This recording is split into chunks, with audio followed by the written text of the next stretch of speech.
All right, well, let's get this started.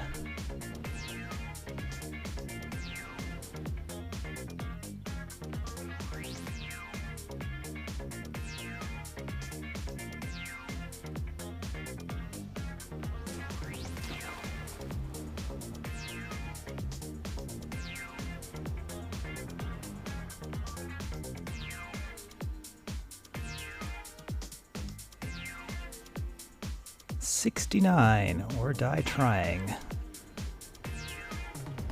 So I've got a list of what I think should be 69 badges, or close to 69, that I should be able to get without too much sweat.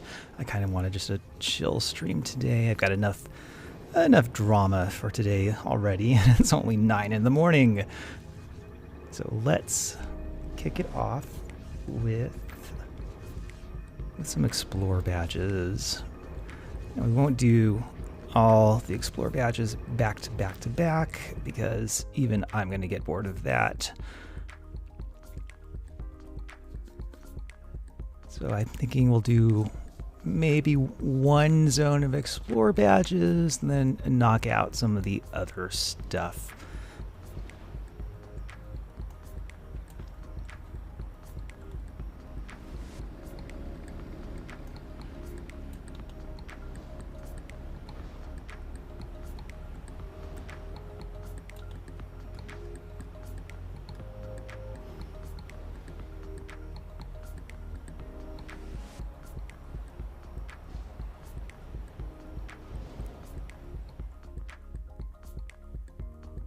Now, Founders Falls, a little tricky, especially since I've been too lazy to install the Vidiot Maps mod. So I have to actually Alt-Tab and look at the Vidiot map that way. Okay, so first of all, I'm low level. Second of all, there's snipers. So I'm going to have to be kind of careful. 8 Explore badges as usual, and 2 history plaques. The tricky ones are, I believe, there are 2 Explore badges down in tunnels.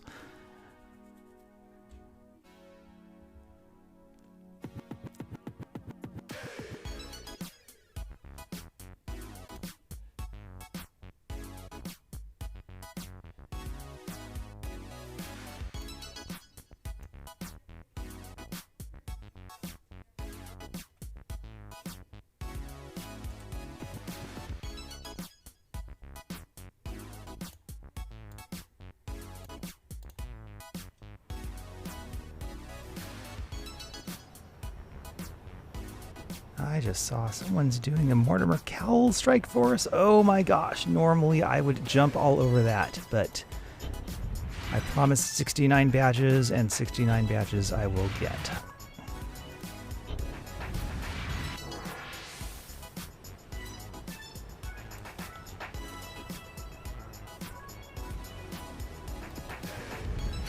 I forgot to turn on my invisibility. Oh no, please don't kill me.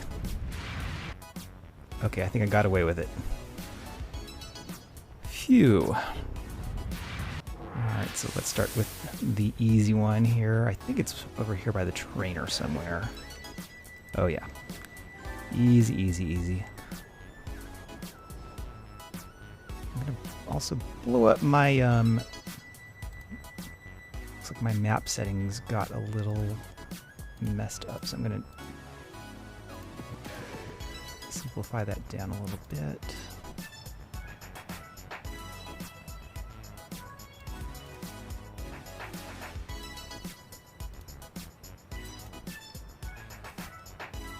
Alright, now I gotta make the map just a little bit bigger than usual just to help myself get around. Alright, so that's the easy one. Now there's one over here by this marina.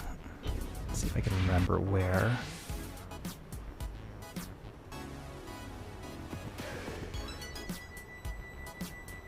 It's over here by these little contacts. It is. Okay, great.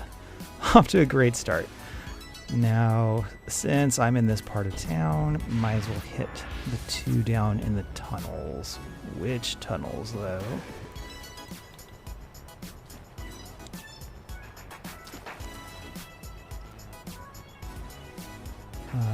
And I apologize for the already out of date text on this side. I will update the badge count when I finish the zone, since I should be knocking these ones out pretty quickly.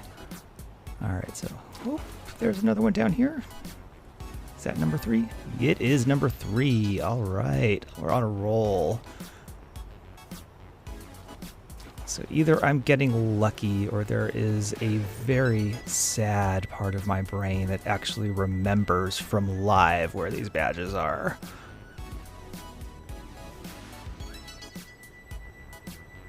Okay, so there is one around this building, I think.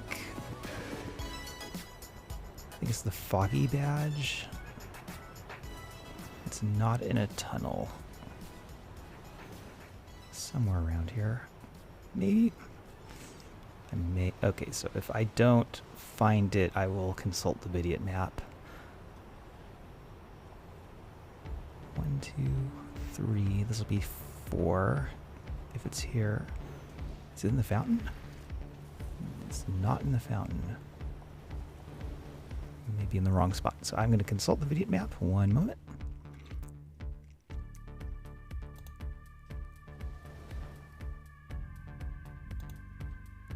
Okay, looks like it might be over here.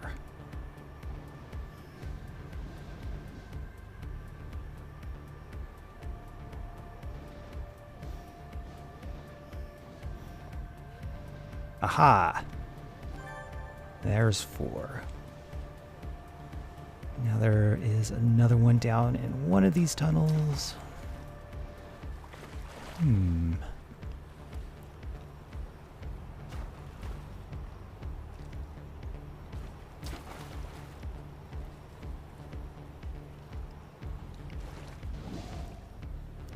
Huh, I don't see where the tunnels are. I may have to go straight to the Vidiot map right away on this one.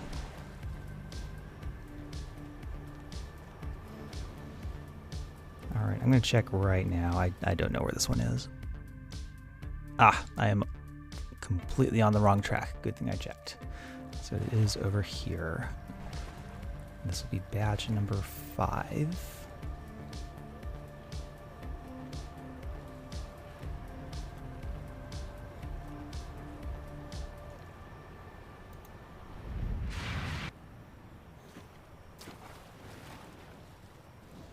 I missed the tunnel. I don't think I did.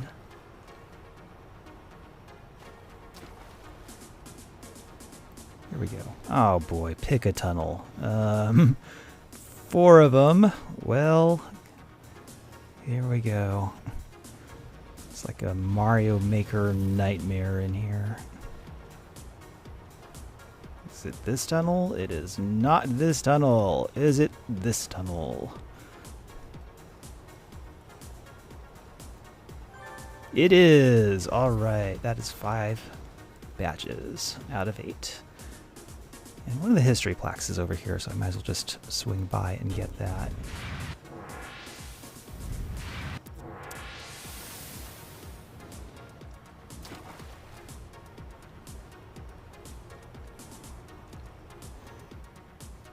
I think this is it. Da-da-da. Alternate worlds, I think that's it. Alright, so 1 history plaque down, 1 to go, and 3 explorer badges to go. I know for sure there's 1 over here by the hills. Please don't snipe me.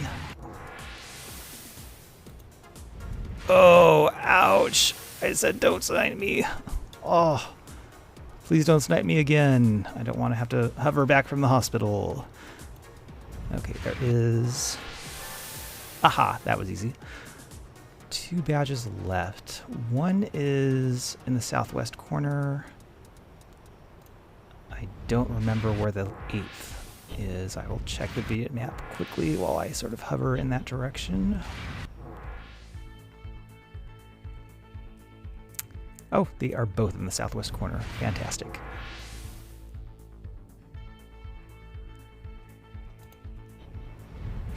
And the second plaque is over here as well.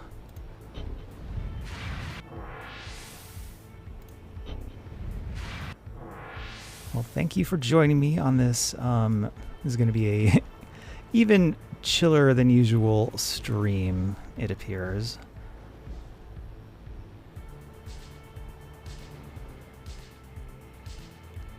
Definitely not joining that Admiral setter.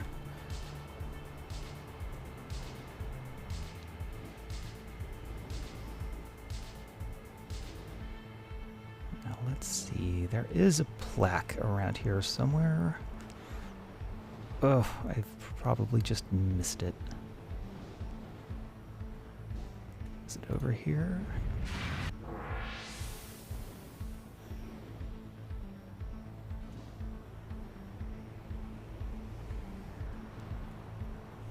Now I don't have to just worry about snipers, I also have to worry about the Rickety drones who, they don't have perception technically. Instead, they're flagged to just ignore stealth, which is actually even worse. Oh, and the plaque is right next to a Rickety drone, so looks like I'm going to have to do a little sneaky sneak out of line of sight. Vanguard. Excellent. Plaques are done for Founders Falls. Just 2 more batches to go, both of which I think are pretty easy. One is going to be right on this monument here.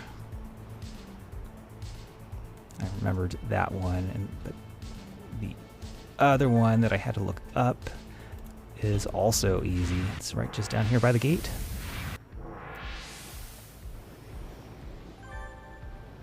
Founders Falls should be done. Check the badge count. That should be +9 from where we were at. 60 left to go.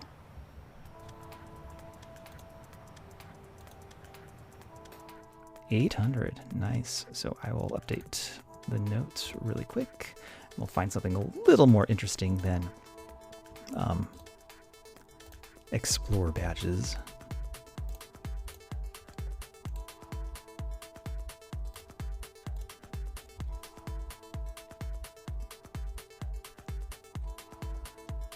What have I got? I could do Oro badges. Let's head to Talos.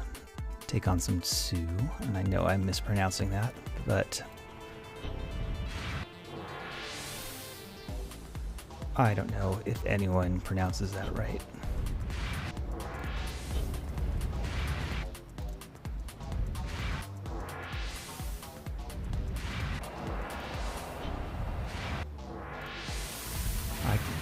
I pronounce it Sioux just because there is an OG issue 0 story arc called the Sioux Coup, which I think they're going for some rhyming cuteness. If not, I don't know. That's my theory, and I'm sticking to it. Alright, so there is a warehouse district on the west side of Talos. Pretty well known for just farming easy to over and over. Good frequency of LT spawns. It's not like Steel Canyon, where LTs seem to be a little less common, and bosses a little more common, and I don't need bosses for this badge, and I don't particularly want bosses either. Just kind of slow me down. So there are 2 badges available over here. One for the sorcerers. You get a defeat this badge for that.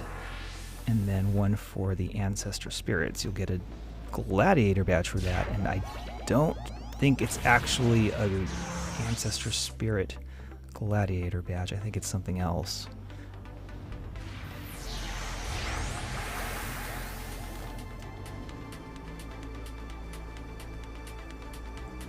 Now, if I get bored of this, I can always just change gears, do something a little less repetitive.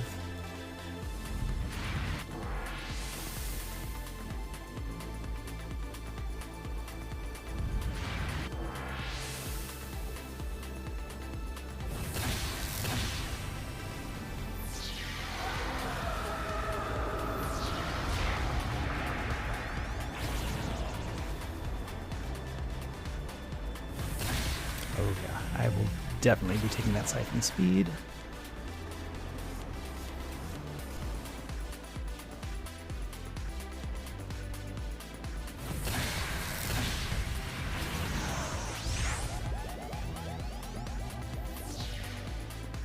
And so, as I mentioned, good density of LTs here.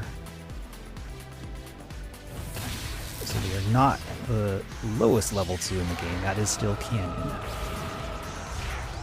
But I think badge progress is just going to be a little bit faster here, even at my low level, just because there's going to be a Sorcerer or Ancestor Spirit or 2 in every spawn, or very nearly every spawn. It is going to be like half bosses and half outcasts and other enemies I'm really not interested in right now.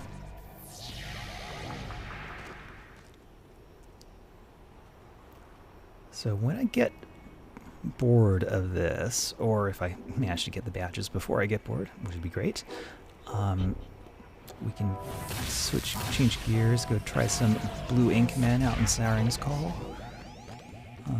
Since I'm not an incarnate, I can't be messing around with Dark Astoria. I'm not Red Side, I can't be messing around in St. Marshall. So it'll have to be Siren's Call.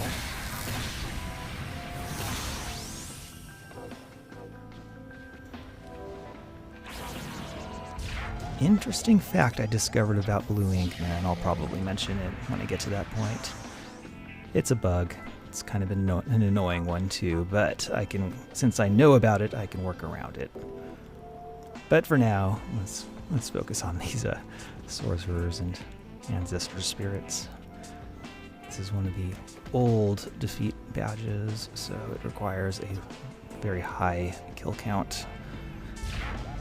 Back before the devs realized that these kinds of high kill count farming badges are kind of a pain. Don't add a whole lot to the game.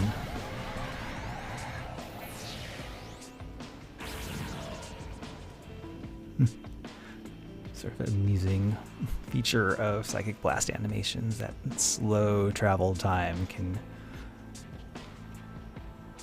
make them sort of fly around in odd patterns and directions.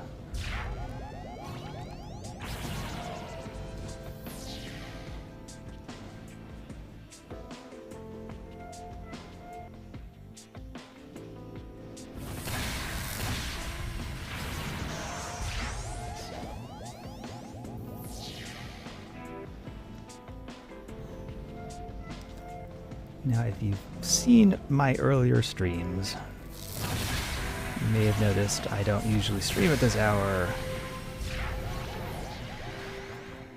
I do have a day job, but I am taking the day off. It's been a tough day. My roommates have come down with some, respiratory infection symptoms. And one of my roommate's coworkers tested positive for COVID. So, we can kind of put 2 and 2 together there. They are getting tested.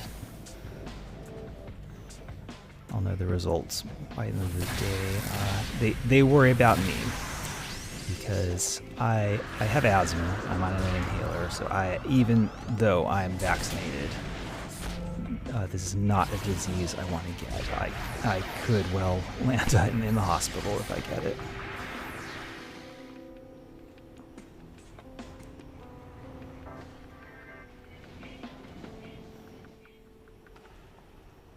Fingers crossed. I am certainly feeling fine myself. No symptoms at all. Went on a bike ride this morning. So, feeling fine.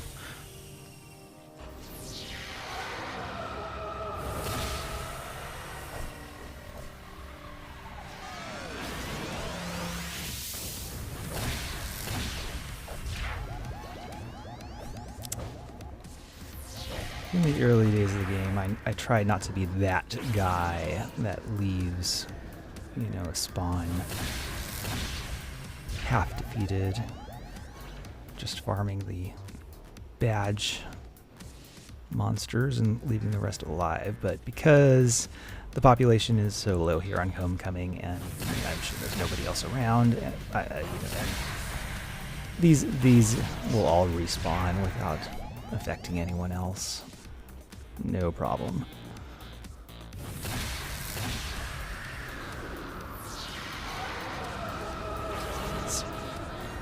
Yeah. Speaking of multiplayer issues, maybe I should have recruited a team for this. I guess I could put out a message on LFG, see if anyone's interested.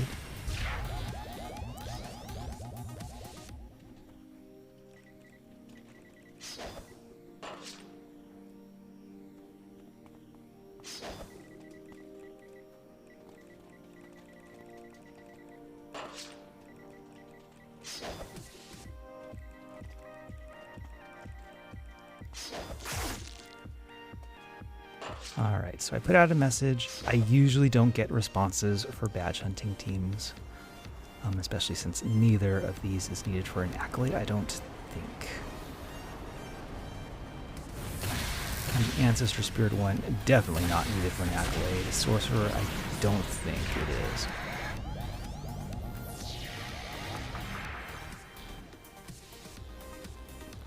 I'll occasionally get bites if I'm doing something like Spelunker Badge. Use for Atlas Medallion. But this is just a strictly badge hunter interest kind of pursuit.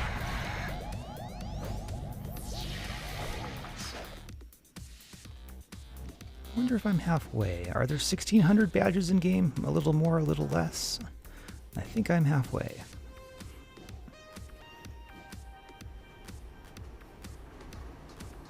Certainly no way to get them all at this level. Oh my gosh. Lots and lots of badges only attainable in those incarnate trials.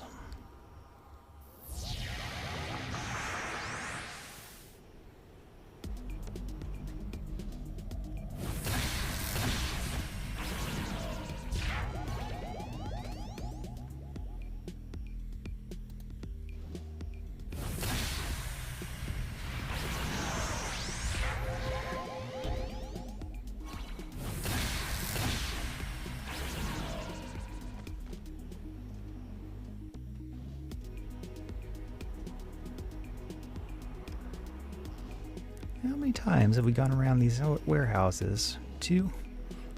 Just 2 laps? Feels like more. Feels like I've been at this for an hour.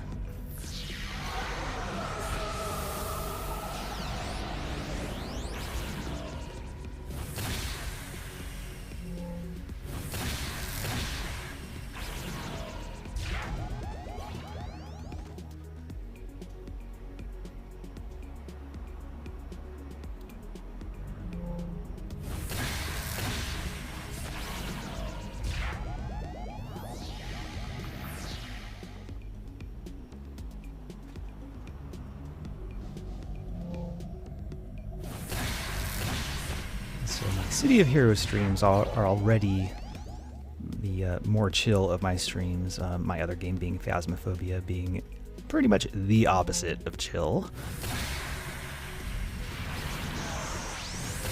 Here on my City of Heroes streams, I can take things slow, ramble a bit, play a little royalty-free background music.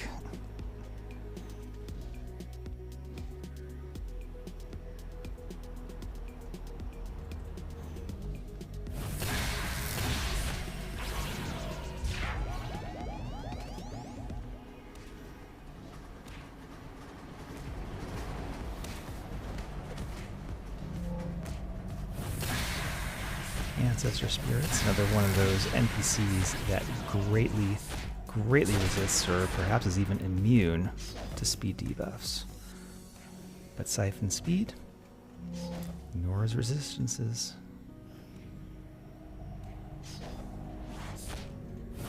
You'll rarely see an Ancestor Spirit hovering that slow.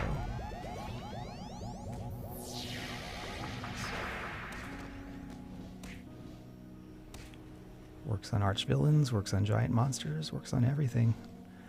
It is one of the really underappreciated tools in the kinetics tool set, where you just unresistible recharge debuff.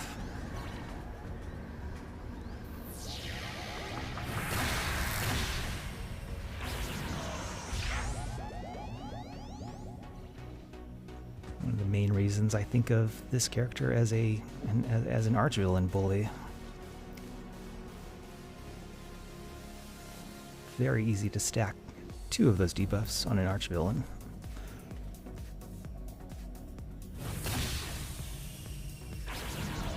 Have that with the Siphon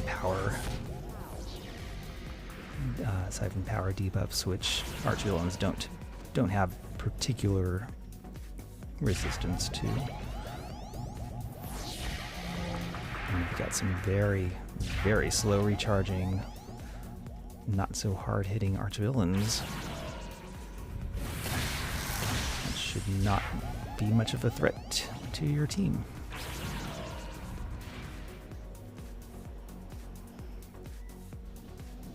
And since Transfusion's regen debuff is in Transfusion, it just means I'm spamming Transfusion as fast as possible. So anyone close to the archvillain is easily getting topped up on health.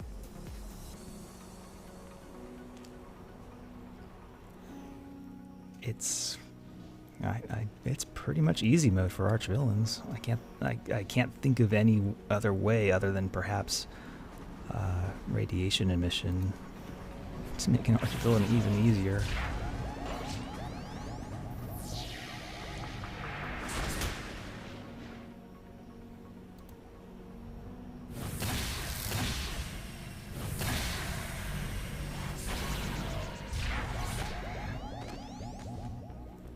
I promised I'd have a camera set up today. It did arrive in the mail, but my ring light did not arrive.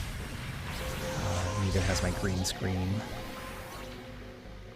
And just the ambient lighting in this room is terrible. I am literally underneath a mattress. My desk is part of my bed, so I mean, there really isn't much to see because it is just too dark right here.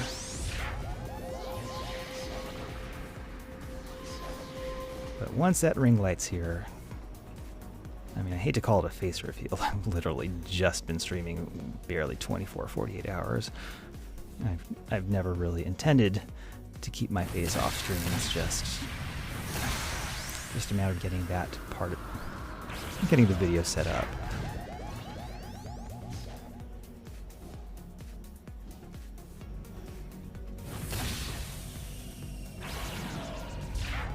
I was sort of thinking about, well, here in City of Heroes, because the UI is so customizable, well, or at least customizable enough, I could clear that bottom right corner with the camera nice and easy, but I realized I can't do the same on Phasmophobia because that's where the EMF reader goes, that's where the spirit box goes.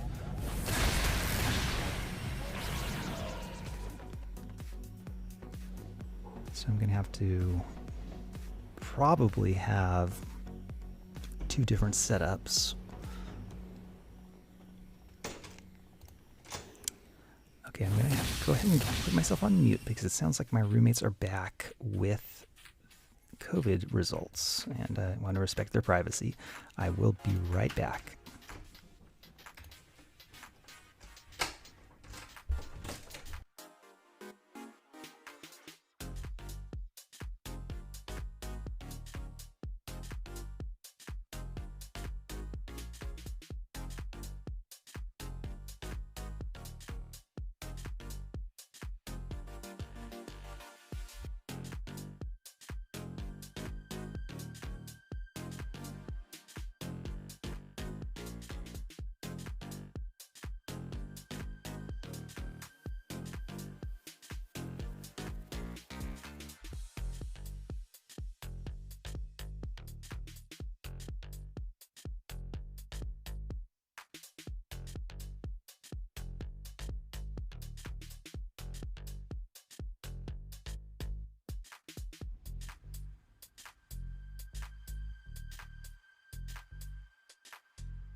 All right. Well, okay, so he won't have the results of his test for a little while. Neither will my other roommate. But hope they're all right. I sort of asked him about his symptoms, and they don't seem to line up with COVID symptoms. So I'm feeling a little bit better. He may just be having one of those other respiratory infections we used to have back in the old days. Maybe a cold.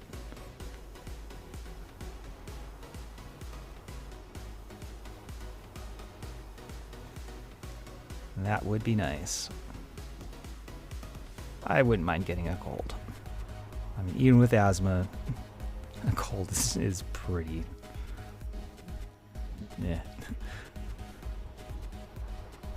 I used to never think of a cold as being just sort of a mild thing, or maybe even something preferable. But welcome to this going on 2 years of pandemic. I think one of the ancestor spirits got away from me. So I'm gonna maybe do a quick U-turn after this.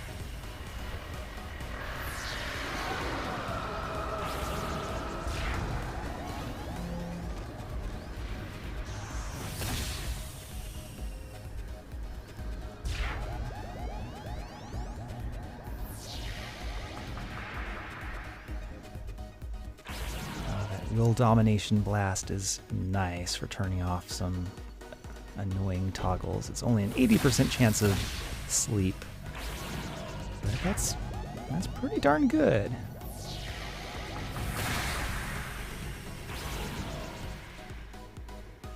No, 80% chance to turn off Hurricane. I'll take it.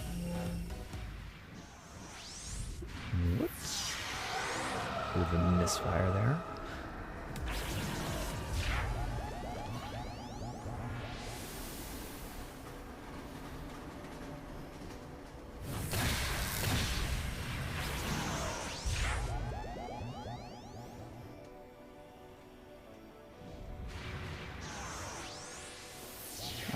No controller by any stretch of the imagination.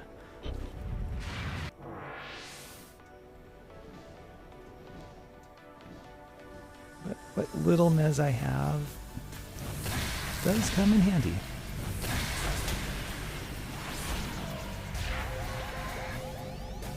And I've always been a fan of the subdue immobilization animation.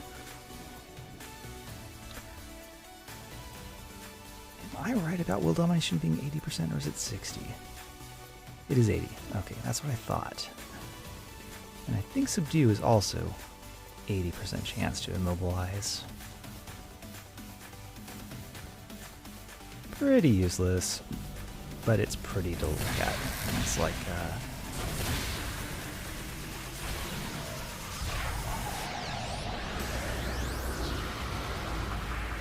it's kind of like looking at a lava lamp.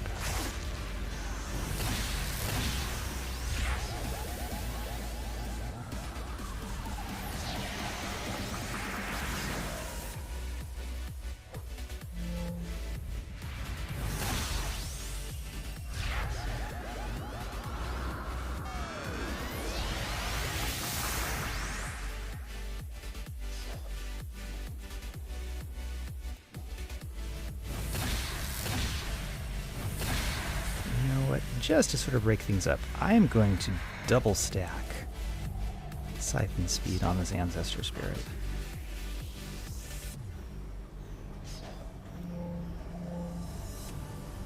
Now remember, Ancestor Spirits, I believe, have 100% resistance to slow, so slows normally do nothing to them. This one's... oh, did I miss a -9 mob? Really? Really, game?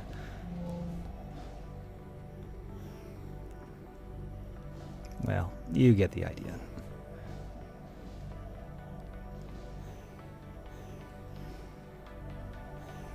So if you can do this to an Ancestor Spirit, you can do it to Archvillains as well.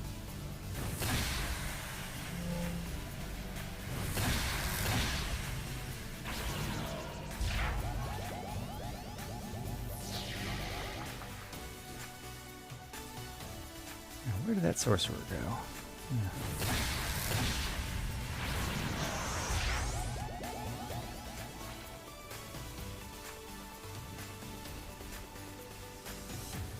Alright, so before I do another lap around the warehouse, let's see how close I am. Gladiator.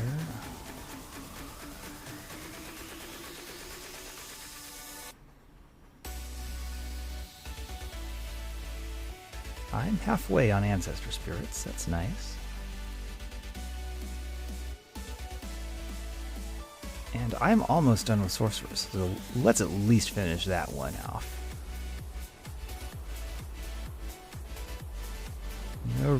No reason to stop now if I'm that close.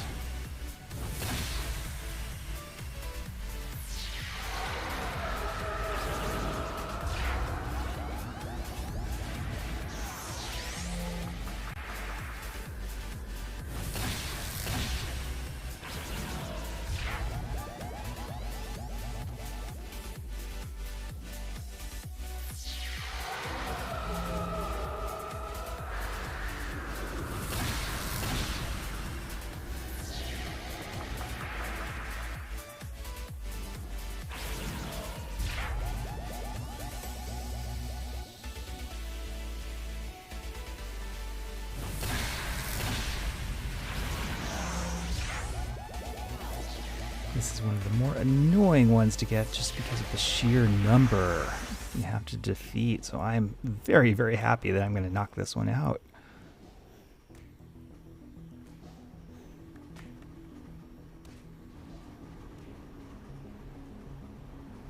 And most of the content that's frequently run in pickup teams, Penelope Yin, things like that. There's no 2 in those, so if you want to do this, you're likely going to be soloing.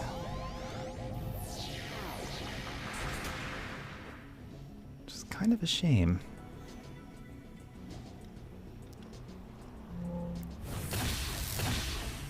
There are some villain groups in this level range that are a real pain in the butt. And I don't think Sue are really that bad. You've got Banished Pantheon, Death Shamans, instant summon zombies. The zombies give you no experience. It's just another speed bump that you get nothing for.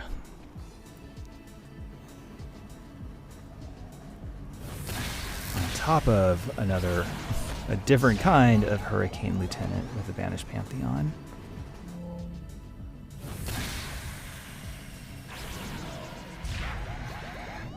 Much rather deal with these than that.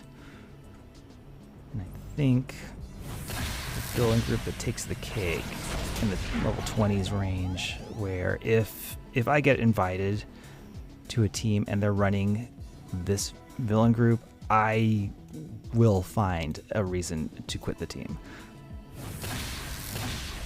And that is level 20 Vazalok.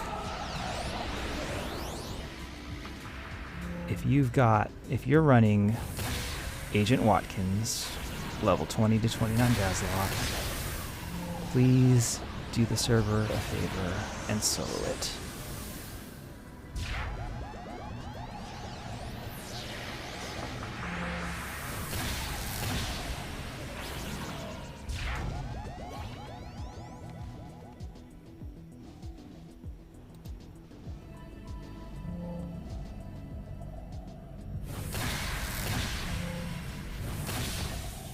On the flip side, there are, of course, some villain groups in this level range which are even more of a joy to go up against. Freak Show being probably top of the ticket.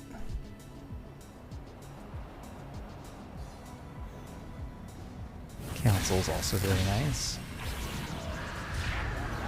Warriors are, okay, I'll admit, a little too easy.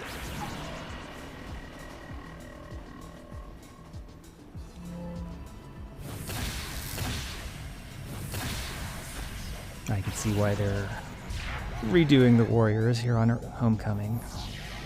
they could stand to be maybe a little bit tougher, just as long as they don't get boosted to the ridiculous extremes that the Vazalok got boosted to.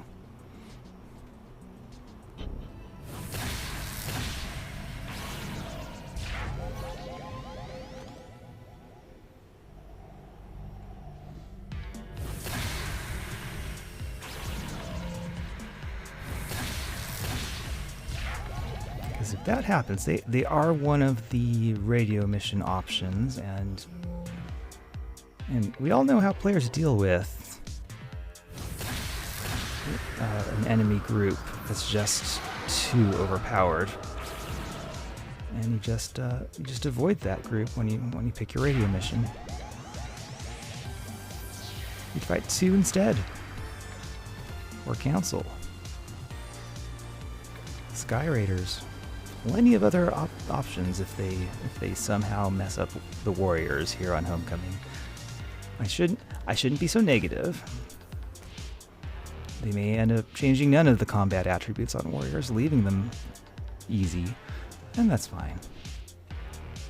I'm gonna peel off from Sue for a moment to go after this family boss. That is another badge I'll have to do someday. Not today.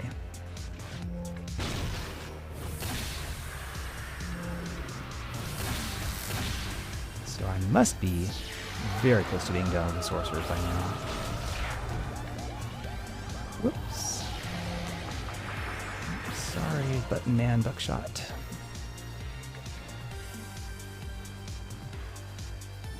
Didn't mean to blast you.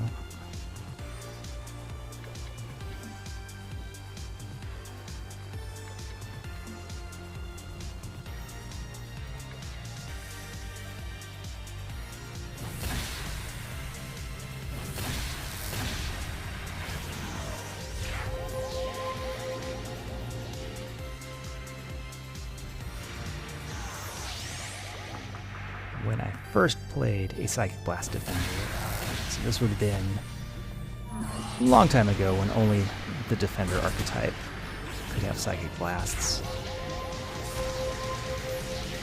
So I had a Dark Psychic Defender, and that was one of the powers I was really interested in slotting early and slotting to the max. Not because, Subdue. Not because it's a good blast, it isn't. I just like watching that immobilization animation.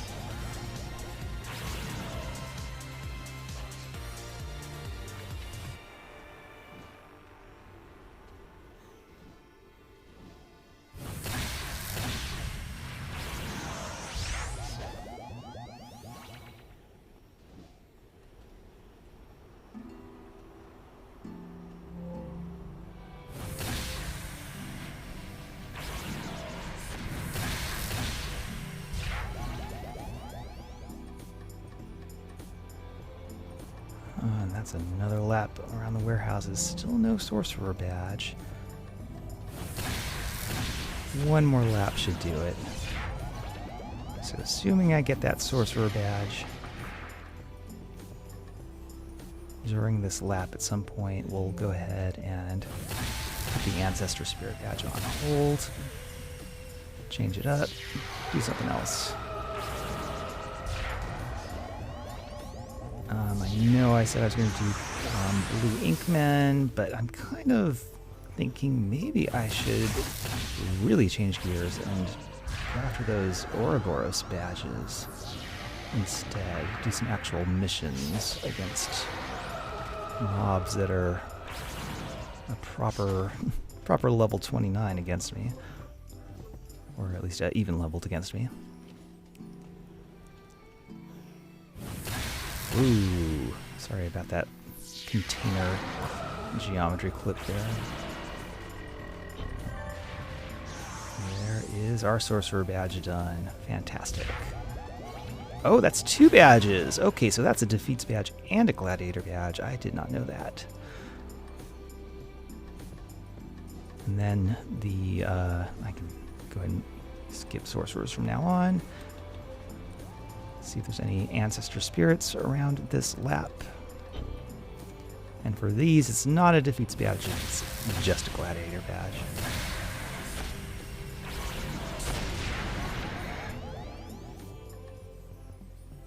Alright, so I've got 2 more badges.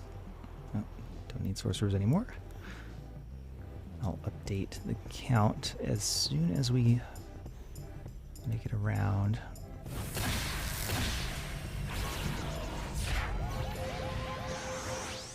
And speaking of psychic blasts and ancestor spirits,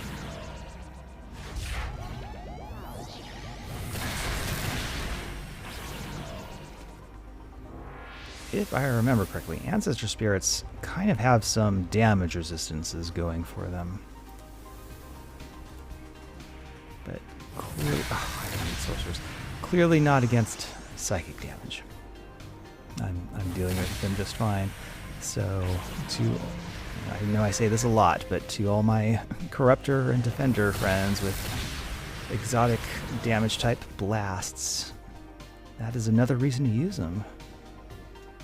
Sometimes those exotic damage types are really handy.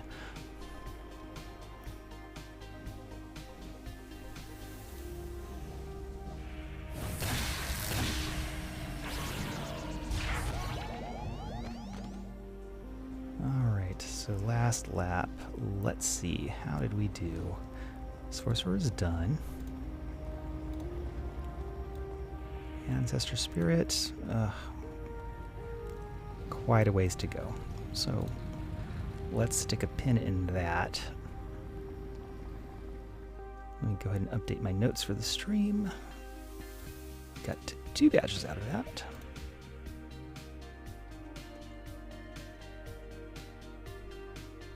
Let's head to Ouroboros.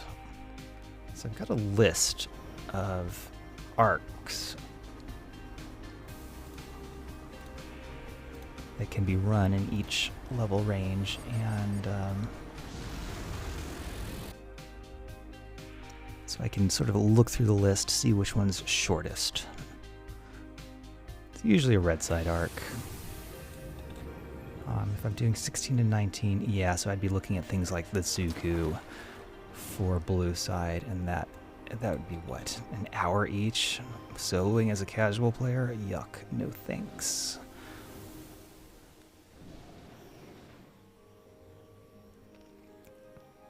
We'll need to run at least 3 times at each level range to get all the badges in that range. Alright, so I'm going to consult the flashback list. I'll be right back.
Well, now, good thing I looked.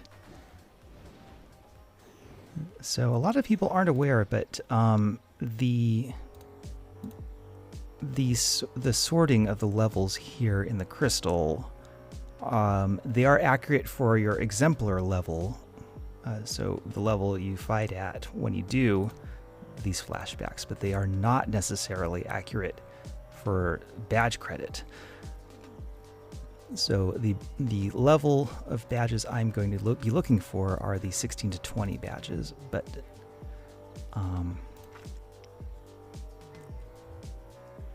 it's pretty haphazard which flashbacks are actually flagged for that range of for that tier of badges.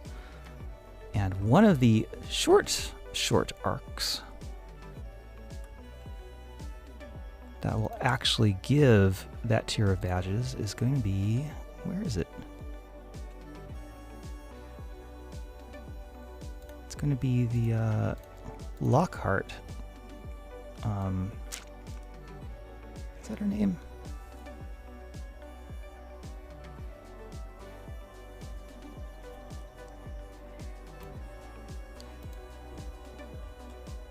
Sorry, I seem to be having trouble finding it.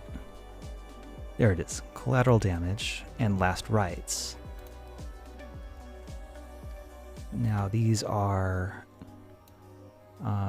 sorted under level 20 to 24 in the crystal, and it is accurate to the extent that you are exemplar to level 24 on these flashbacks, but you will not receive that tier of badges. You'll receive the 16 to 20 tier, because that's just the way, that's just the arbitrary number they put on these arcs. So why don't I start with last rites?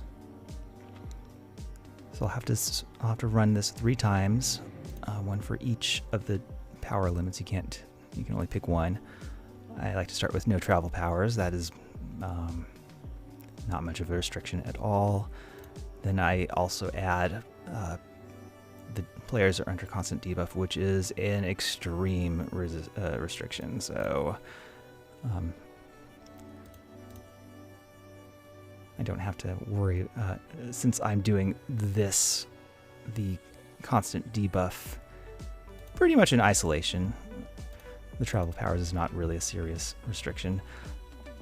I'm not going to hose myself too badly. The debuff is nasty. Your 2-hit is so low.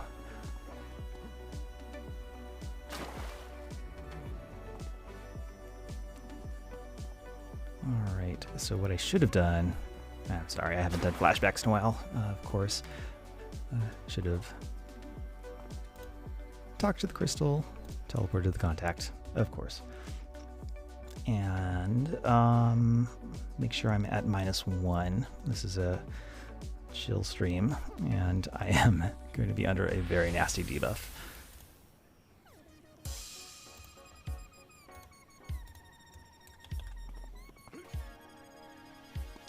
And good thing I've got sprint.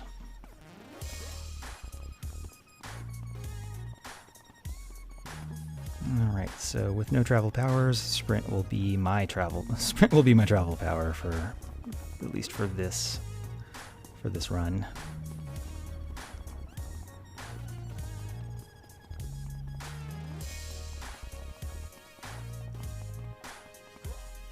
I wonder if I've done this twice already. There are two accomplishment badges for completing the arc. One you can get the first time through, and the second you have to flashback for. You can only get one each way. There is a sort of a moral choice at the end. Let me go ahead and look through that.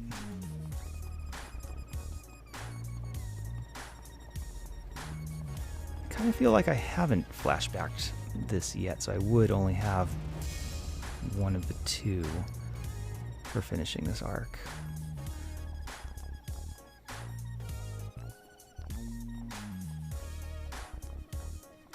Am I missing it? Like,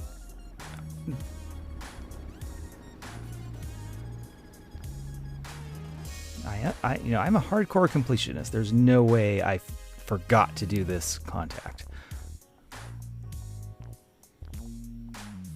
It's got to be here somewhere.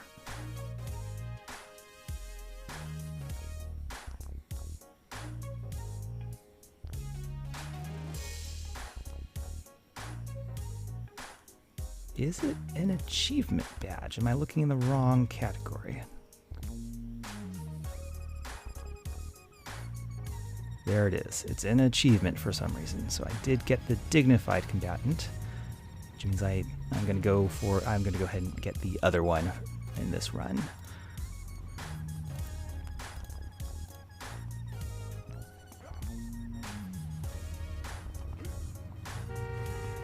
Yeah, which of the two badges you get is it really is just a dialogue choice at the very end.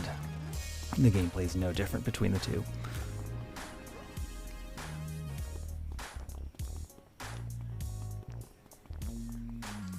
One a little more hero flavor. You spare the bad guy's life, and in return he spares yours. One a little more vigilante flavor. That's the choice we'll be making this run.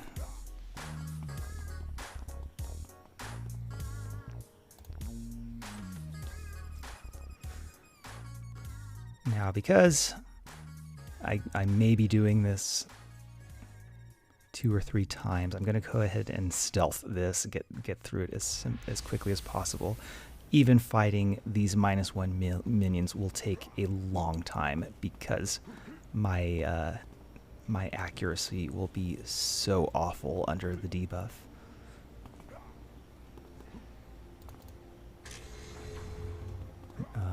Yeah, even the Ancestor Spirits, which I am actively farming today for the badge, no. I am not going to I'm not touching that with this debuff on. I believe it's something like a -50% accuracy to debuff. It is horrible.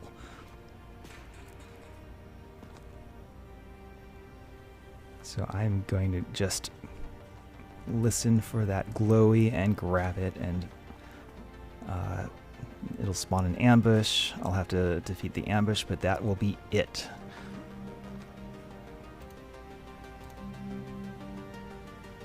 And since it's an accuracy debuff, even yellow inspirations are sort of limited for counteracting that, because those are not accuracy, those are to hit.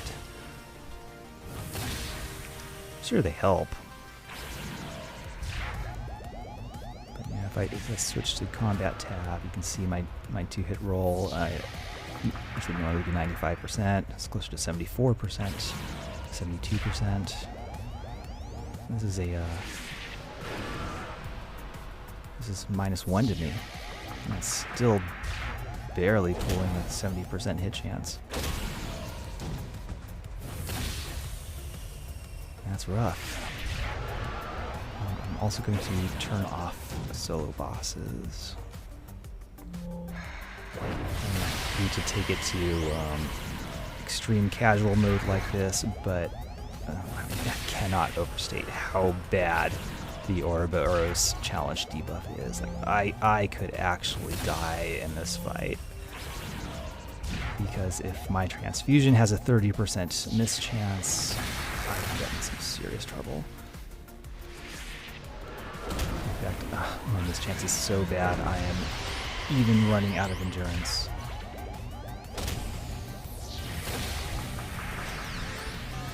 It's starting to look kind of likely I'm not going to survive this fight. Ouch.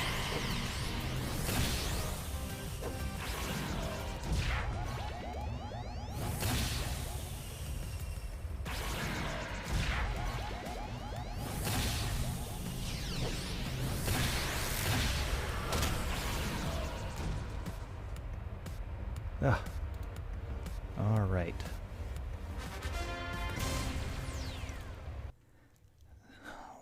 One mission down. Now, next mission has sort of a fun little detail. I'll point it out when I get there. So you see Graham Easton is our contact, and he's written as an extreme wuss. He can't handle combat. He doesn't even want to be around violence.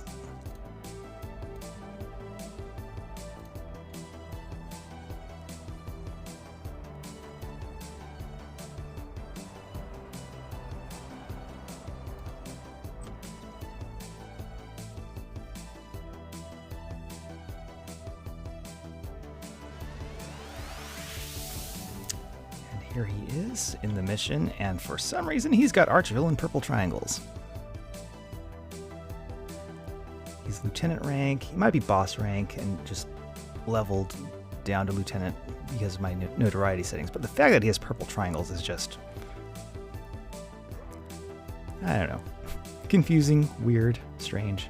It's not a combat NPC in any way. We can't target him. I can't target him. He does nothing but cower. With purple triangles. Oh no.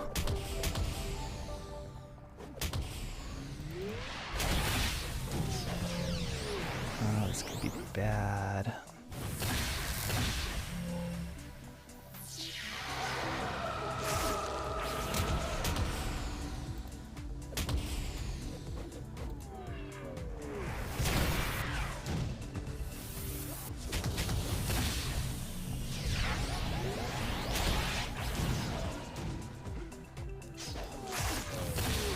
So if I had chosen the challenge debuff and the buff at the same time, like, I would be struggling to defeat these -1 minions, and they would be doing way more damage to me. Like, I would have been dead. Dead and probably a little too frustrated for a badge hunting stream.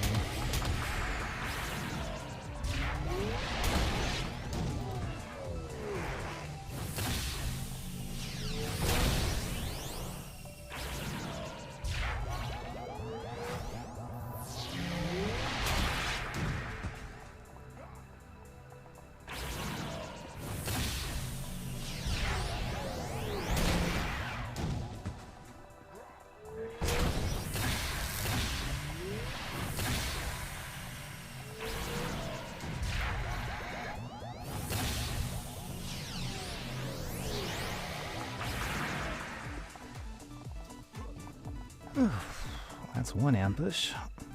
I think there is a total of 3. This could take a while.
Oh, this hit chance is, well, glad I only have to do this once per tier. Let's just say that.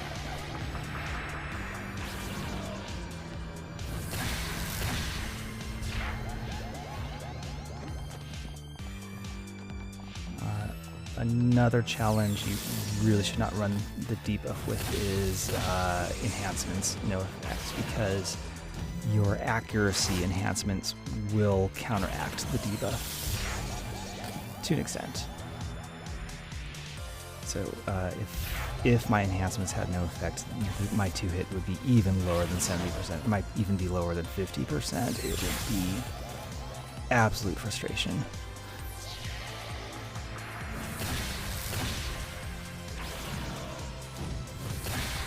Honestly, I just recommend run the debuff challenge alone, or maybe with the travel power, or a minor power restriction at most. Anything else is just going to give you a bad day.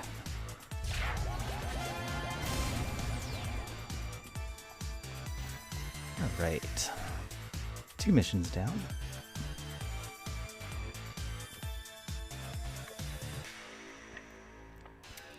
I believe the next mission is fully stealthable.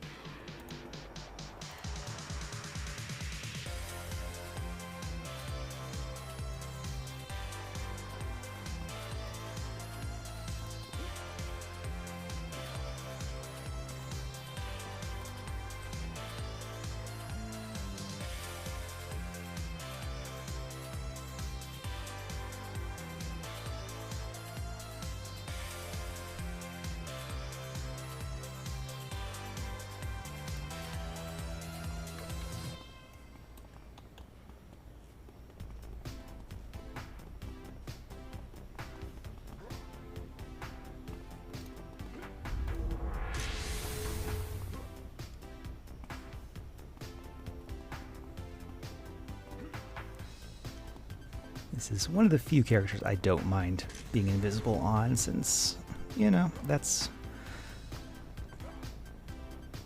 he's got a very, very, very simple costume anyway.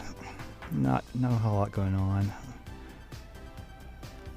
The aura is basically his costume. Oh, I think my mouse battery may have just died. That's unfortunate, but I do have a spare. I won't be able to mute myself while I change this, so I apologize for the noise.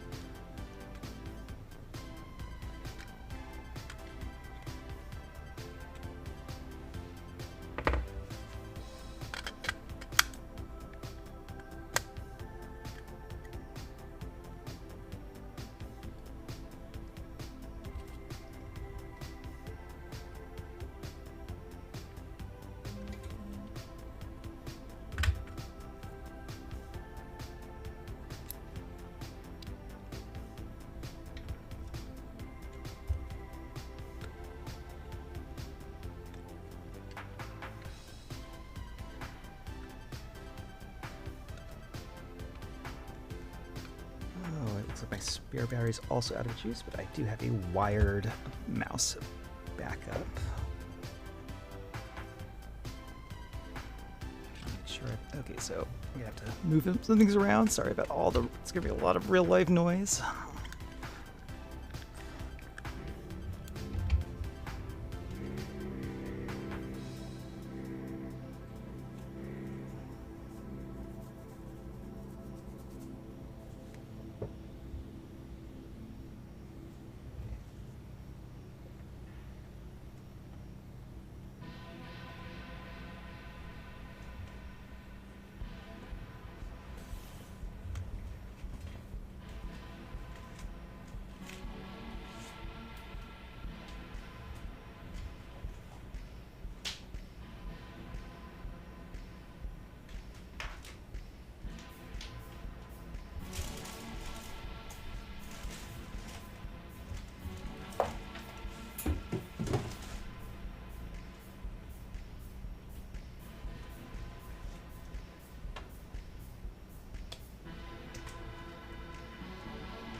Well, based on this, I may just switch to a wired mouse permanently for streaming. One less thing to deal with.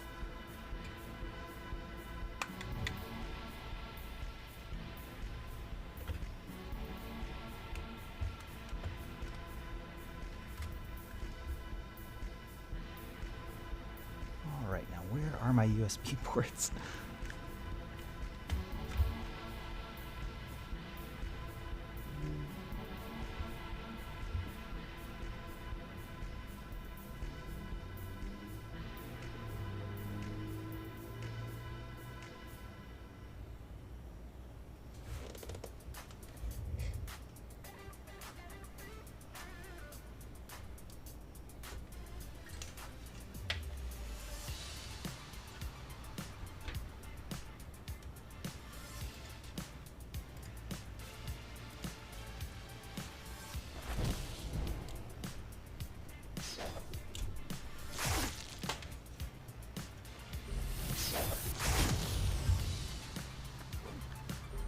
this has gotten awkward. I apologize for that.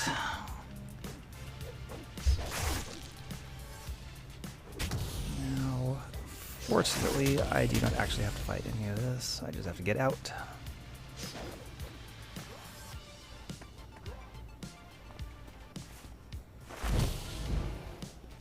I wonder if these have ambush AI. As in, do they see through my stealth?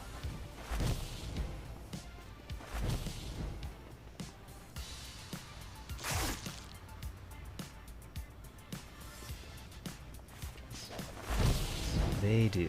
Fantastic. I'm not a fan of ambush AI.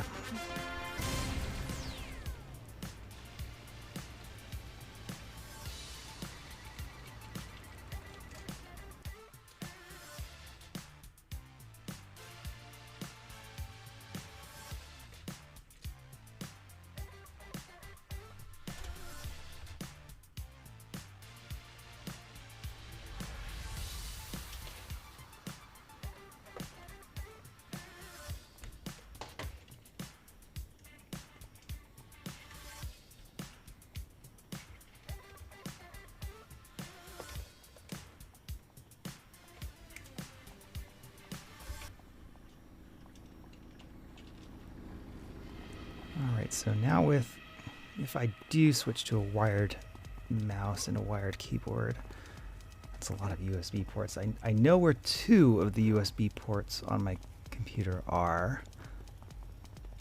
Surely there are more than that. I'll take a look for them off stream.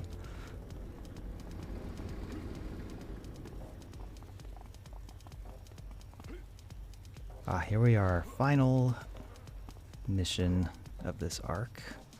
Just a boss rush.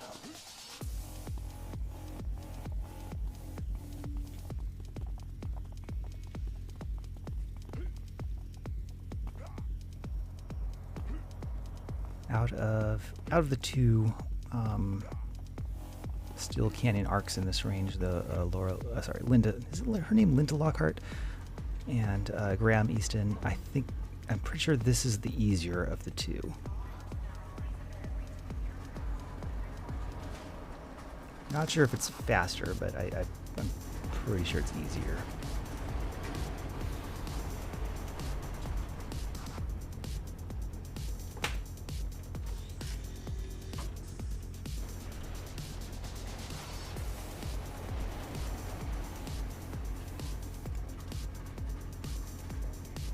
All right, off we go.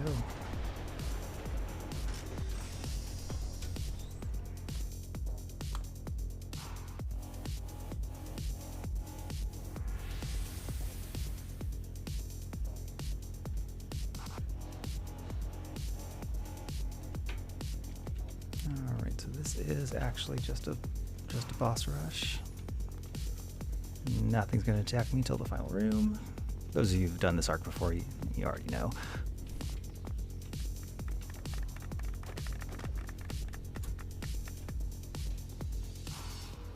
I kind of like the encounter design in this arc, other than those ambushes. And it's not just because I'm a dirty casual and I like things easy. This really sort of reinforces their whole thing as honorable combatants. You know, they're not all just going to rush you. They take pride in being able to 1v1 you, or thinking they can. Maybe they will be able to. I do have that nasty debuff. And a mouse that doesn't work.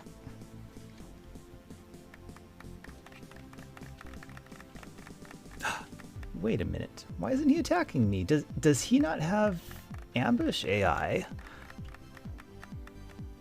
I don't think he has ambush AI, so I actually have to uncloak for him to see me. That's interesting. Or I could be a scumball and just get the first strike.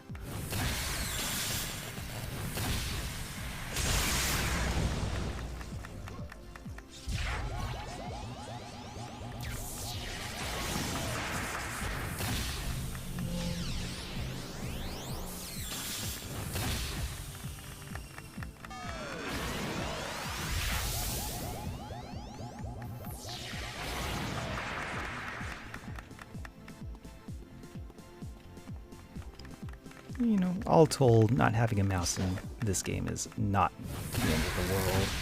It's not like the times my mouse battery has died in Phasmophobia. Always during a hunt. Always. No exceptions.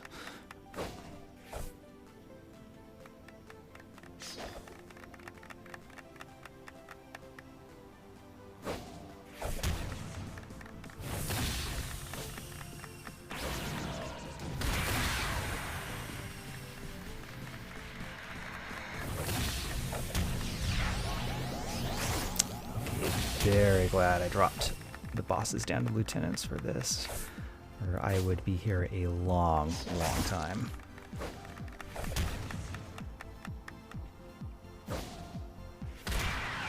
Ooh, that hurt.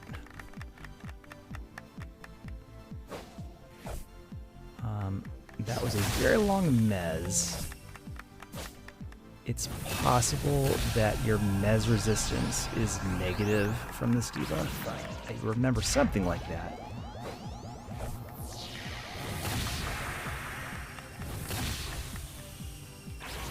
If that's true, that means if a mez lands on you, it lasts maybe twice as long. I don't know if that's true though. I would have to check the combat attributes.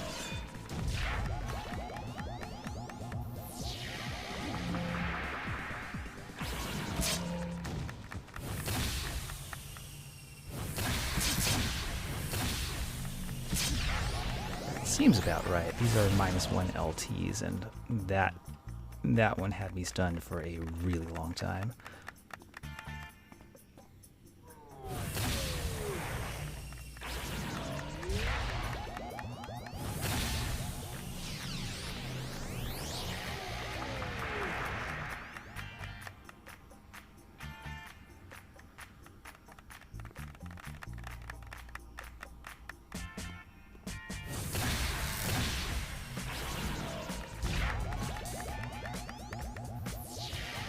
For a moment, I wasn't sure if the clapping was part of the background music here or not. It was just the right tempo to be part of the background music. I think it is just the NPCs in game. Just a cool coincidence. They're clapping to the beat.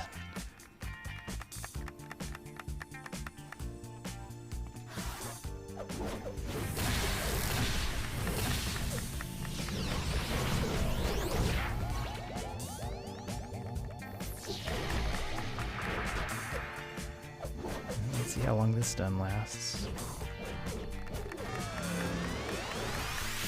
Not too bad.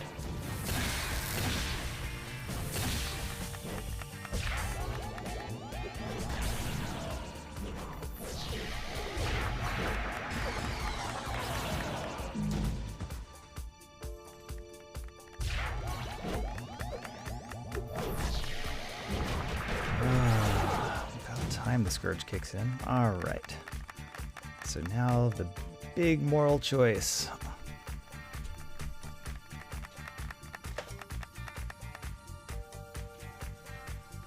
I'm not talking about wired versus wireless.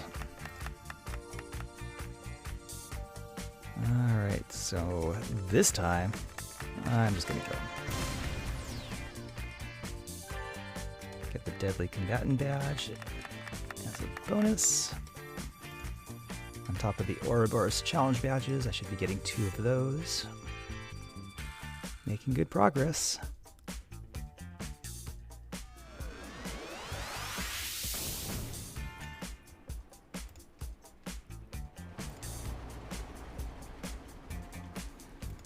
I have to go over to him personally. Am I stuck?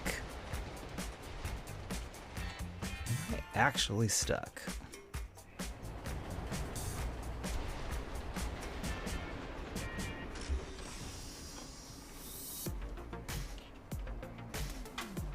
I am actually stuck.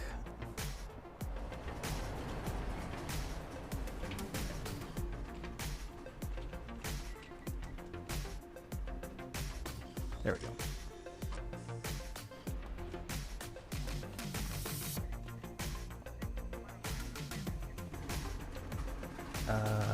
so...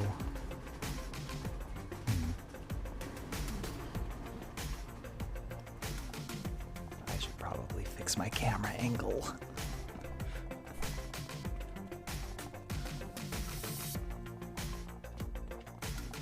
Or maybe not. I guess maybe we could change things up a bit for the stream. Run through Steel Canyon by memory. If I don't drop off a cliff, I'm going the right way.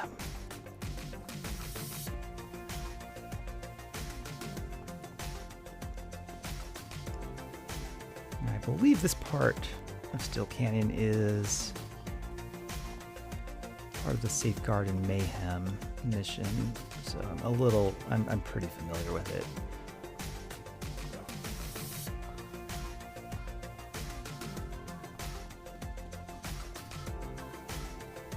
Maybe this could be another Oro challenge. Finish the mission arc with a bad camera angle the whole way.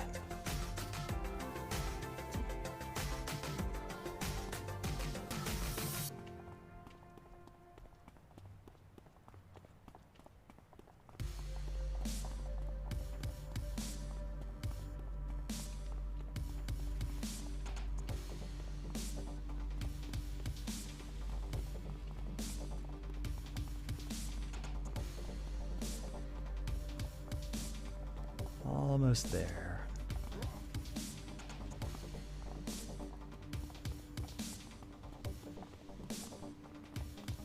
I think once I get there, I'll go ahead and plug even a partially recharged battery into my mouse. It should get me through the stream.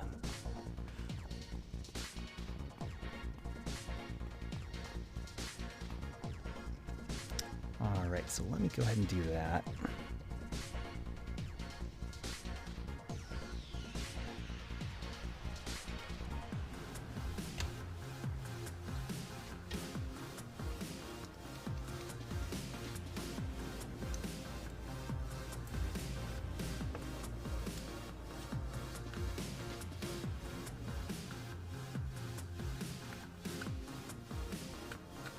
I'll be able to fix my camera angle, get through the dialogue options, all that good stuff that you need a mouse for.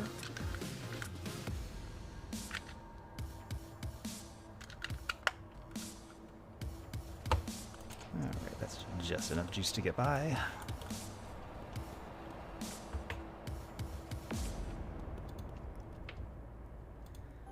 Yes. Alright, so that should be plus 3 badges from wherever we are at. Did I forget to count the Sorcerer and the Gladiator badge? I think I did. Let me make sure we are up to date on that. 805. 55 to go. Still have a lot of low-hanging fruit because I've only done a little bit of those exploration badges. Now might be a good time. Well, I kind of want to finish this tier of Oro badges so I don't lose my place.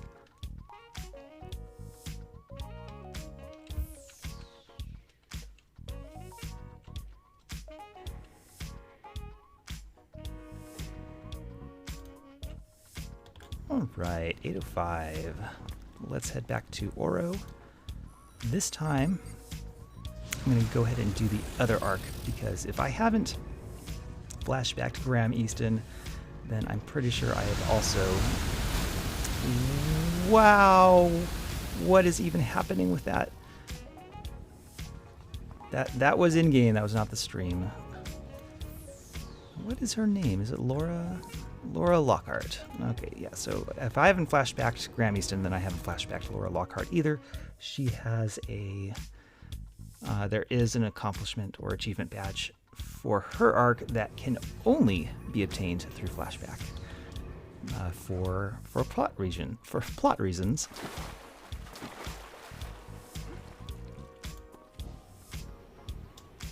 And that is the more difficult of the two arcs, but now that I have the debuff challenge out of the way, the other challenges are nowhere near the same difficulty level, at least not in my experience. So we're going to go ahead and do collateral damage. That's Laura Lockhart's arc.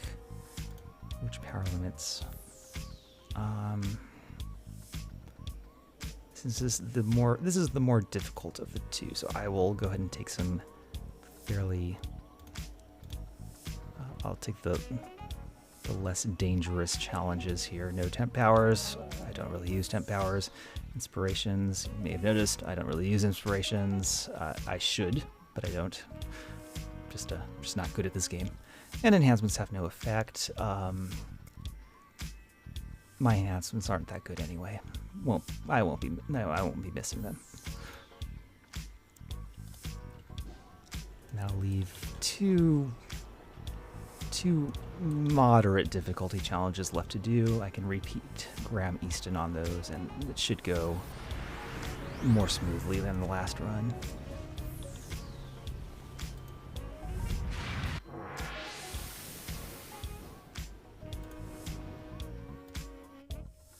All right.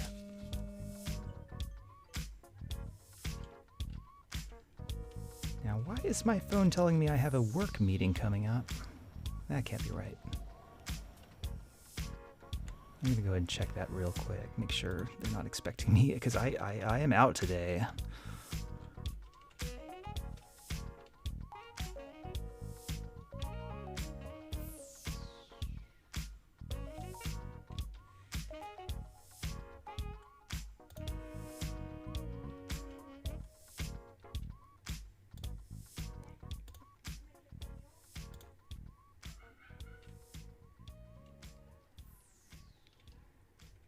Okay, false alarm. Just as I thought.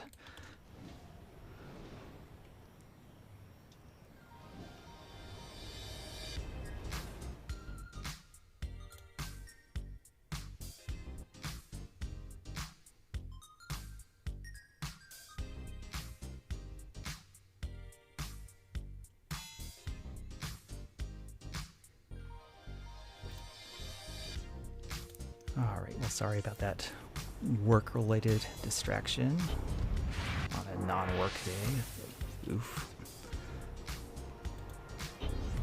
That's why they pay me the big bucks.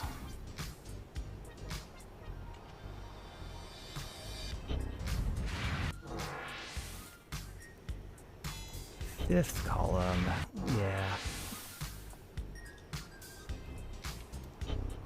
Do you remember all the theories the player base used to have why the fifth column got written out of the game? Boy, oh boy.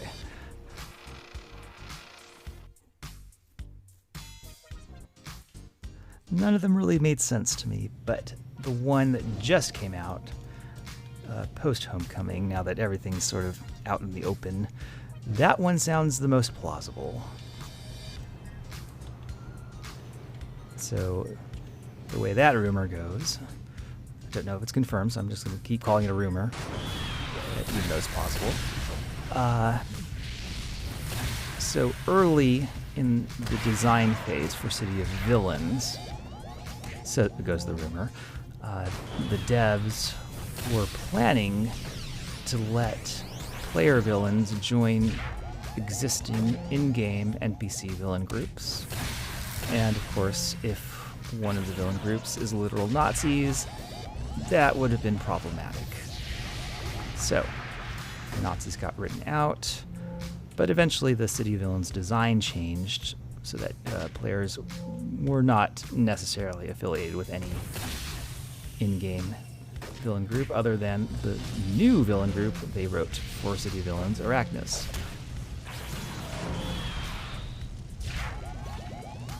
And with that feature taken out of the game, out of the design for good, it was safe to bring the fifth column back after COD's release. And that sort of lines up with what happened. The fifth column did come back. If one of the other rumors had been right, like they had to take the Nazis out because they had to take the Nazis out, because German law or whatever it was, the fifth column would have gone away and stayed away. They would not have come back. So this seems the most plausible. In fact, really the only plausible explanation I've heard, in my opinion. It seems right. Now, okay, so back to badging. Why did I pick Laura Lockhart and not Graham Easton? Laura Lockhart's arc is more difficult. Well, because you get another badge for repeating her arc in flashback, and only in flashback. And to do so, you start here. You may have noticed if you've run Laura Lockhart just once on a character, you would have noticed this crate in the first mission that you can't click on.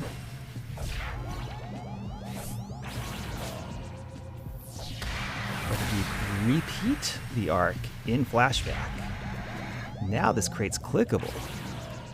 And it gives you a clue that starts you on the alternate mission objectives that start you on the path towards sort of a kind of a different ending and a different badge.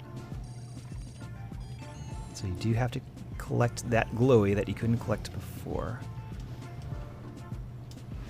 And then go ahead and complete the rest of this first mission the usual way.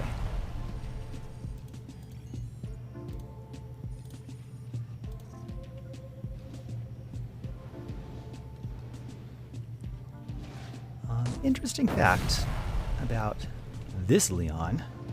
Now, the version of Leon that spawns in the first mission, he is a hostage escort, but this version is set to not lose hit points ever, no matter how much damage he takes. So, if I wanted to, I could just go AFK and let him dominate everything with his god mode.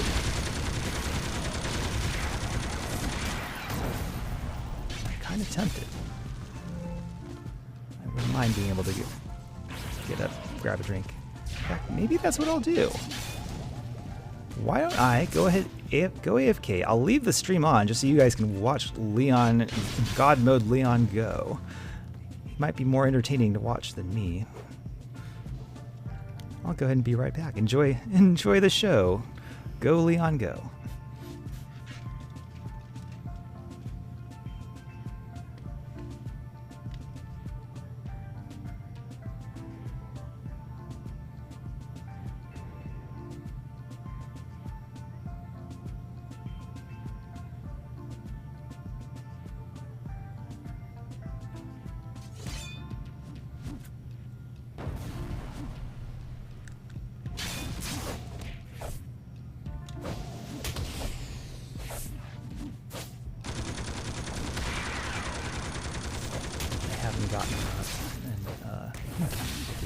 That ambush AI has them attacking me, so I better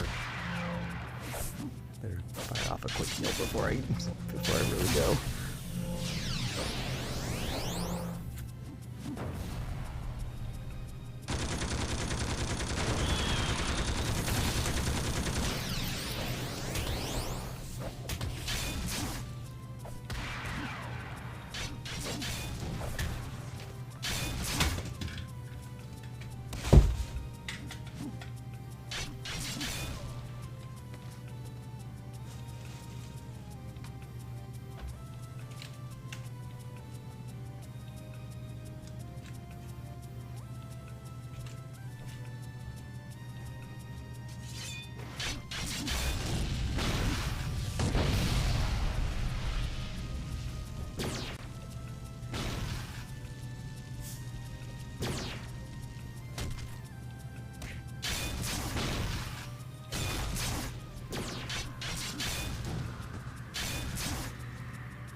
How's he doing? Ah, look at him go. Best scrapper ever. I think he's a scrapper.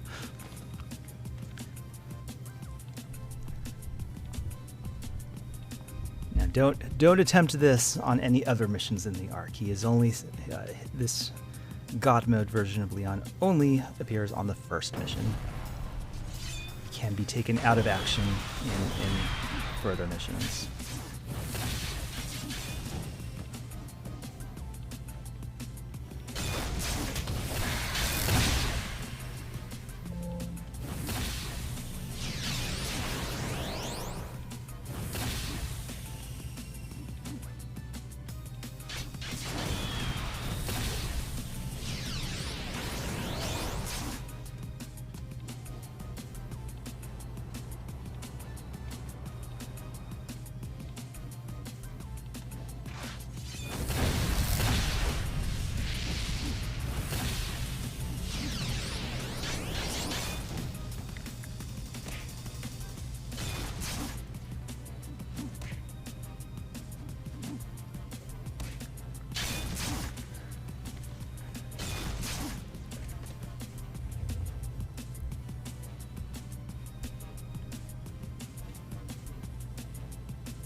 What is that aura? Is that energy armor? I think that's energy armor.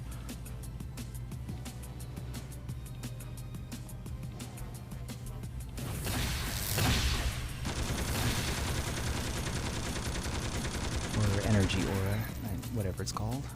That's a neat combo. I do not have any experience with energy aura. I don't see a lot of people using it, so I have to assume it's not good. Dual blades I do have experience with, and I do know it is not good. Sad to say. But it's pretty, so I'm willing, and certainly as a casual player, I'm willing to overlook it being suboptimal.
That's that.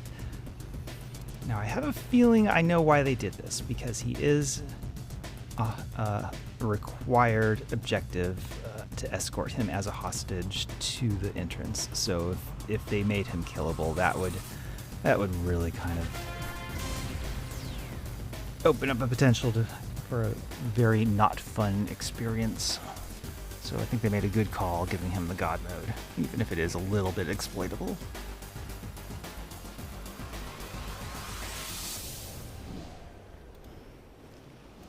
You know, and it sort of works with the story of the arc. He's supposed to be sort of a badass. You know, you're a low to middle level hero. He doesn't need your help. And and the fact that he has literal God mode in that mission is consistent with the story that he doesn't need your help.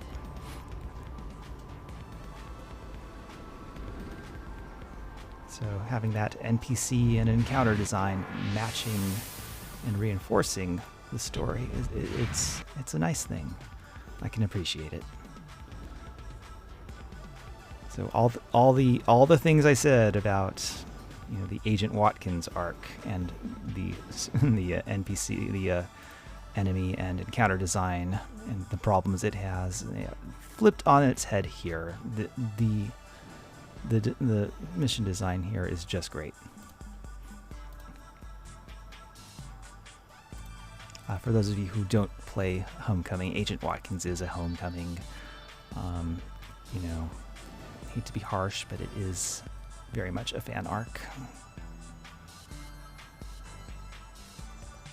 Fan content.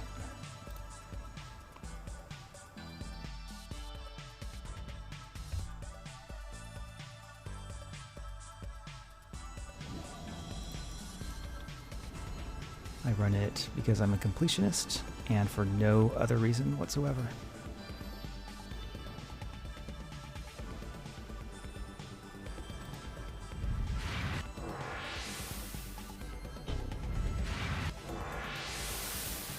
The story is all right, but it's undermined by the mission design. Things have just been confusing. Don't know which villains are aligned with which other villains because they all just seem to be teaming up against you as usual.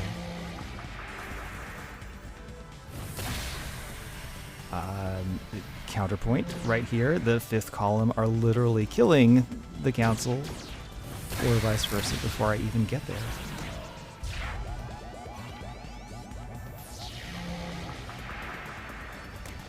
And that is, actually that is the background of the arc, the whole problem I need to solve as protagonist Chan, or protagonist Kun. Okay, so clear lack of God mode going on here. I'll try to heal him up because I don't want him out of action.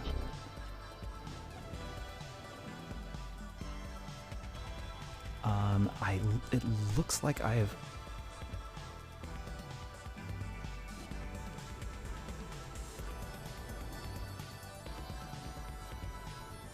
It looks like I have screwed up the conditions. Sorry, I got a little distracted criticizing an unrelated mission arc that I have messed up the conditions to get the badge on this one. So I'm going to go ahead and try to get out of here. See if I can reset the mission.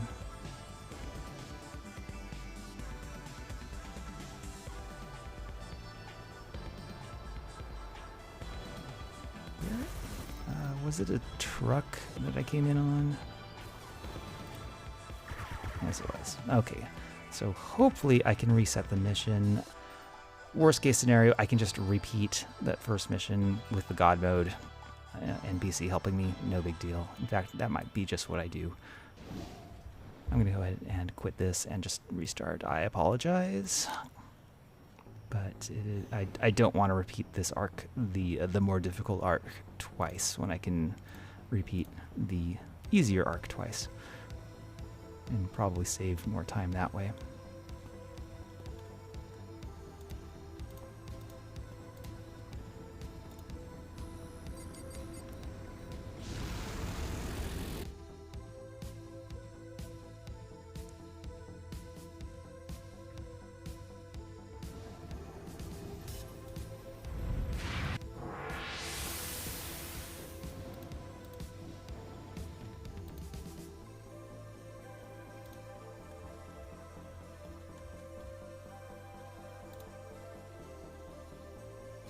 Alright, collateral damage, same challenges, let's go.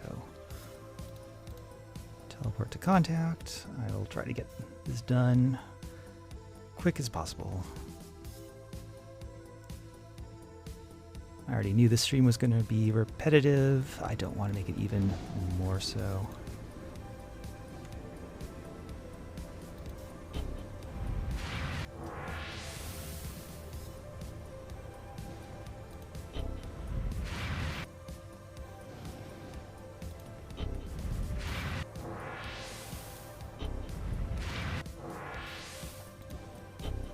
So once I've got this tier of Oro missions, I know I'm sort of jumping ahead, I think we can go back to exploration badges. I just want to get that count up. These Oro badges definitely take a little more time per per badge than Explorer badges do. Explorer badges are the easiest thing in the game.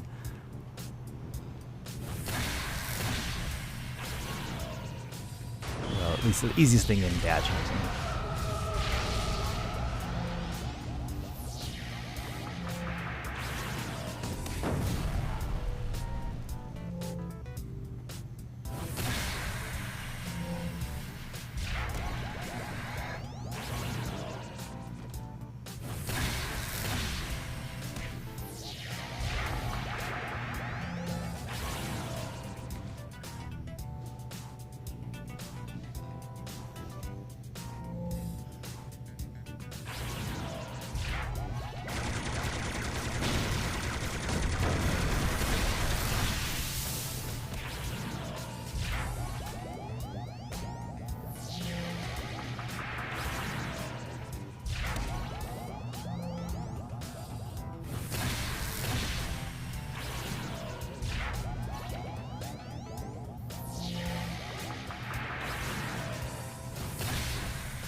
I wasn't looking at my health for a second there. I better be careful.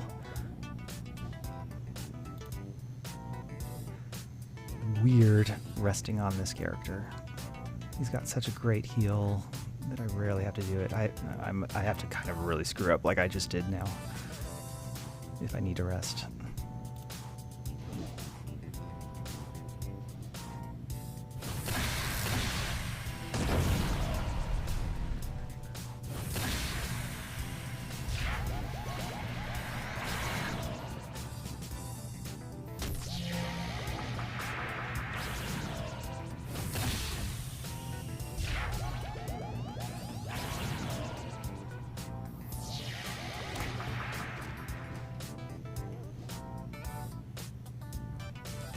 I went the wrong way, so I guess the box always spawns the other direction, and I'll need to click on that.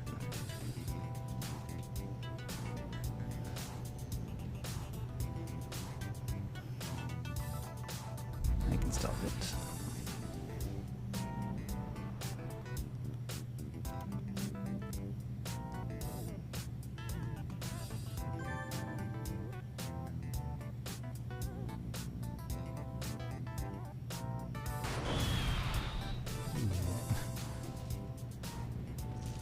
A rocket to the face. Somehow managed to dodge it.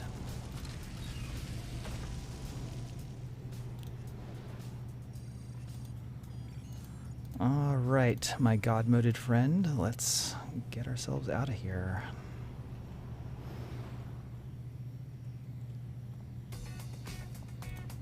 I won't be needing that. Ambush AI will ignore it anyway.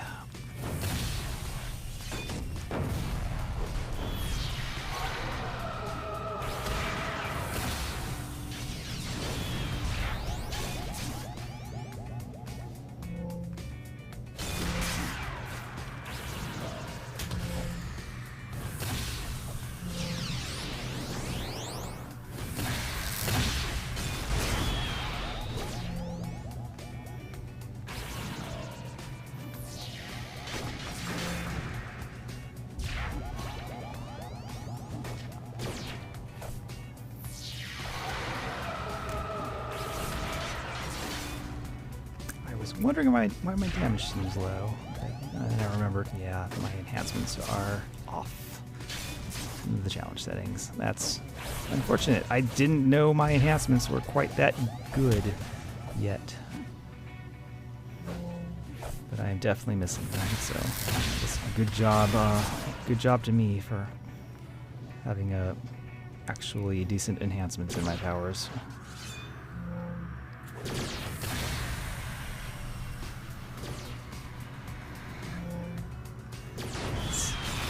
That's not like me. I usually have some real garbage slotted.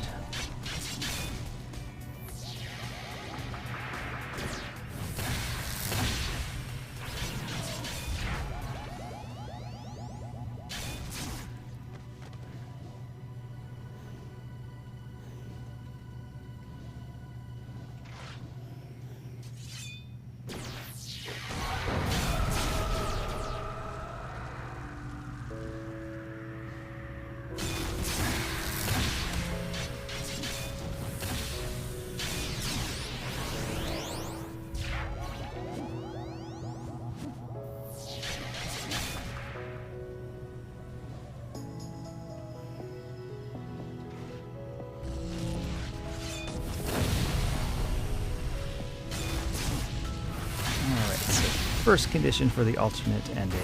Got the glowing crate, which is gettable in the flashback repeat.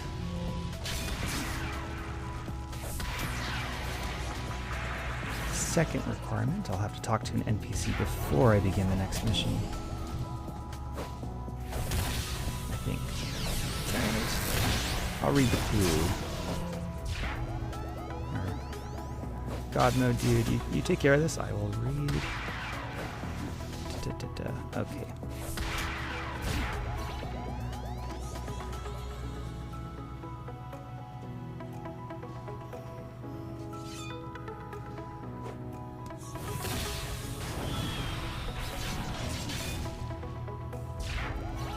It's kind of nice having this guy, because I don't... Yeah, the fact that inspirations and enhancements can't be used has nothing to do with my combat buddy. He's at full strength.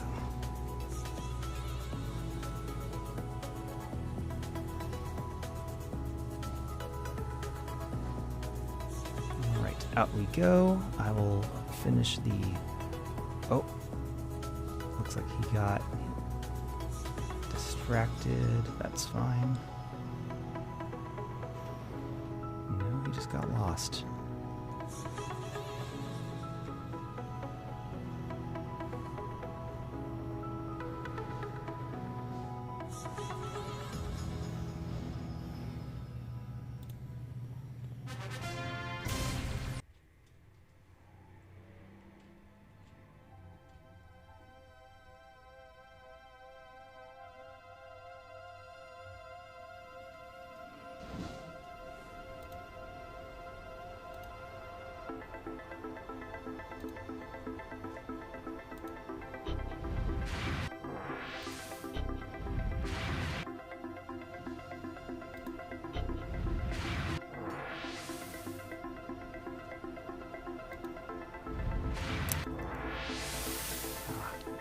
Too bad. I thought she might have been one of those contacts that gives you her cell phone number immediately, but I guess she isn't.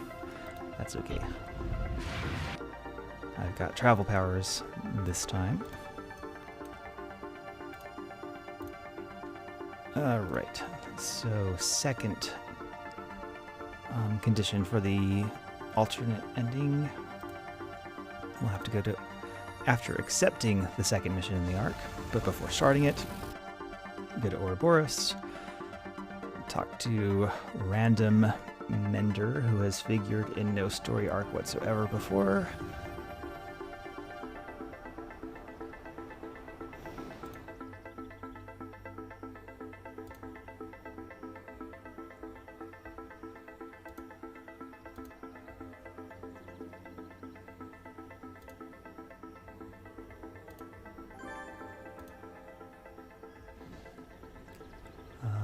Dialogue choices don't matter, it's just different explanations of time travel and all that good stuff. And from here, I think the fastest way to the mission would be to teleport to contact again.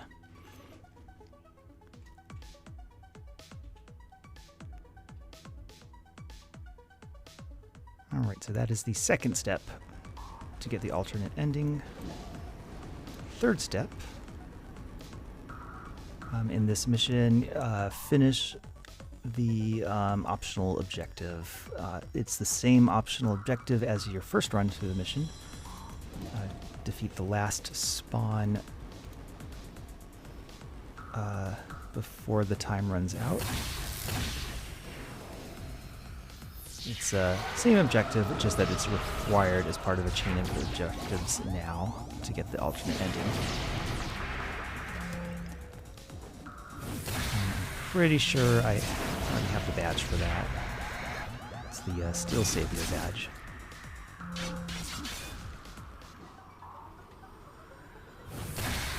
But even if you've gotten it before, I believe you have to get it again. Actually, I'm pretty sure you do. I think I remember failing this once. even though I had the badge already, it didn't matter. You have to do it in the flashback that you're trying to get the alternate ending on.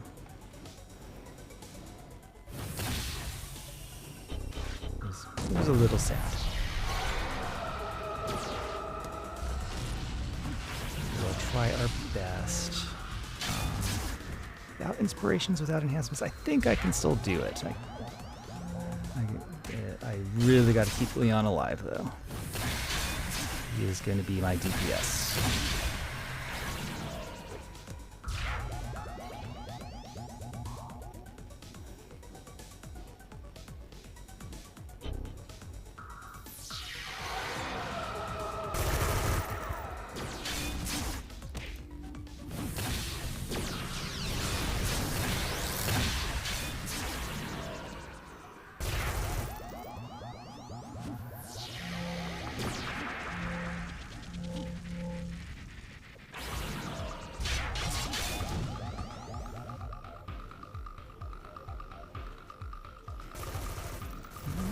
Fun part. The two enemy groups who are causing the problems because they're at war with each other, are actually at war with each other.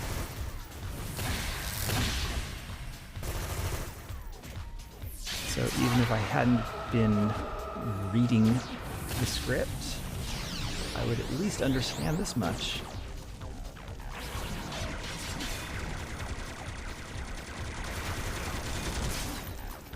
Because the gameplay is telling me so.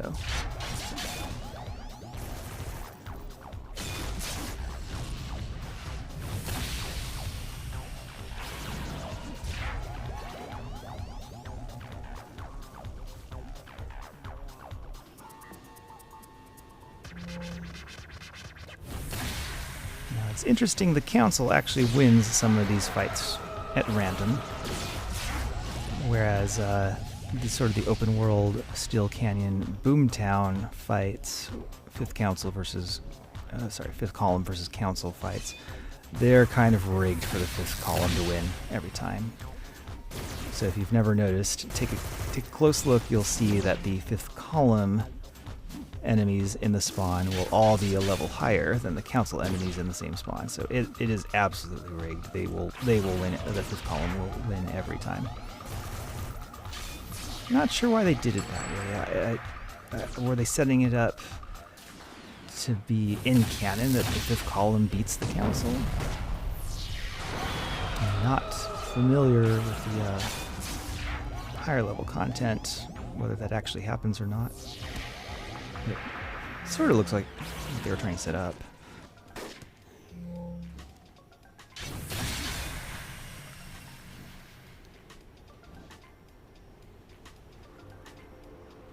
Alright, so far so good. First part of the mission's done. Leon's still alive. I really need to heal him, though.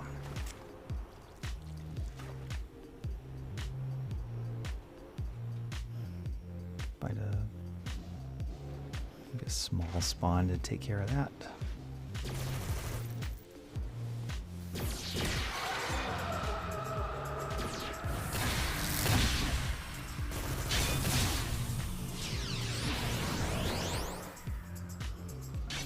Wow, he's got a lot of hit points.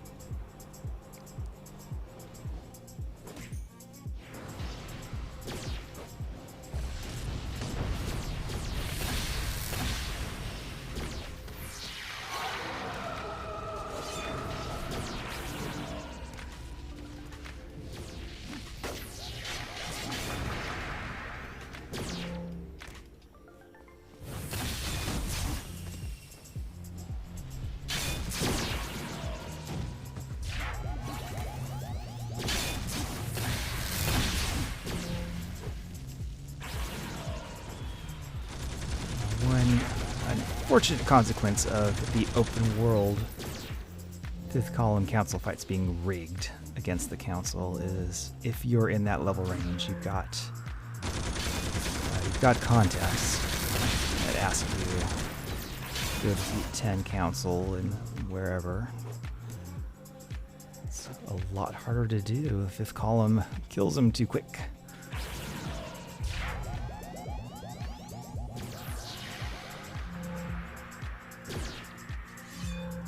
So often what I'll do is I'll take a break from soloing if I've got one of those missions where I have to defeat council.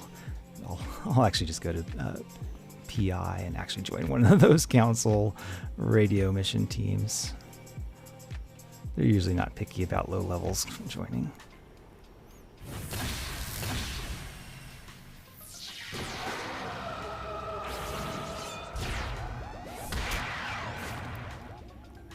And as long as the mission doesn't specify it has to be a particular zone, council inside PI missions will count just fine.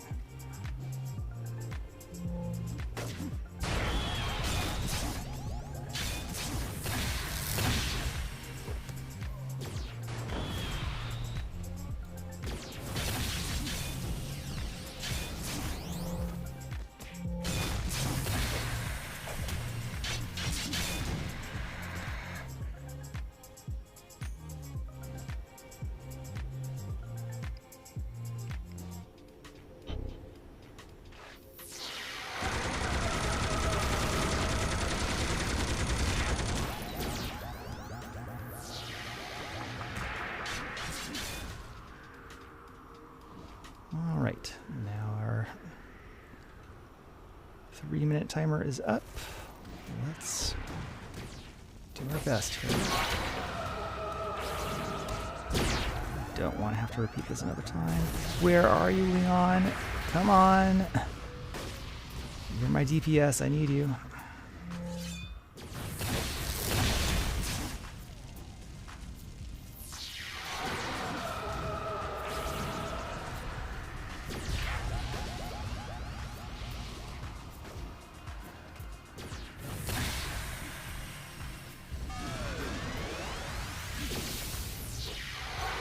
So please don't die.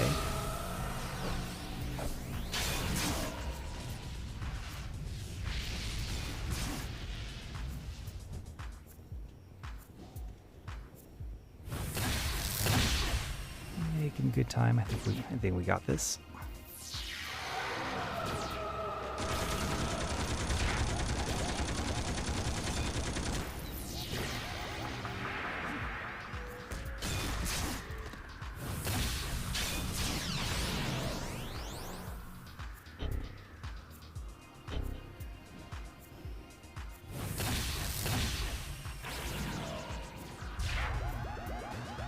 Actually, this might be pretty close.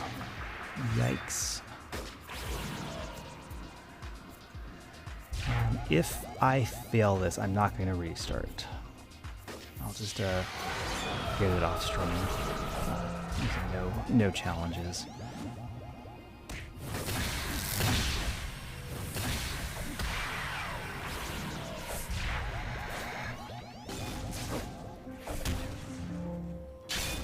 This is a rough objective to do with my effective DPS down so much from the enhancements. With the Diva challenge, this would be just a nightmare. So I'm glad I didn't attempt that. This is going to be close. And I'm out of endurance. Oof. Come on over here, Leon. Come on. Please, Leon, move it.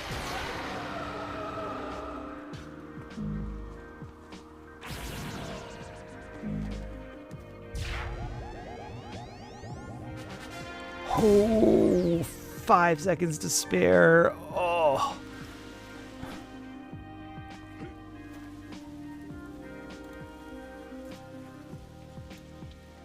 All right, so with that taken care of,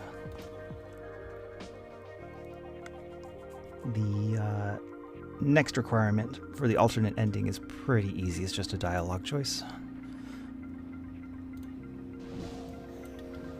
And I believe that is the final requirement for the alternate ending. I just have to make the not be dumb and make the right dialogue choice.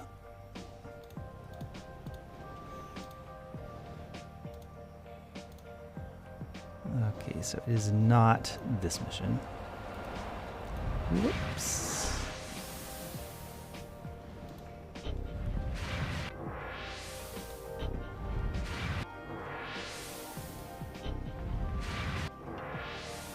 All right, nothing to do. Actually, there is a little something to do with the alternate ending in this mission. It's just different dialogue that you see. It doesn't actually change anything, but it is a little amusing. So normally, or I should say, the first time you go through here, you have a whole, a dialogue sequence with the bad guy.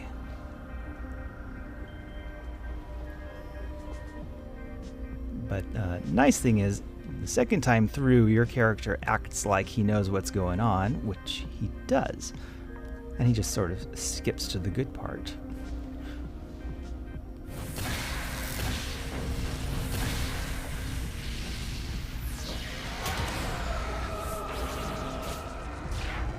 And that is something I kind of would like to see done more in other flashbacks. I mean, I realize that's a lot of writing.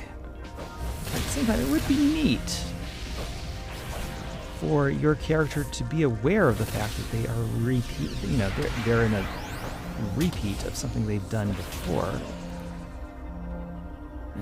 and they're not going to be surprised by something they've already seen happen.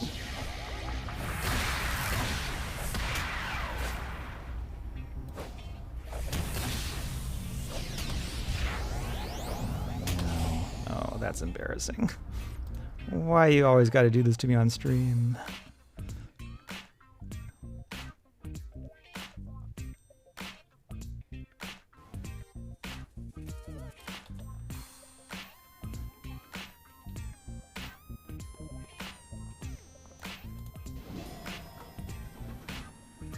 Nope. Walk of shame back from the hospital. No inspirations means no inspirations.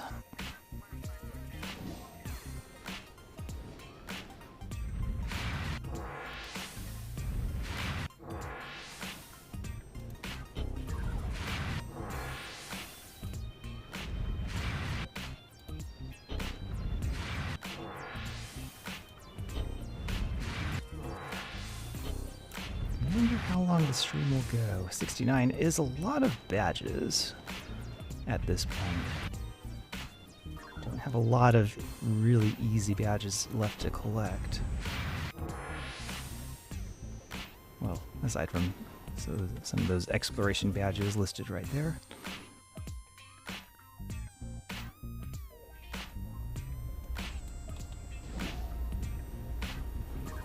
All right, where were we?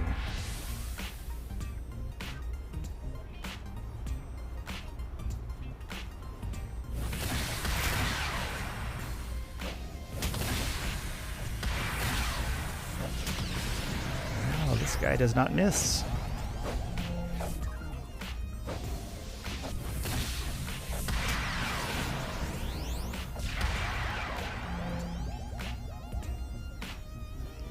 All right, so fun thing is, on this alternate route, you get a second dialogue choice. You can just skip to the end, grab the mask.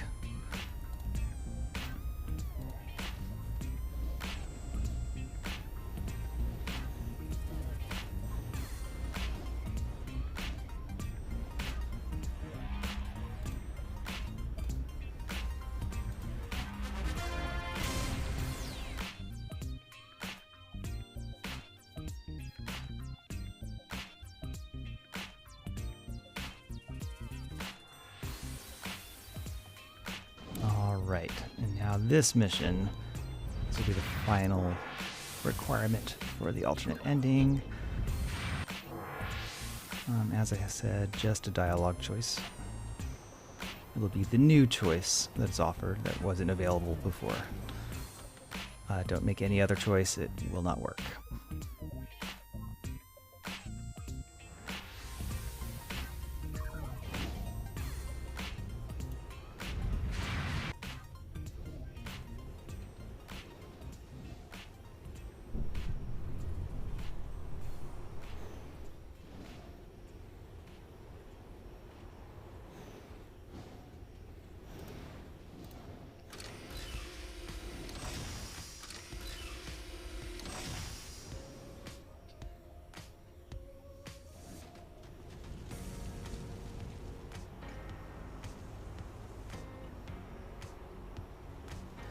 I guess no enhancements means I've got a slow hover as well. That's unfortunate.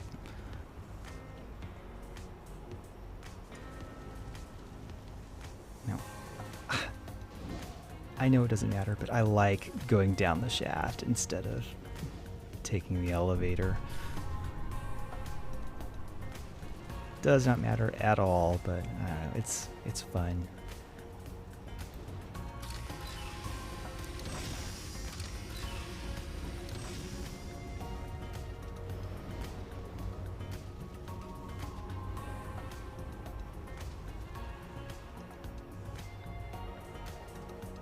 Alright, so as with the first time, we clear the spawn around Laura before we can talk to her.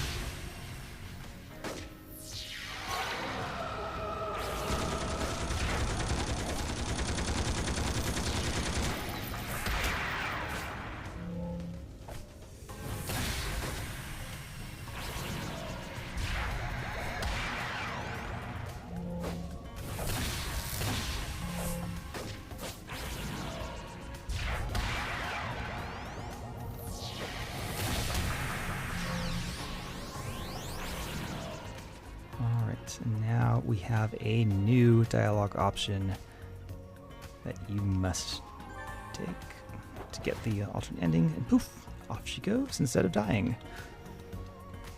Which makes this part a little weird because you can get real angry to Leon even though you no longer really have a reason to be angry.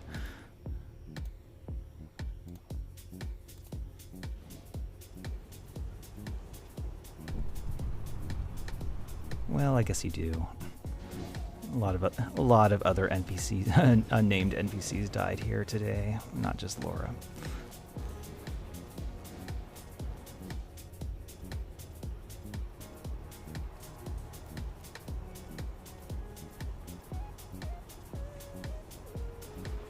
Who's this? Oh, not even a targeting reticle, much less a name.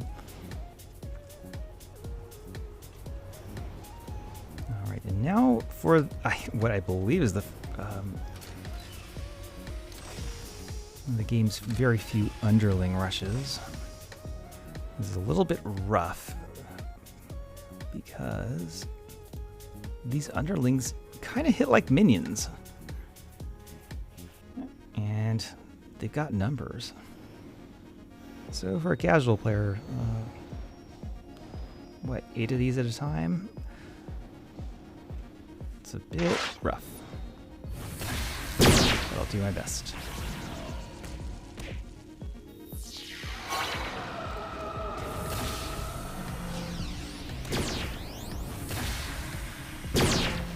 My AoE is going to be doing some heavy lifting here.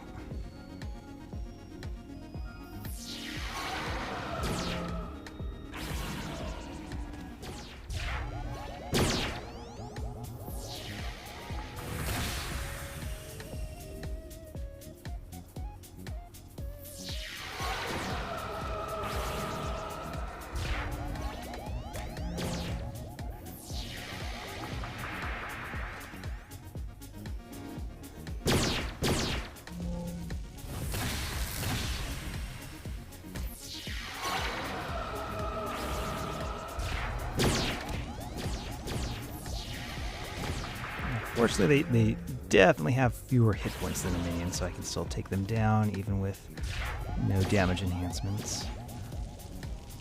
Just gotta make sure I don't sort of get surprised taking too much damage.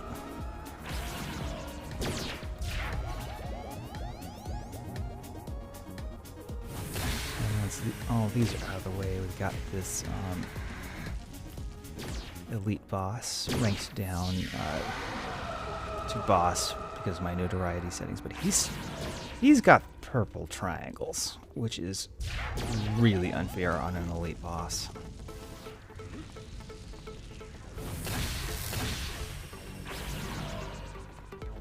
You can cheese it to an extent. Like you can watch for the purple triangles to drop before you actually finish off the last underlings and deal with him that way.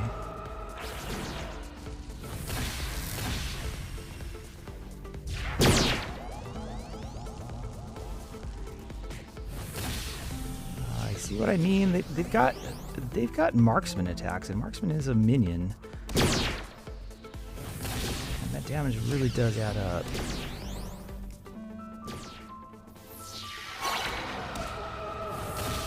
I may have to like rest or something between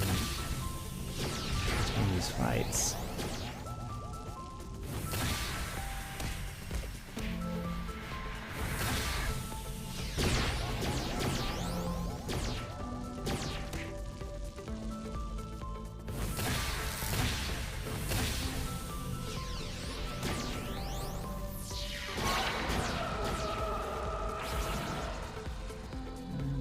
They don't have ambush AI, though I'm pretty sure they do.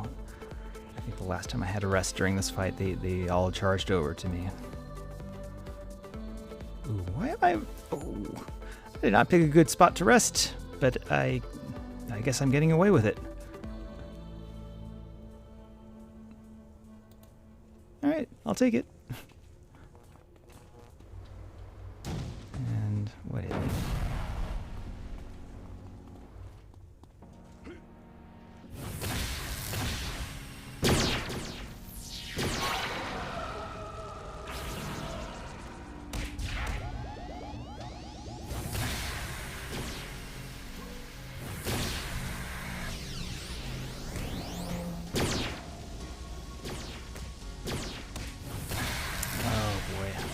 Another complication with enhancements turning off. I just remembered my Kismet 6% to hit. Yeah, that turns off too. So now that I think of it, that's my reason for running hover all the time. I guess I don't really need to be running that.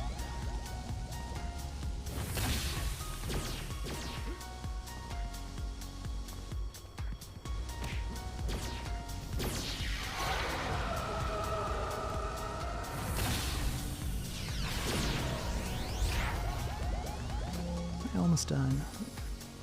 Getting there.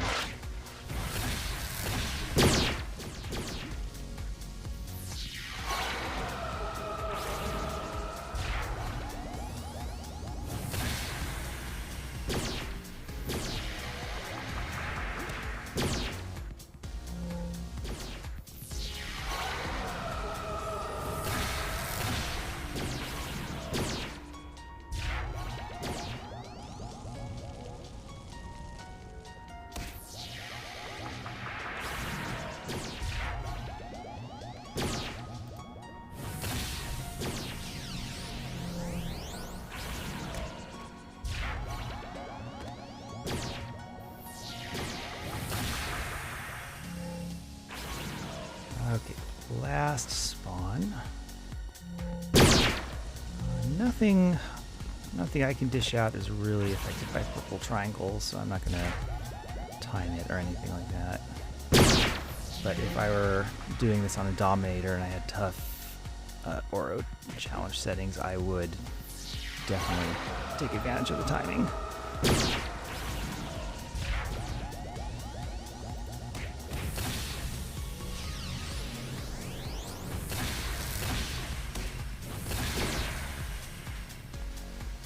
cheating? I don't know. But I don't feel guilty about it. They put purple triangles on an elite boss. I'm gonna get around that any way I can. That's not fair.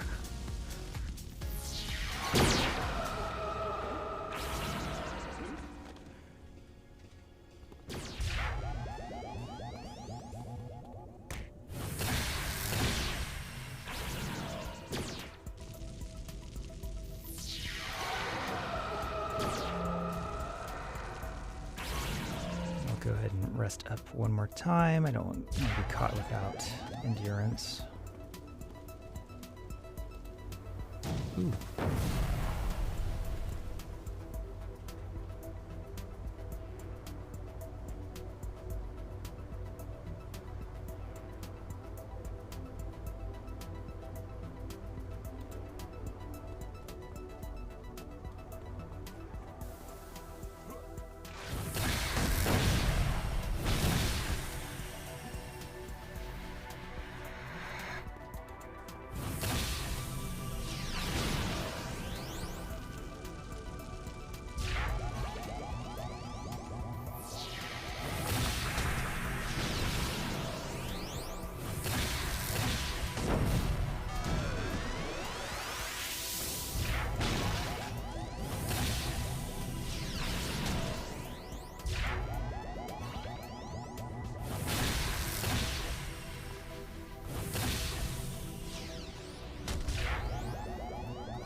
Transfusion miss is badly timed.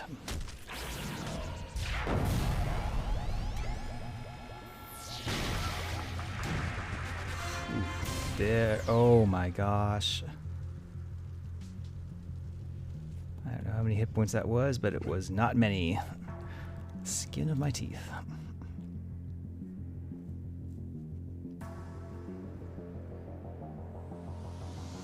I may have been saved. No, I was not saved by a set enhancement bonus because those are disabled in this challenge mode too.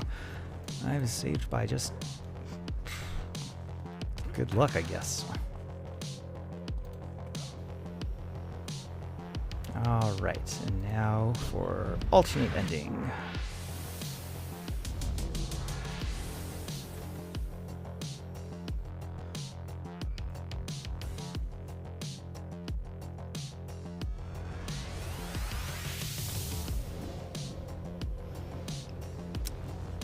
Mender Laura.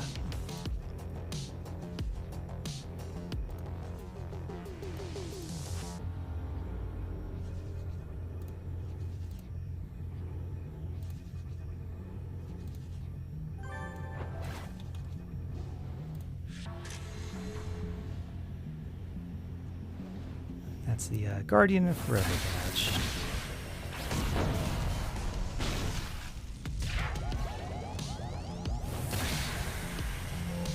Now I don't know if that's a score edition, a homecoming edition. I don't think it was in the base game.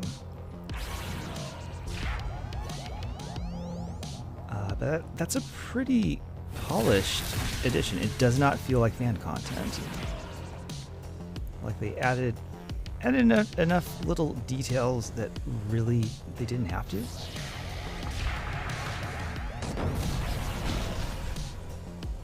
They didn't add any annoyance, really.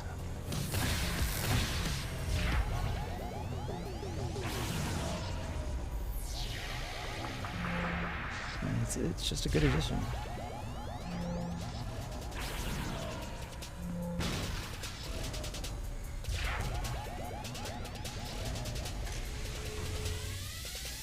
I should be stealthing to the end, I apologize. I do not have a DPS to be barreling through as I normally do.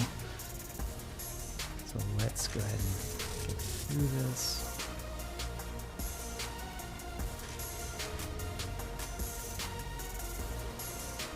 Take a quick knee.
And that's it. That is Laura Lockhart. A few more Oro badges and the alternate ending. Got everything we wanted. That leaves, we'll do one more run through of Graham Easton. Archetype powers only, and enemies are buffed. When enemies are buffed, yeah, they hit hard. But other than that, I mean, that is pretty much it. They hit hard. That is the only thing. And with the right inspirations, that's manageable.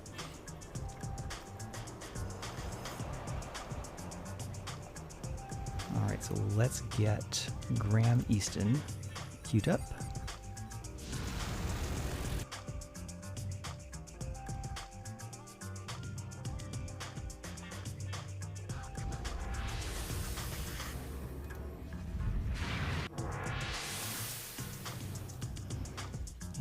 Before I go in, I should check my enhancements. I feel like Lux are the way to go. You really don't want to take a lot of hits when the enemies are buffed by the Ouroboros challenge. They hit hard.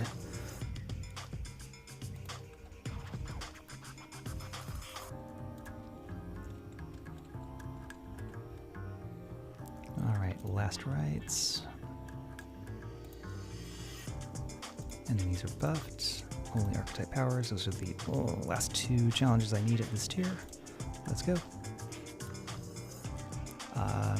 Does Mender Roebuck sell inspirations? I think he does. Yes. Great.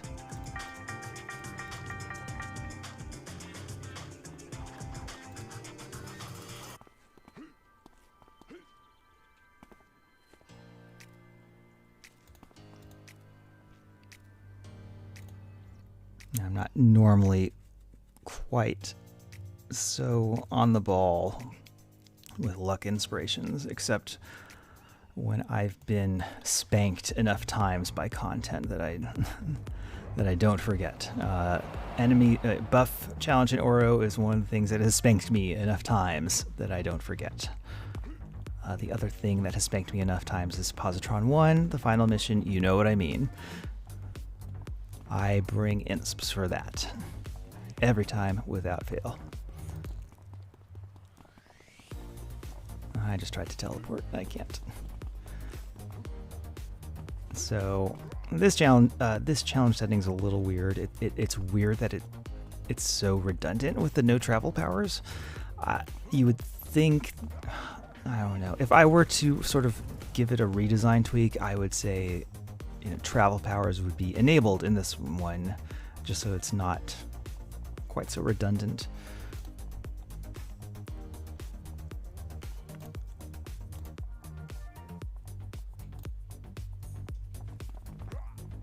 So it would be like only AT and travel powers.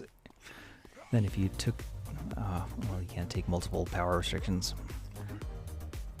but it would eliminate the overlap. Because as it is, there are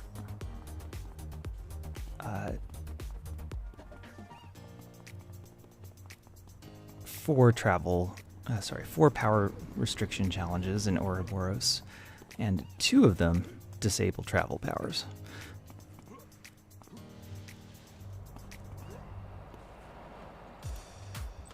Seems a bit unnecessary.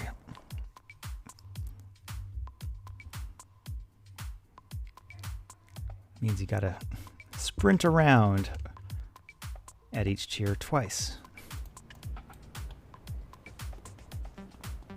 That's not really fun. It's not so much as a challenge as just sort of a time waster.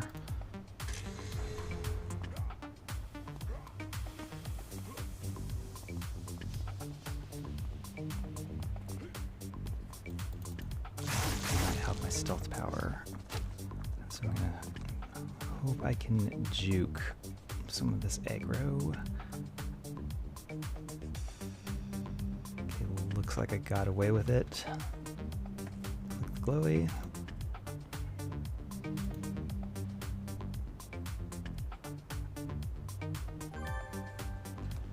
Alright. Heavy hitter incoming.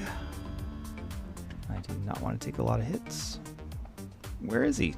Come on.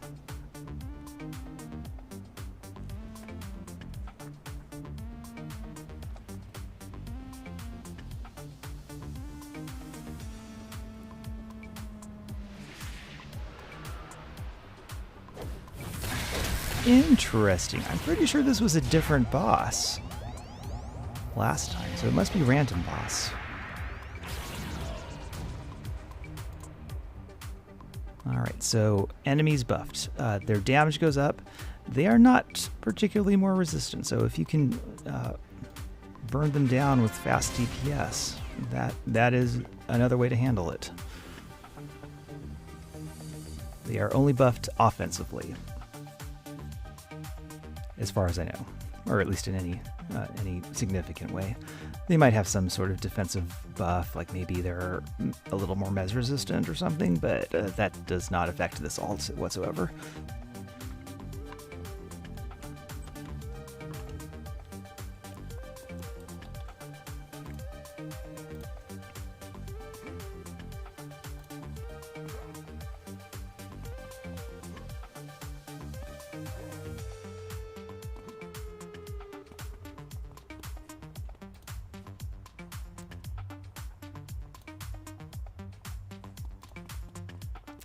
In fact, because I am sort of burning them down so fast with DPS, I might play it a little more risky on the luck inspirations.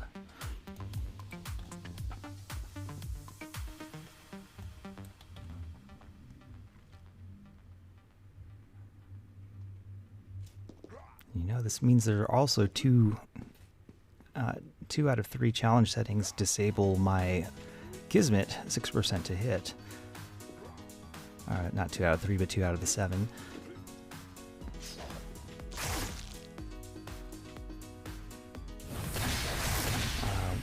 One, the enhancements have no effect, of course. That one makes sense. But also this one, no AT powers only,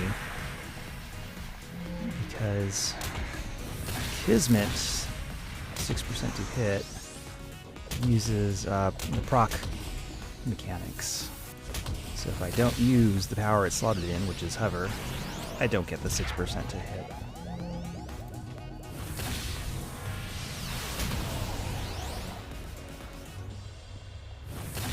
Yeah, you know, they're not, I mean, they are hitting hard, but not so hard that I'm really struggling yet. I may be okay conserving my lux a little.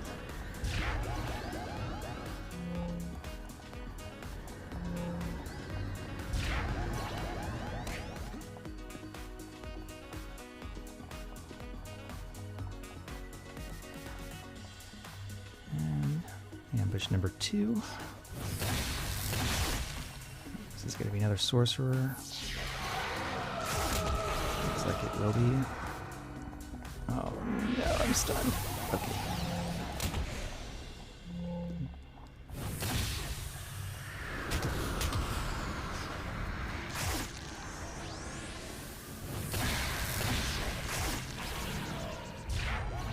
Well, one upside of not being able to use my pull powers, I get a better look at my costume. I don't get to see him fight on the ground that much. Kind of he looks good as a speedster.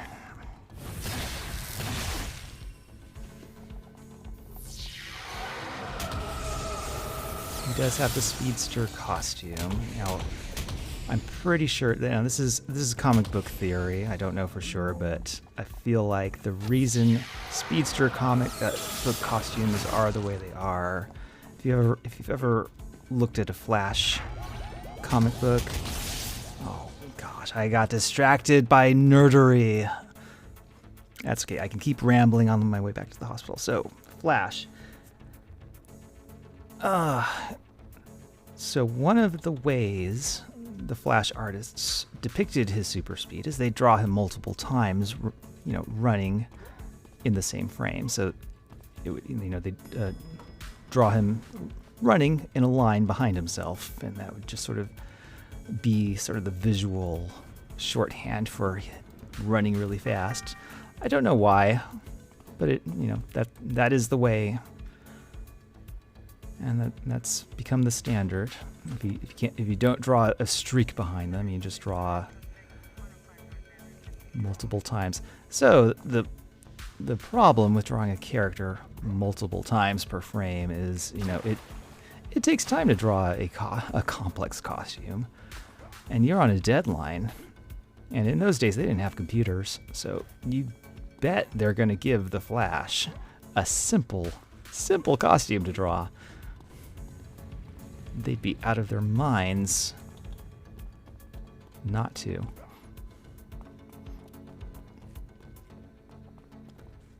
So by extension, I feel like a comic book character with a simple looking costume like this sort of gives off speedster vibes, just because of that old trope.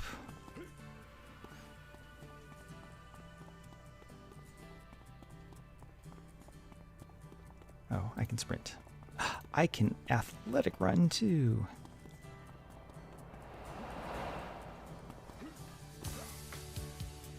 Now, why does this challenge setting let me athletic run but not hover? Seems awfully arbitrary. I think it would be a good move if they decided to change it. Only archetype powers and travel powers allowed.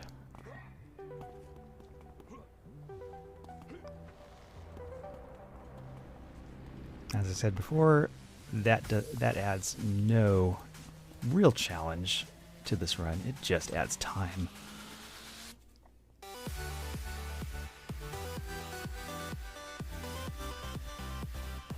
All right, where were we?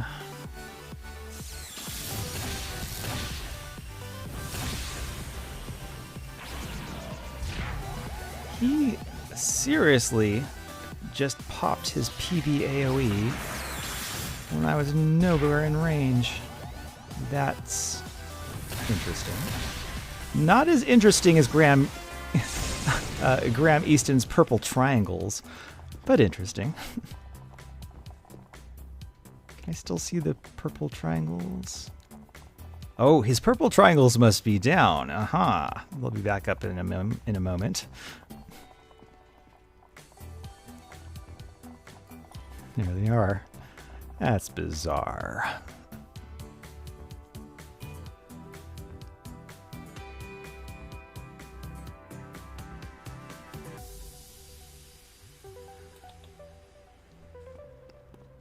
All right, next mission, ambush AI.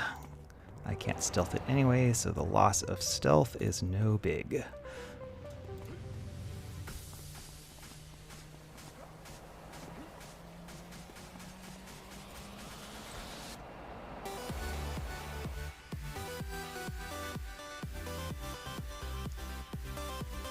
All I have to do, click the glowy and super speedster my way out. Now I've been told, I know because of City of Heroes lore, that this costume makes him look more like a Keldian or a Peacebringer, which, yeah, I can see it. Wasn't my intention. This is not a Peacebringer.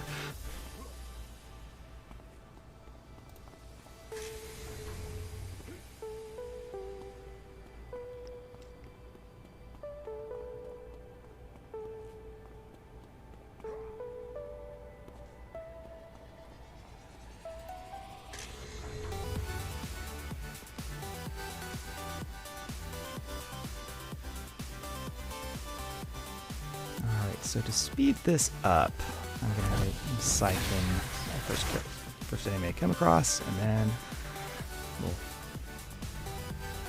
draw myself multiple times, getting to the door.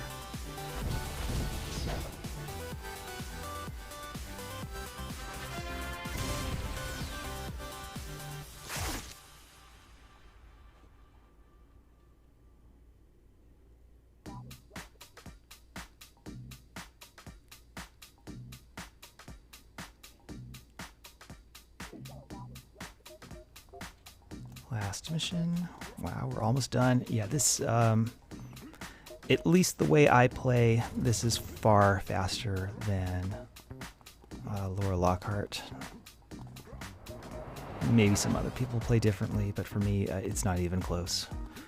I am very glad I opted to take do Cram Easton the second time and not Laura Lockhart the second time. And I'm pretty sure they give the same reward merits as well. I don't think they data mined the rewards on those.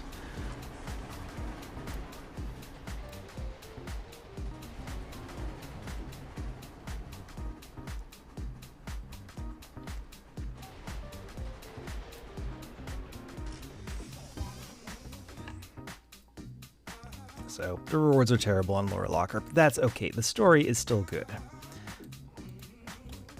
And, you know, as I said before, the gameplay reinforces the story in a really engaging and fun way. I do not mind running it at all. No matter how long it is, no matter how few merits it gives.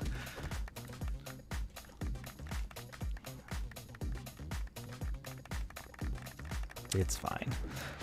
All right, so I may as well pop the Lux here. And what else am I saving it for?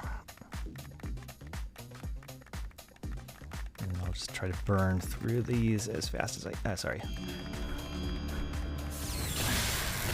No, as in DPS through these as fast as I can.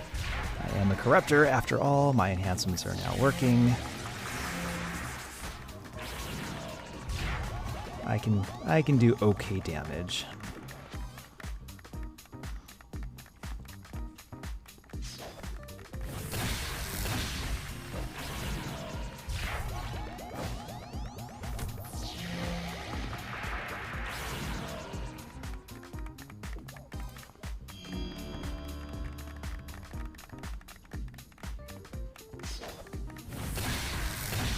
Alright, so I have spared this guy once, and I've killed him once.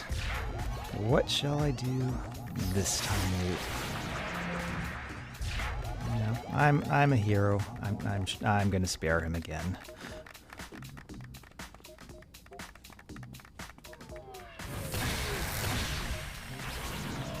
It is hard to wash bloodstains out of this costume.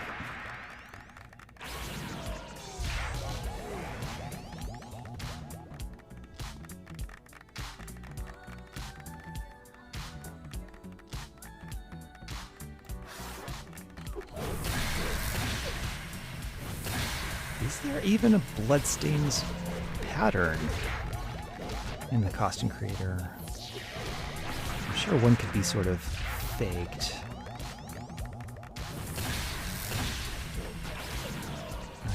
be a little unsettled making a blood-stained, villainous version of this costume. I think because I've played him as a hero so long, it's a little hard to think of him as anything else.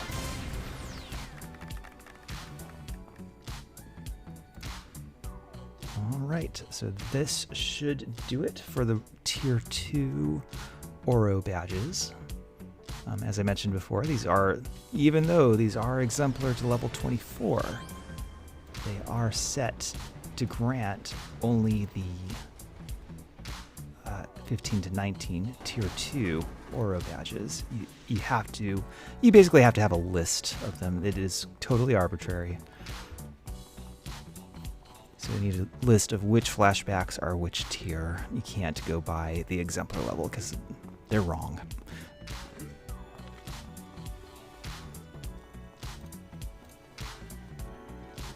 Alright, this does it for half the Oro badges. I'll update my notes, and then I think we'll change gears, do some Explorer badges. I just want to get that badge count up. Feels like things are dragging along because I've been doing some of the more difficult badges on the list.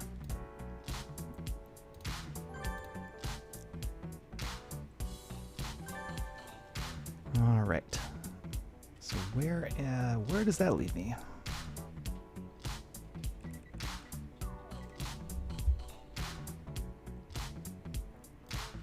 $8, 11. Getting there.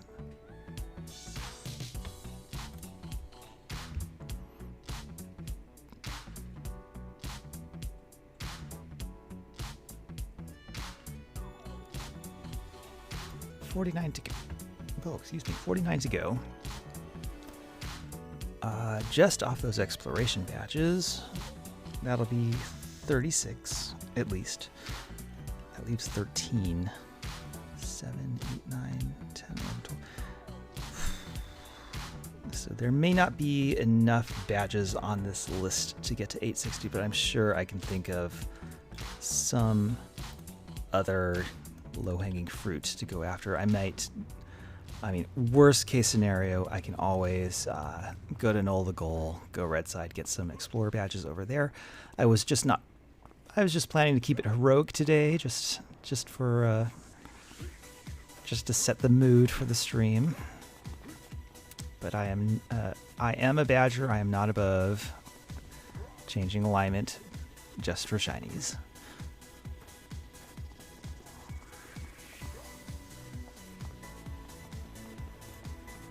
All right, what should we do? We did Founders Falls. I think we'll do, so let's do Eden. That's the adjacent trial zone.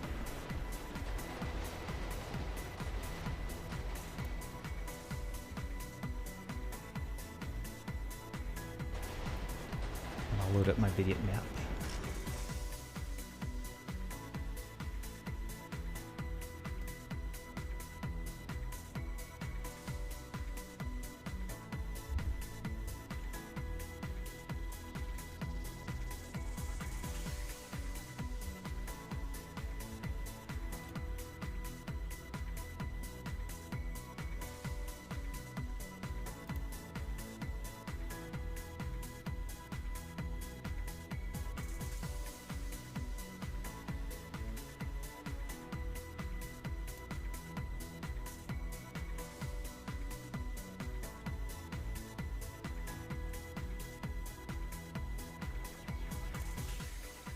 Hope this is an easy one.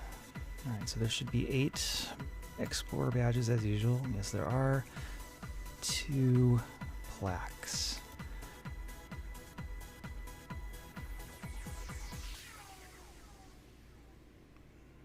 Alright.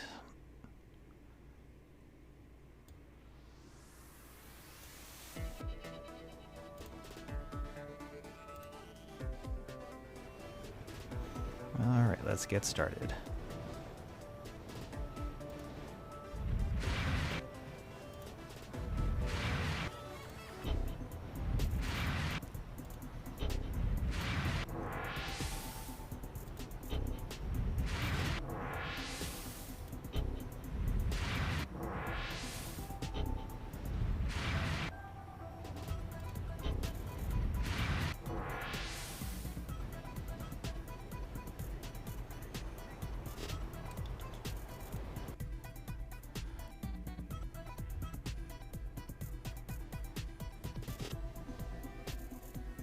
Okay, no snipers in this zone, so I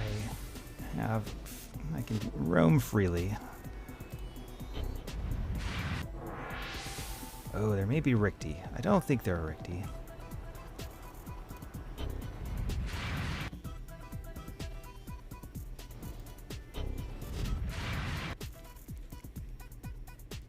Alright, so I'm not very familiar with Eden at all. Let me blow up since we're doing some exploration. Let me blow up the map. Okay, now there is a badge or a plaque over this direction somewhere, I think.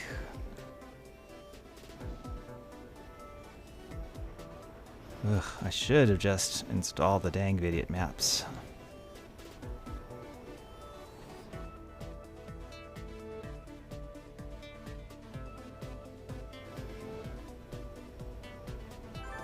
Ah, okay, badge. Didn't see it, but got it. I'll take it. Alright, and then there is a plaque around this side of the building. I think. Oops, sorry. I set a UI, hide UI hotkey to help me take those slick thumbnails for my stream.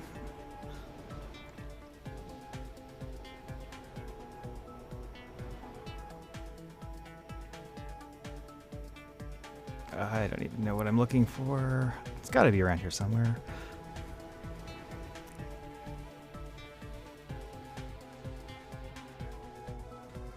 Looks like I passed it by a bit. Is this it here? No.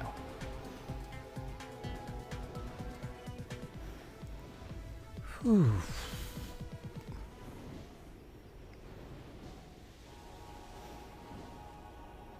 There it is. That's one plaque down, one badge down.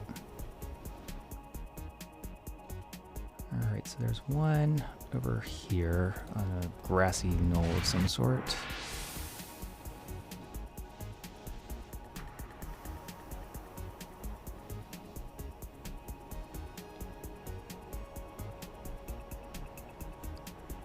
Great. One down here by the Cray facility. I think there's also a plaque down here. Well, there's the Cray plaque. That doesn't count. Oh, there we are. There's that. All right, and consulted the Vidiot map. There is a plaque over that right there. Great.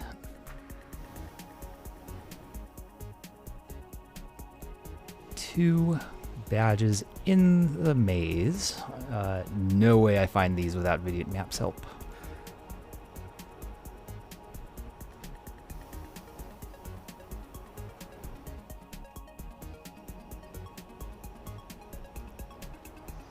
Okay, so one is down here somewhere. I always have trouble finding this one. So if I really struggle, I will... Oh, never mind. There it is. Wow. Okay.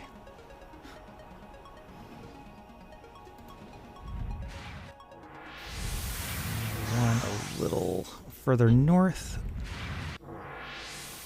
in the maze. How far? I think it... Okay, it looks like it's around here. Maybe. Oh, it's right there. Great. That is much less painful than Perez Park's maze badges. On the other hand, at least I have Perez Park's maze badges memorized. I've gotten them on every low-level alt since 2004, pretty much. You get the Blood Moss badge enough times, you will absolutely memorize where it is.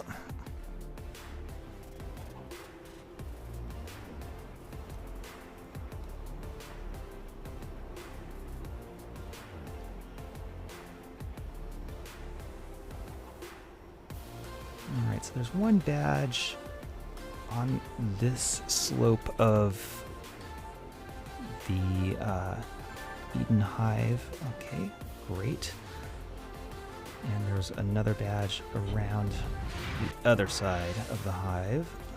By which I mean this hive, the hive that you do the Eden trial in, not the Hamadan hive, which I cannot enter, boohoo, because I'm too much of a completionist.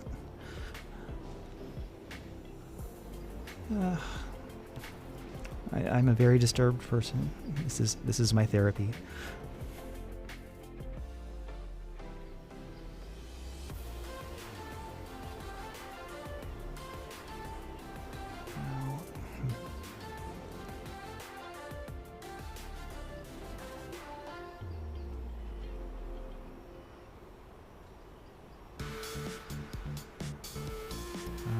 Really not sure where this badge is. I think it's this way. There it is. All right, so I've got both plaques. How many badges to go? Just one. And this is one of the easier ones to get. It's just the waterfall.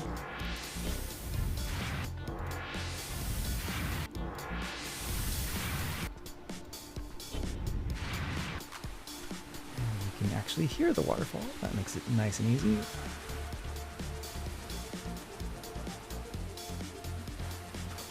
It is the top of the waterfall, I think. Isn't it?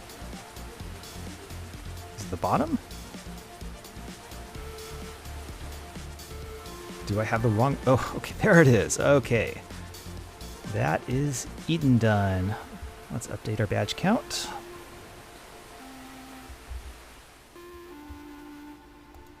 8:20, 40 to go.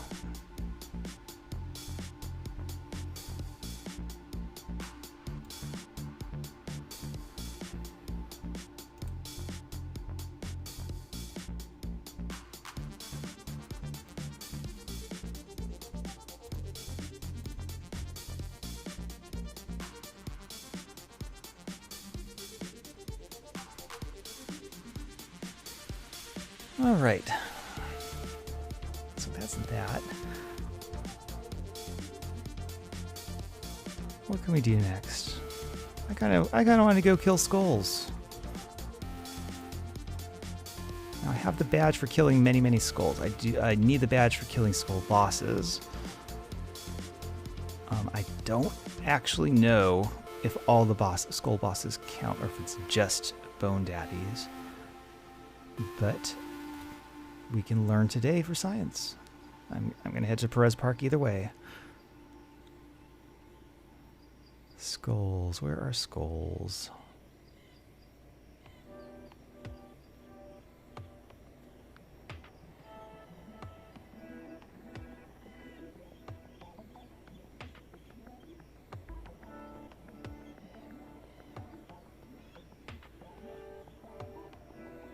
Defeat 50 skull leaders. I have 41. Okay, this will be... Oh, I don't have kill skulls. Oh. Oh, that's embarrassing. Let's get them both. We're going to kill skull bosses and we're going to kill skulls.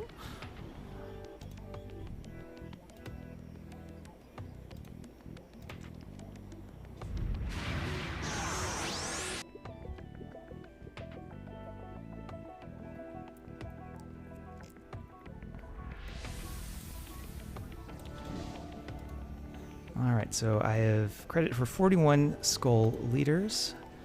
This is not a bone Danny, that's a death walker. Let's see if he counts.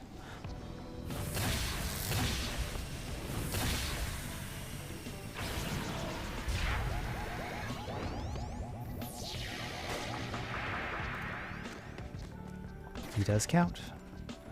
Alright, so the badge site I'm using specifies it has to be a bone daddy, and that's not correct. So I will go ahead and let that maintainer know.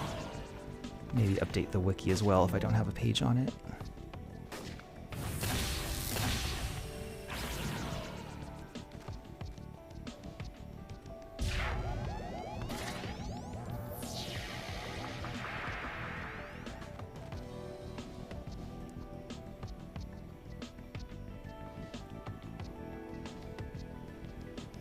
for just the basic kill skulls badge, of course you want to find a nice big pack of minions just like this.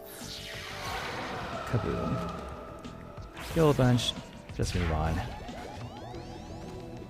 Waste of time to go after the runners, IMO.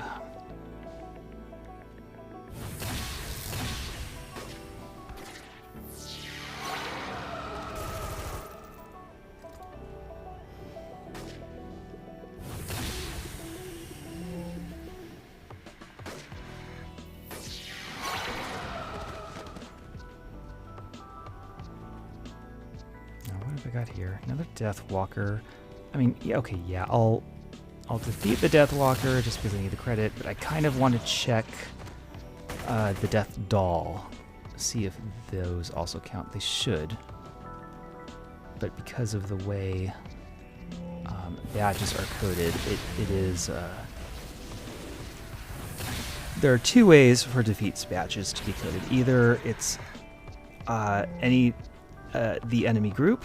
You can defeat any target in the enemy group, or it's specific named listed enemies. And when it is specific named listed enemies, often they will have forgotten one on the list. So you'll have these situations where some of them count, some of them don't. You just have to sort of know. Another Death Walker. I just want to find a Death Doll.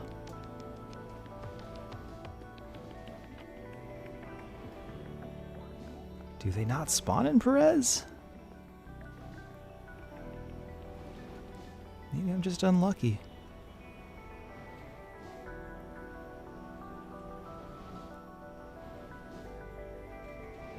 Sorry for the delay, but we're doing it for science. There's our Death Doll. Okay, so we are on 45 of 50. We'll defeat a Death Doll. And if it goes well, that should be 46. It is 46. Great. So Bone Daddy, Death Walker, Death Doll, all count.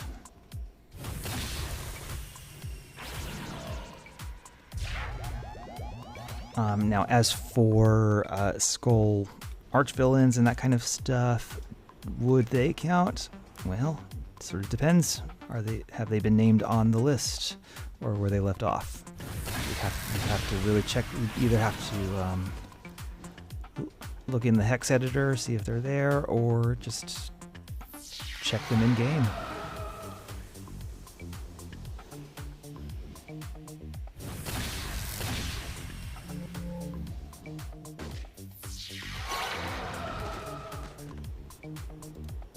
Cannot believe I got to level 29 as an OCD badger and I didn't get kill skulls.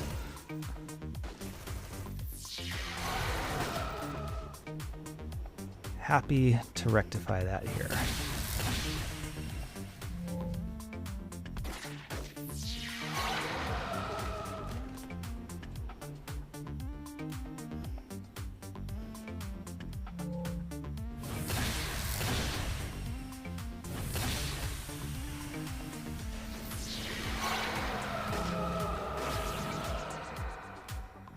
Here at this, the north and south ends of Perez Park are a little higher level than the others, so I'm no longer one-shotting the bosses, I'm two-shotting them. If you're low level and you're doing this badge, you want to stick to the west side, near where the Galaxy City Gate used to be for low-level skulls, and east side where the Atlas Park Gate is for low-level Hellions. That's Bone Crusher, so now I just need kill skulls, and we can move on.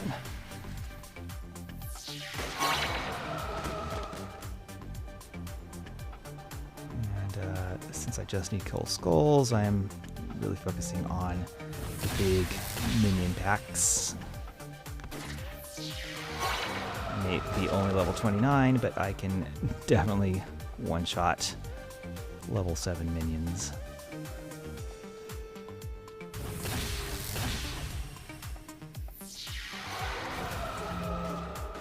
To be getting close. Did I already get it? No.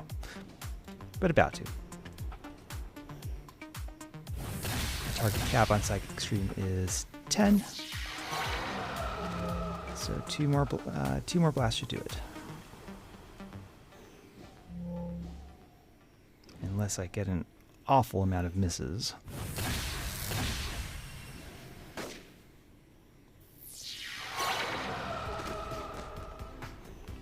Alright, one more minion mow down will do it. This is good enough.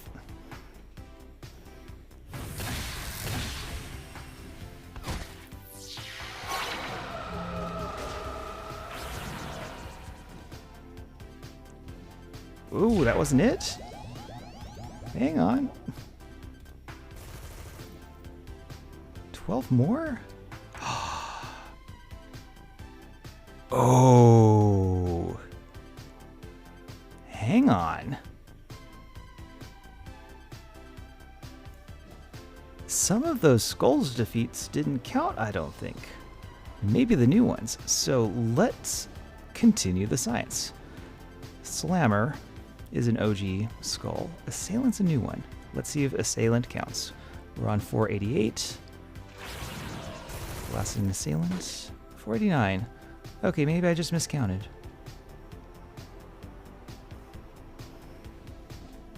So this should be coded as an enemy group defeats badge, in which case there's no messing with, you know, a list of which counts and which doesn't. It's just anything in that enemy group counts.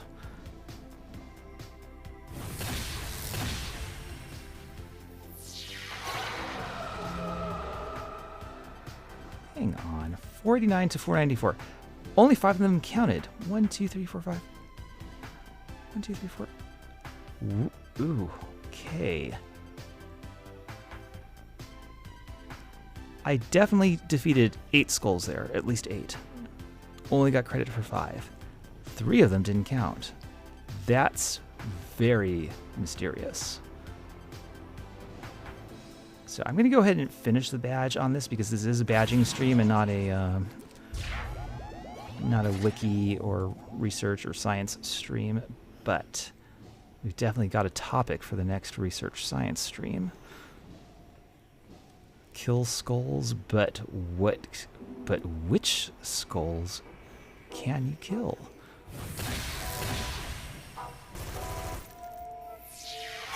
That should be it. Alright. Kill skulls.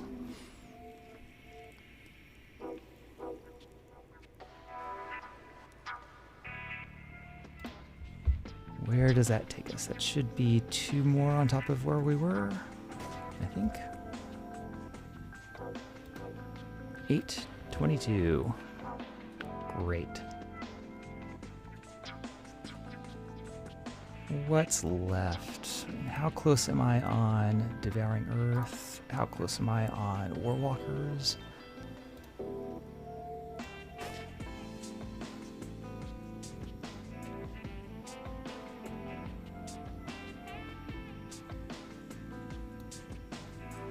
I'm not very close at all on Warwalkers. I may change that. Do something different. Might go after gold. Go red side. Go after gold brickers instead. That would definitely be easier.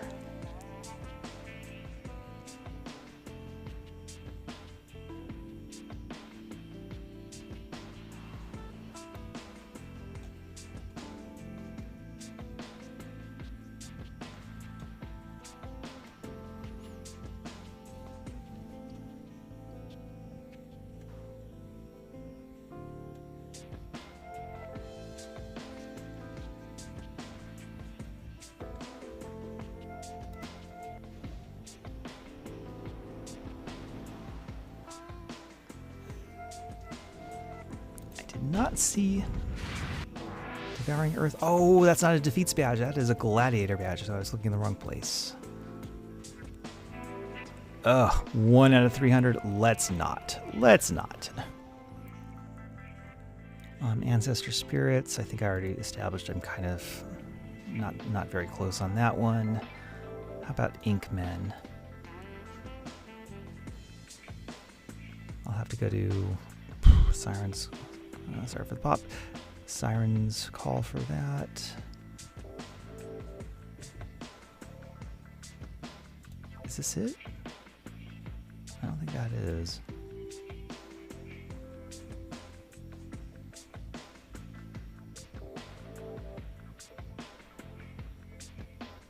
Actually, it's more likely that I've not killed any blue Inkmen, so I'd be starting from scratch. So let's not do that either.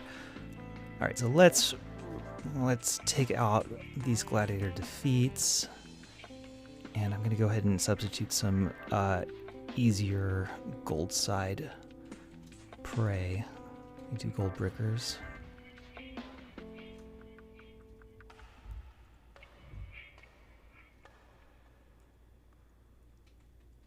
And while I'm at it, I can go ahead and add St. Marshall Explore badges. How many more do I need? 38. This will get it done.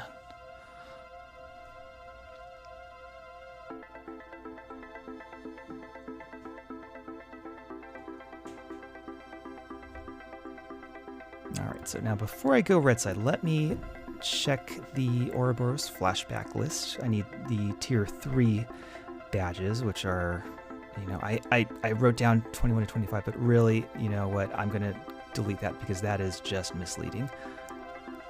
We're going to do tier 3 Oro badges, which may or may not be actual level 21 to 25 missions. What do we got? I'm going to find some short and easy because I'm going to be doing all sorts of nasty challenges.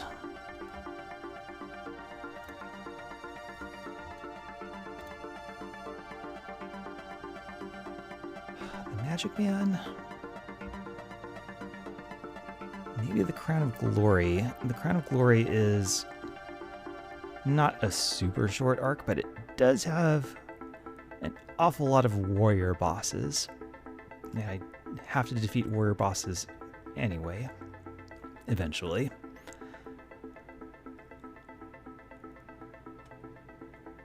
What else could I do?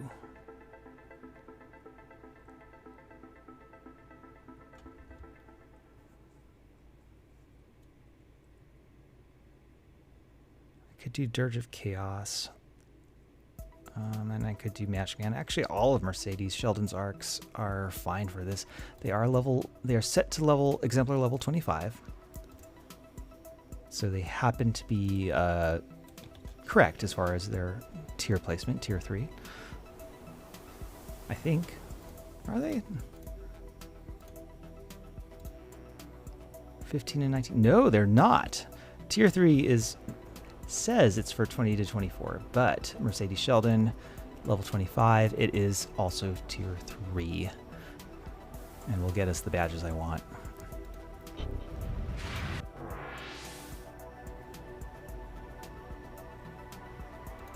So yeah, that helpful tip for all you badgers out there, the Ouroboros badges lie.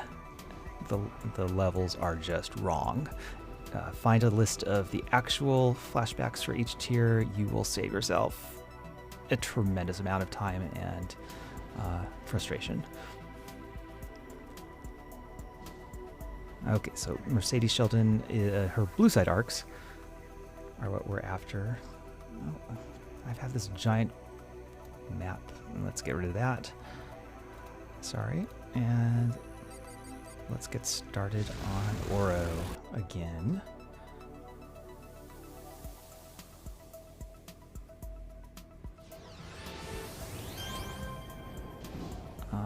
I think I'm going to just farm the Crown of Glory for warrior bosses.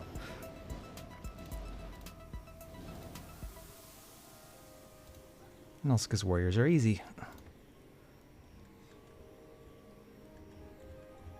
So they're not even, yeah, they're not listed here. They're listed here because you are exemplared to 25. But you will not get the tier 4 badges, you'll get the tier 3 badges.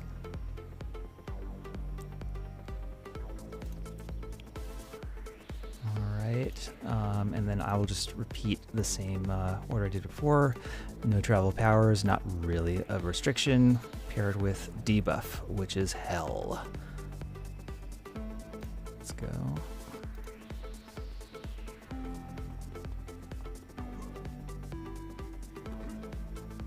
Now, interestingly, with the no travel powers challenge, you'll see my hover is still active and in use, even though the flying aspect is suppressed. And that's strange how they coded that. But it does still mean the defense part of hover, as well as that Kismet 6% proc that I have slotted in hover, both still work. And that'll be handy.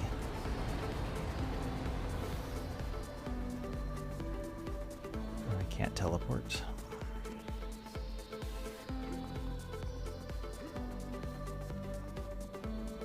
Weird that Athletic Run is disabled on this challenge, but not on the other challenge, the AT powers only challenge.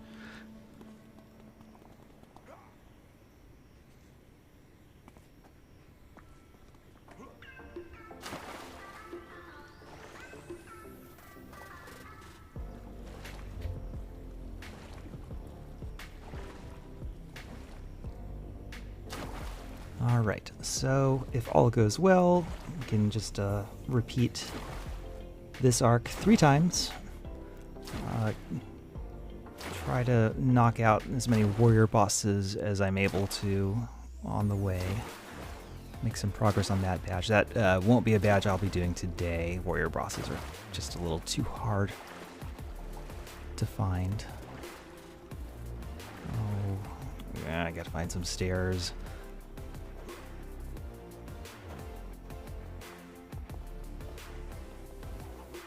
I gotta not fall down the stairs.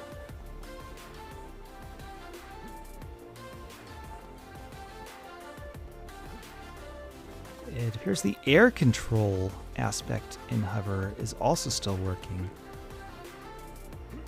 And you can see me change direction in midair very easily. That's normally something you can only do with combat jumping, because of combat jumping's air control buff. But hover also has an air control buff, which also, I guess, today I learned, applies to jumping if somehow you're jumping with hover on, as I am. Okay, so what does this mission want me to actually do? Surely not just fight warriors. There's got to be an actual objective, right?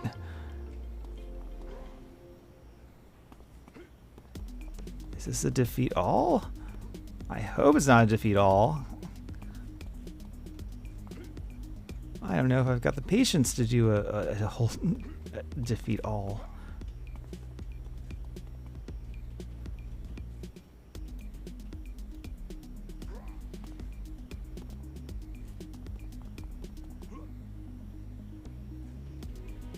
Let's see if there's a boss back here. It'll speak up.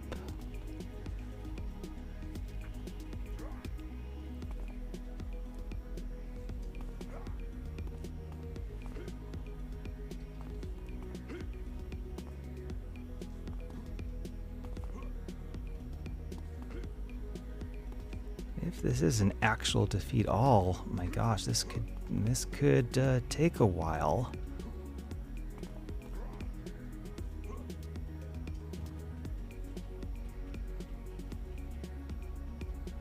I may have to rethink this.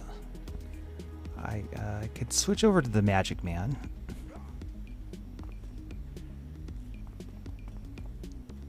Let me consult with Paragon Wiki, see if this is an actual defeat all.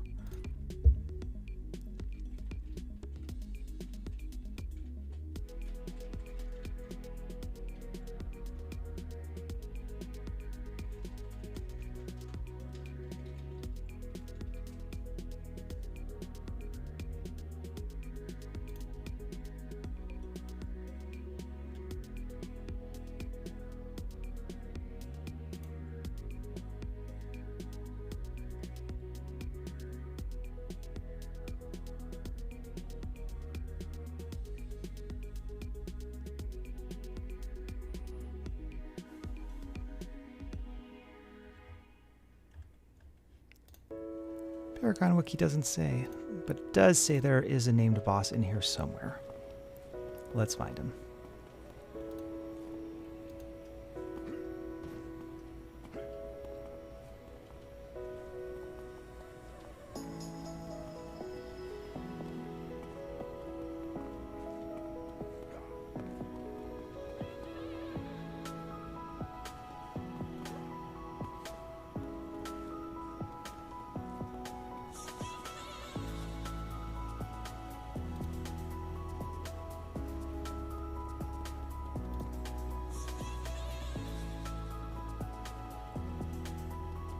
Oh, this is weird.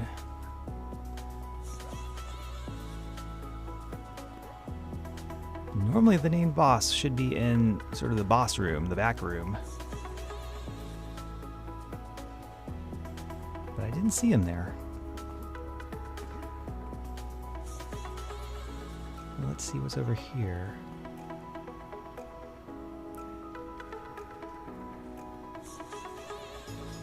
No. Okay, did I miss him?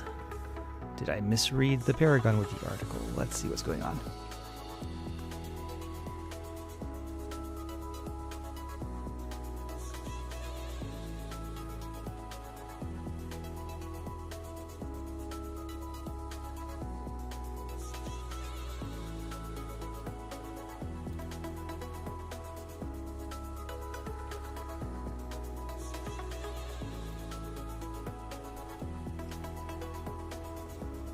Paragon Wiki says there is a named boss here somewhere.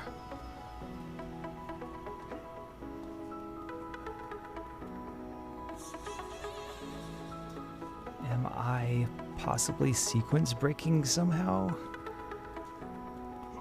Is there something I have to do first before the named boss shows up?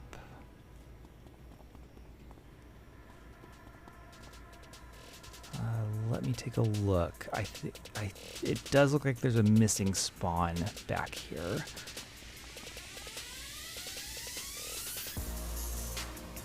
So this sort of empty spot in the back of the warehouse, there should be a spawn here. And there isn't. So I think this is where the boss will spawn once I've done whatever this mission is expecting me to do. I don't even know what it is.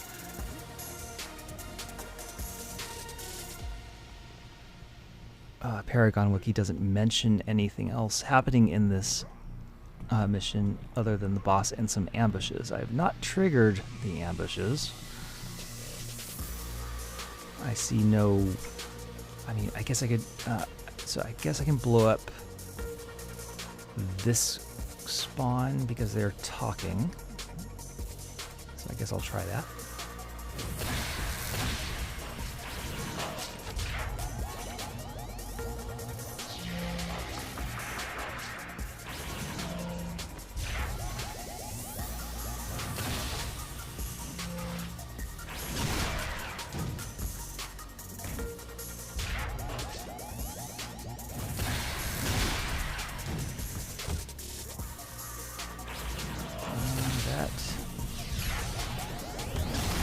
Chances hurting. I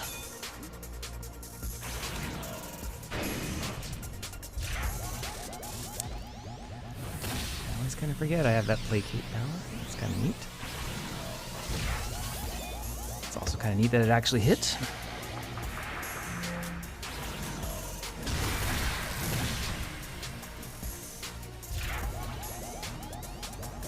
So this is the last of the talkie mob. See what this does for us.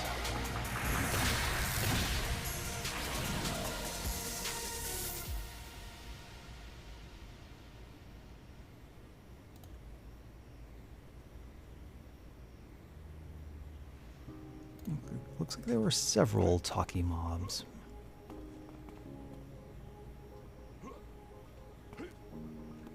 Alright, let's find another talkie mob.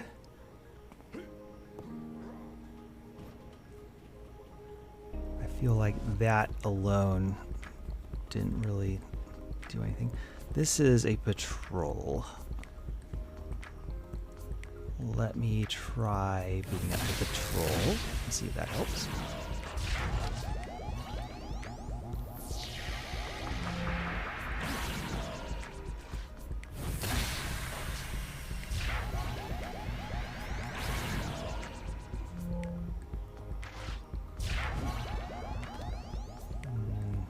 Doesn't appear that did anything.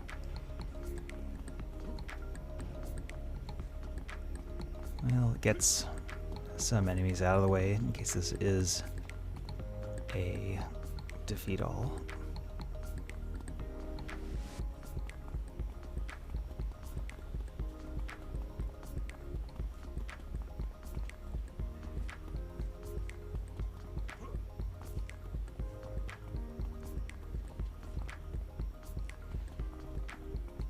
Huh, I'm back at the end again. I'll take a quick peek to see if there's a spawn there that wasn't there before, but I don't see why there would be. No, not yet. But, is this another patrol? I think it is, but where's the rest of it?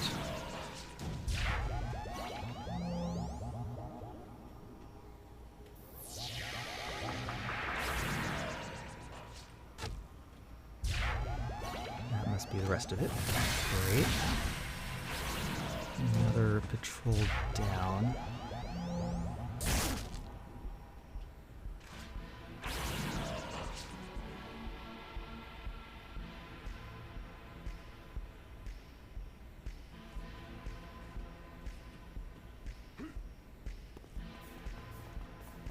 All right, let's check that side route. Room on the side. See if there was another talkie spawn over there.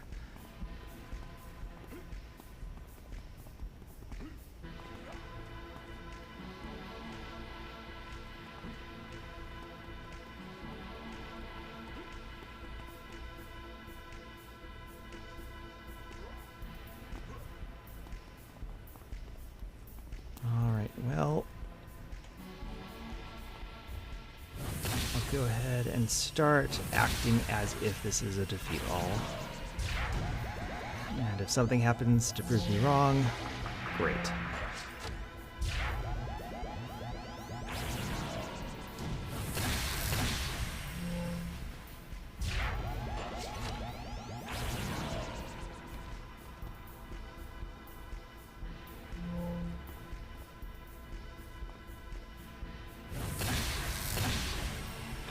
Didn't see any other sort of special mob spawns that would possibly trigger the boss to load in.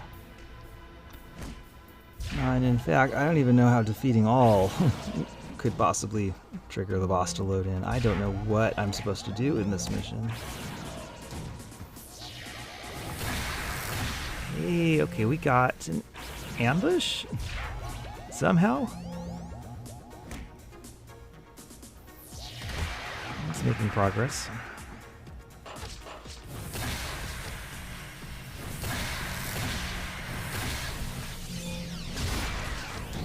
Ouch.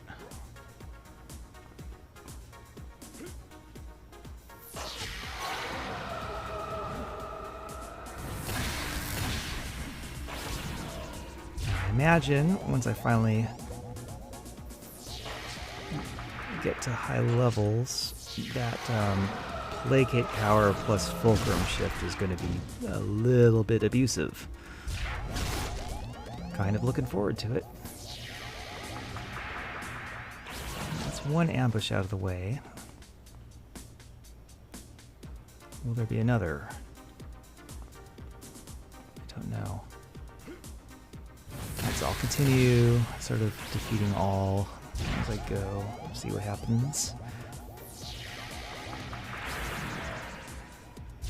Because there's no glowies around. There's nothing that could sort of advance the mission other than blowing up warriors, so might as well do that.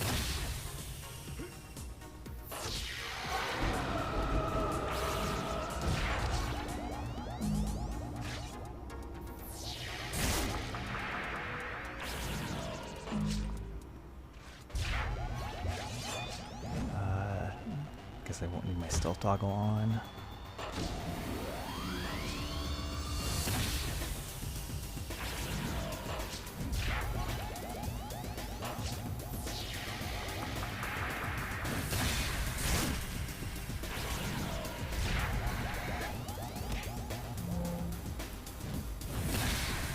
If this is in fact a defeat all, I'll go ahead and switch over to the Magic Man for the remaining 2 Ouroboros challenge runs.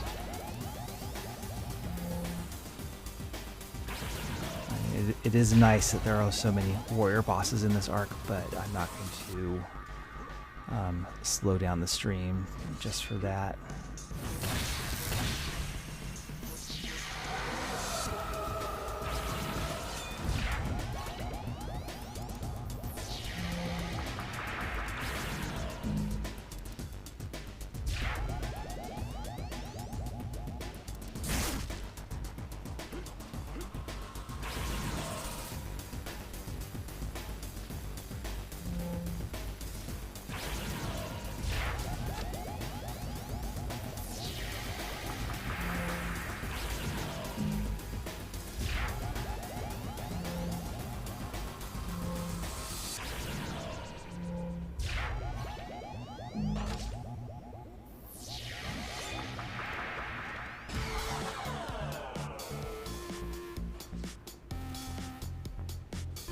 Who's shooting at me? That must be another ambush. All right.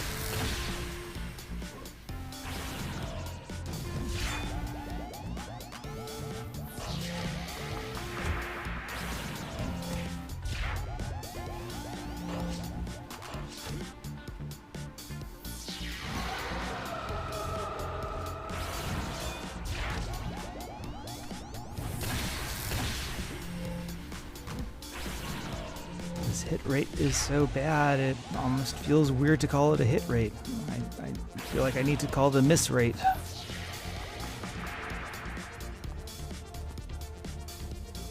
Okay, well that's 2 ambushes down. Paragon Wiki says there are 3 ambushes. I don't see any other clear mission objectives, so I guess it has to be somehow trigger the 3rd ambush and then the boss spawns in. I don't know what else it could be.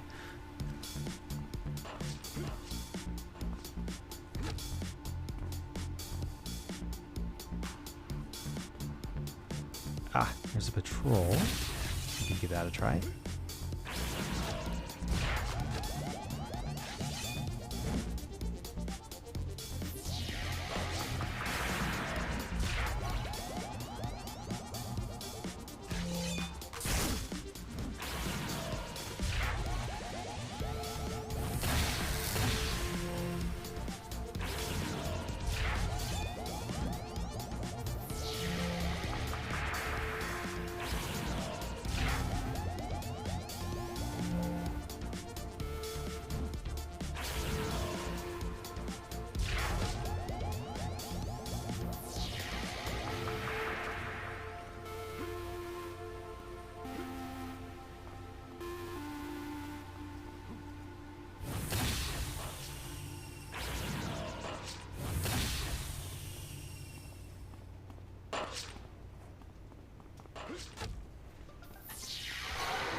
Oh, sorry for getting quiet there. I'm just really kind of stumped.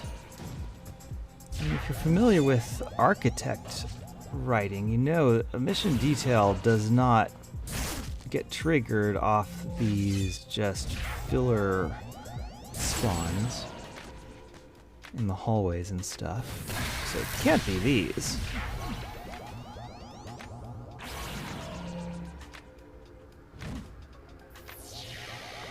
At the same time, I have definitely triggered an ambush somehow. Maybe it's proximity, maybe, or maybe it was those ambushes after all. Oh my goodness, that's like a double ambush. I'm in trouble. Let's see if I can maybe shake one of them. I doubt it though with ambush AI. Oh no, and I got a third spawn too. Okay, that third spawn I can shake for sure. Both ambushes are coming at me. All right, I'm gonna have to insp it up.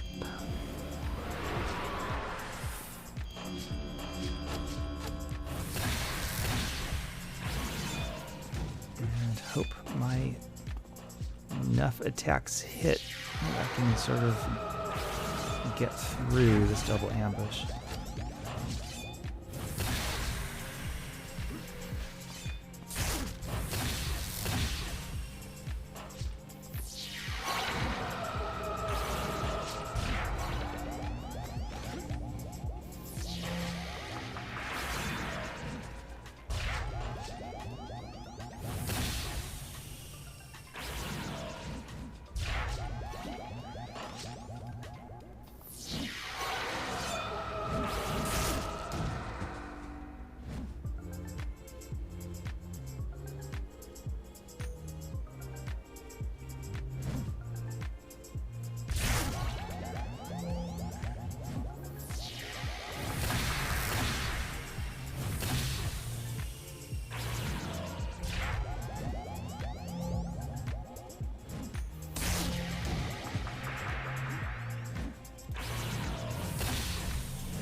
Again with that really long stun.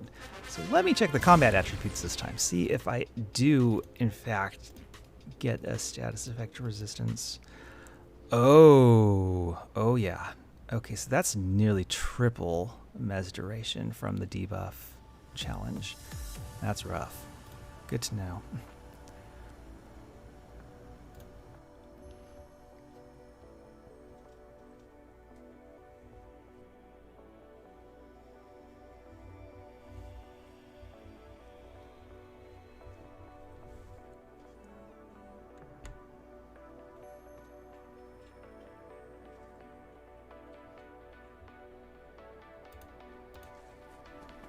Alright, so it looks like I have to go all the way to Midnighter Club without a travel power. Ugh.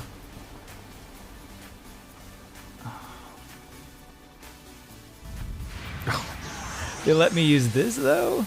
Okay, I'll take it.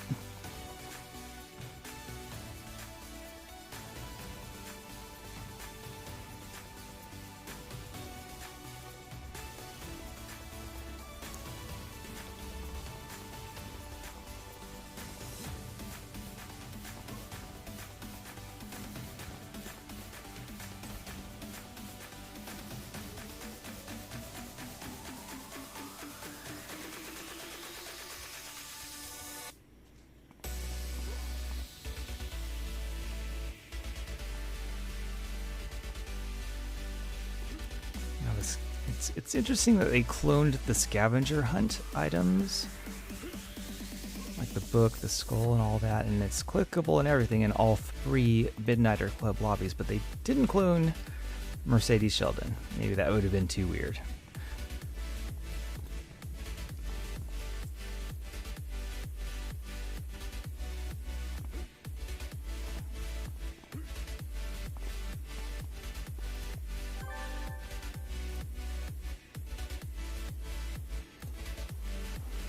Take down Hector's generals. All right.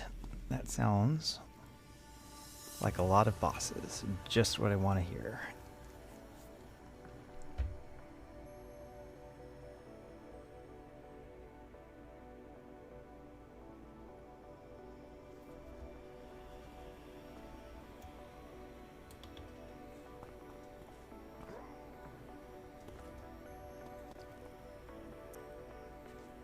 Talos. Now, I think I kind of disagree with... I don't know if O-Portal is disabled by travel powers, but given sort of the nature of Ouroboros and the fact that you kind of have to... I don't know. I guess it's alright.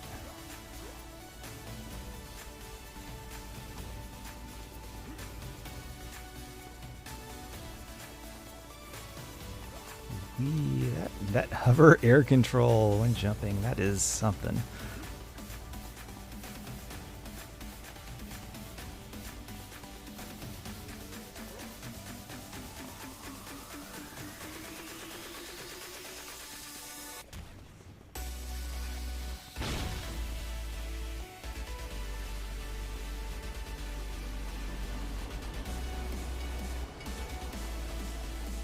So hopefully the second run through Crown of Glory should go smoother now that I know I have to do something. Maybe beat up patrols, maybe trigger some coordinate.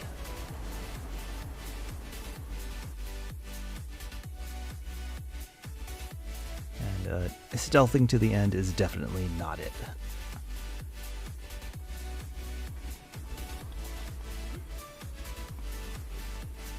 Oh boy. I gotta go all the way up there with no travel power. Ugh, sprint. Alright. Oh, you know, I kind of have a travel power. Okay, let's just speed up there. Or miss. Just totally miss. Alright, I'll try again.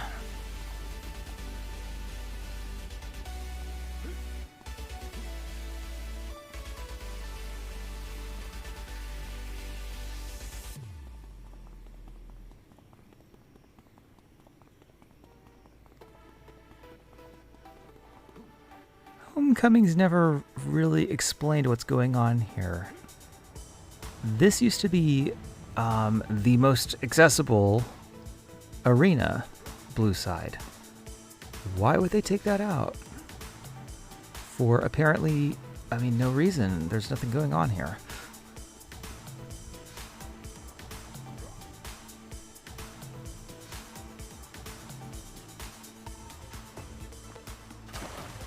So the City of Heroes devs destroyed the most accessible arena in Galaxy City. That left the next most accessible arena in Talos. Either Score or Homecoming destroyed that one to put in whatever that construction site is supposed to be. And that leaves only the arena in Peregrine Island. And if you're not level 50, good luck getting there without being sniped. You have to sort of swim out and then back in again to avoid any danger.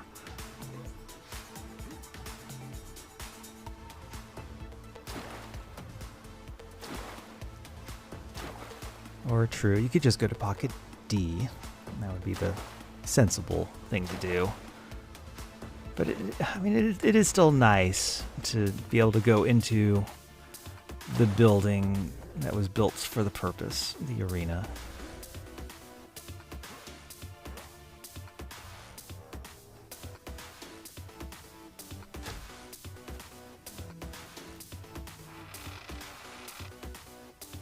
And also, if you're a badger and not a PvPer like me, those those Pocket D terminals don't do anything for you. You need to go to an arena, actual arena, for the day job badge. I'm not invisible. This is gonna hurt. Yikes. Okay, so this is the Atta map. This is gonna be huge. Oh man, please let me re-stealth. I gotta find. All right, so I don't. I've done this a few times, and I only have a general idea of where the 5 bosses spawn. One spawns in Atta's room, I think.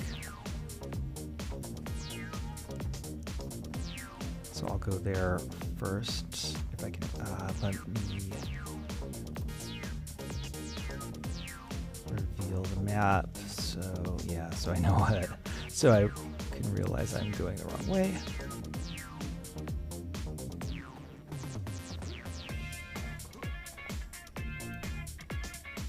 So if I recall correctly, 1 is in Atta's room and 4 are just sort of at intersections or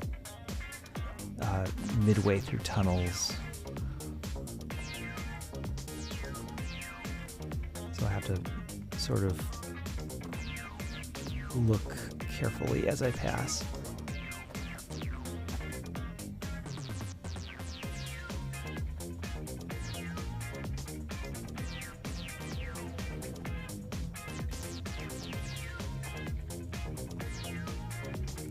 Atta's room is right this way. There's 1. Great.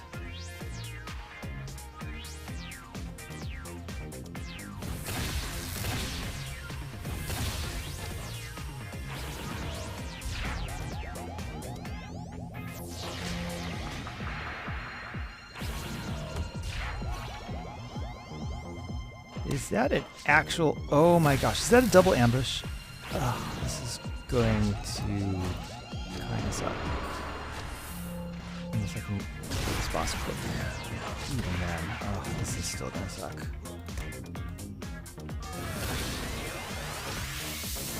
I don't even remember which of these minions was part of the spawn and is required. Is this ambush, or did I just aggro too much? I don't know. I really don't want to die because I am a mile from the hospital.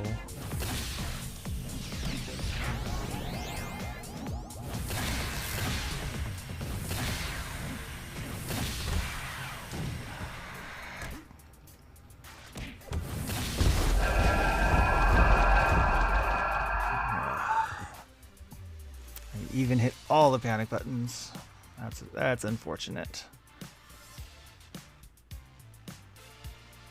Alright, so I'll have to make this time remember to stealth up and make my way to Atta's room. Hopefully those other spawns or ambushes or whatever they are have separated themselves from the required minion I need to take down.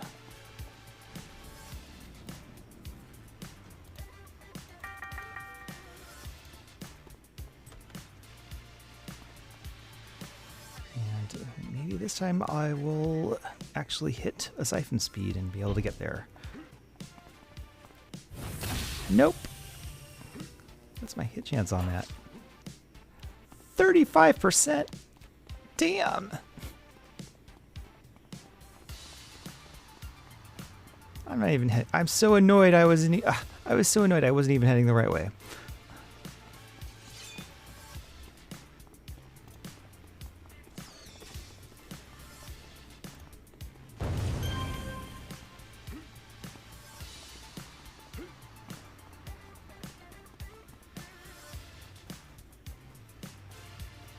Alright, walk of shame all the way across the bay. What a pain. Hope to find something low level.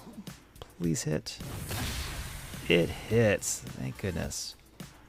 But why? Why am I so slow still? Is there a speed cap on me?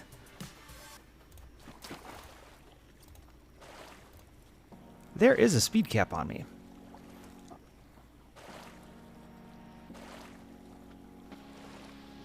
So it looks like maybe the no travel powers applies a speed cap debuff on top of everything.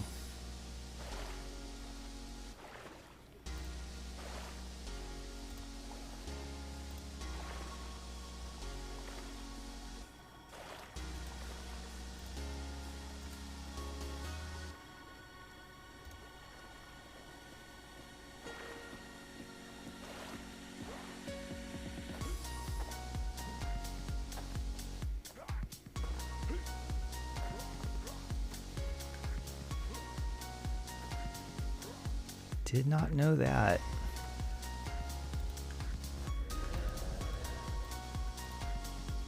would be an interesting tidbit to add to the wiki, just so people aren't caught off guard like I just was.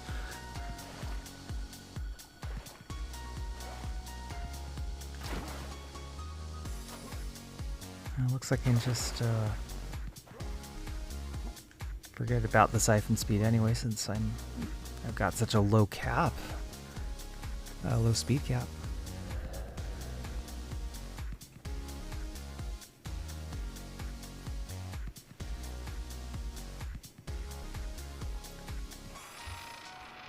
Alright, so this time I'm stealthed up. No extra aggro. I may have... I don't know if what hit me was a double ambush or not. If it is, I'll have to deal with it.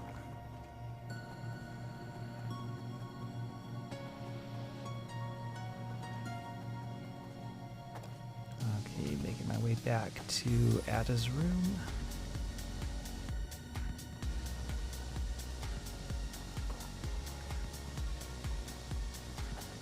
Let's not make the wrong turn this time.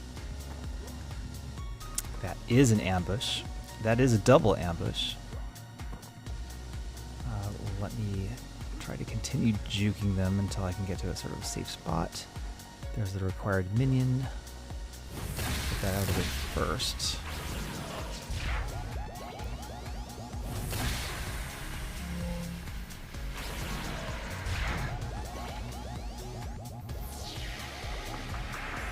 And here comes the double ambush. Need stealth. Let's try to get through these.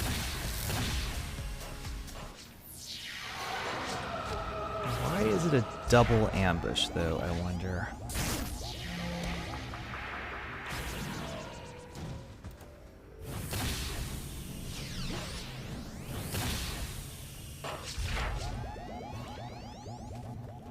Oh, no, I hit the wrong... this is gonna hurt.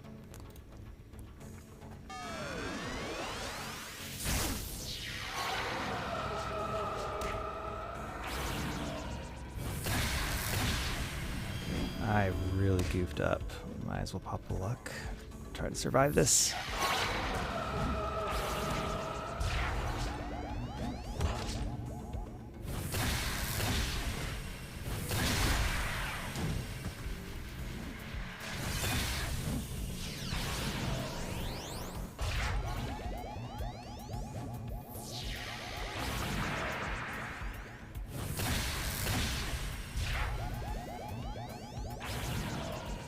Right, that's taken care of. Just move on to the next. Alright, so now if I'm remembering right, Mercedes Sheldon's other two arcs are also pretty ambush crazy. Dirge of Chaos has quite a few ambushes, at least that I can remember. I mean, yeah, an arc's got to be just overdoing the ambushes if that's what I remember about him. So I guess whichever rider was in charge, they put in charge of Mercedes Sheldon was just a little too ambush happy.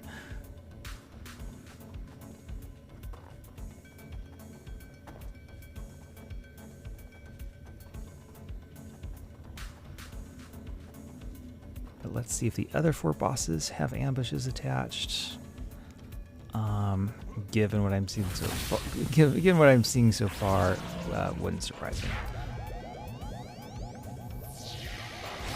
I'm gonna take out the required minion first, so there's no confusion.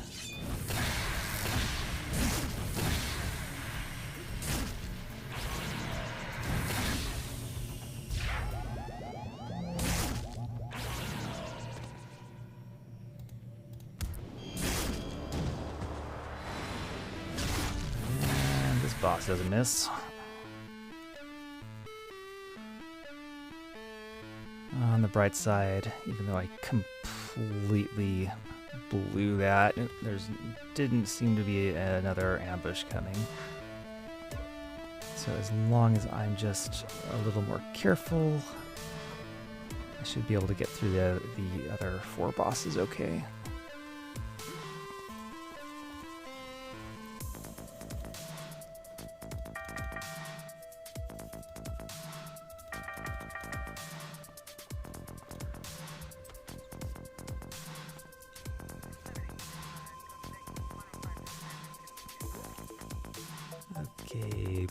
Please hit.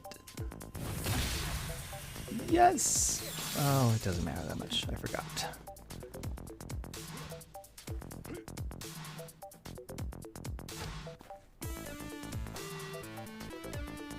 Wow, it is really weird to be going this slow on siphon speed. That run speed cap is just, what a drag. I mean, like I said before, this is not a challenge, this is just a time waste.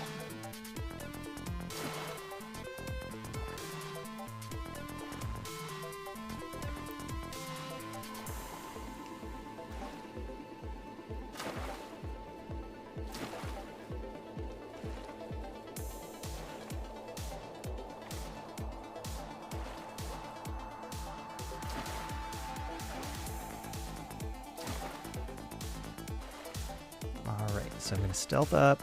Gotta be careful. I mean, 2 trips from the hospital out to this island is already really awful, and I feel bad, and I should feel bad. I'm going to try my best not to make it 3.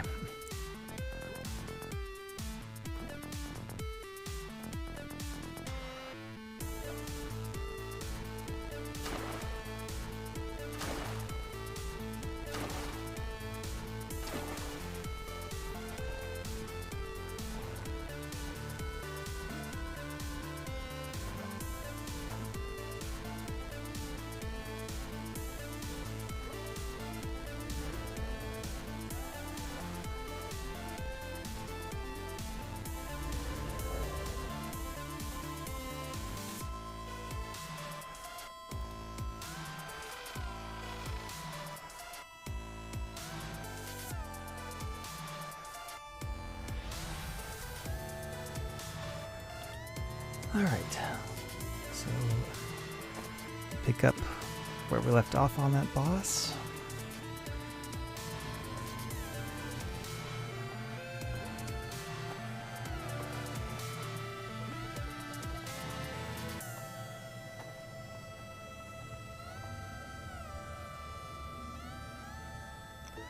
Okay, so work is calling me.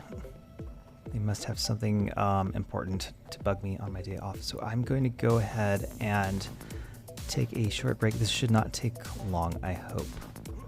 I'll leave the stream running. Enjoy the music. I'm gonna get this done.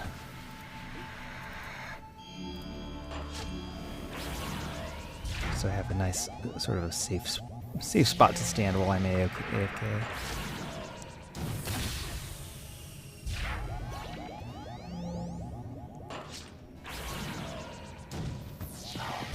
No, really? Is there an ambush coming? Okay, I guess there is.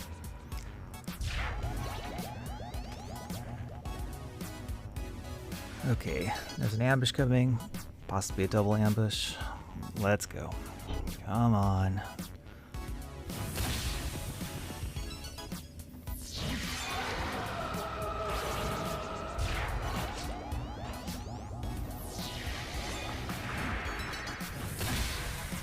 This adds nothing to the story.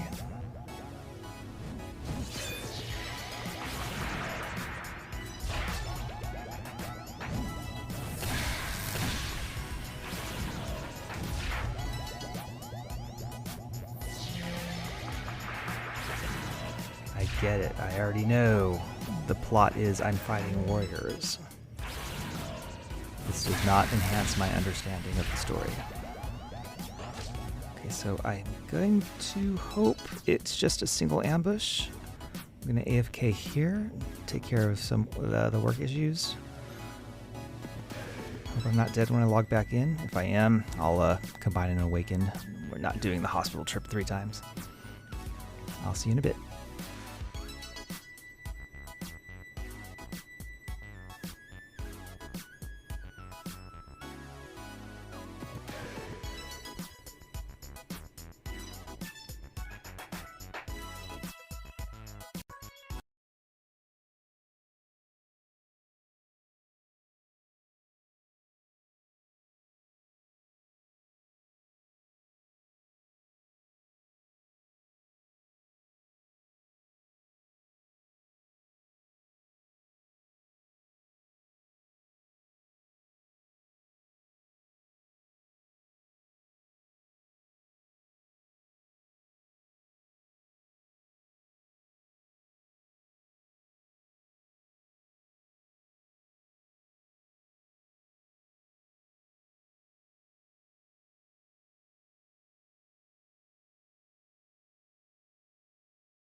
Huh.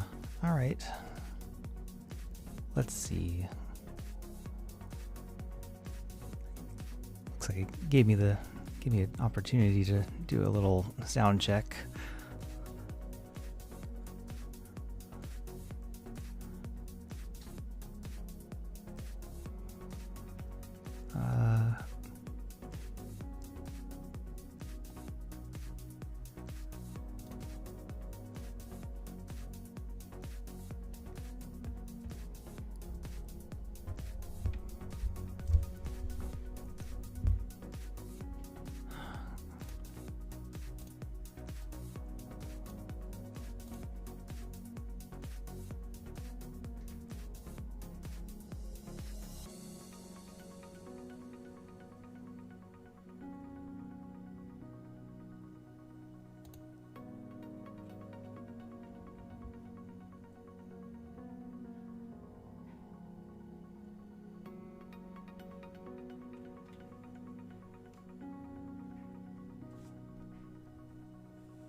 Okay, so it's going to be, looks like maybe 3 to 5 minutes. I need to just sort of zip some files and upload them to the office.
Okay.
Oh, well, sorry for that interruption. I'm a little tilted.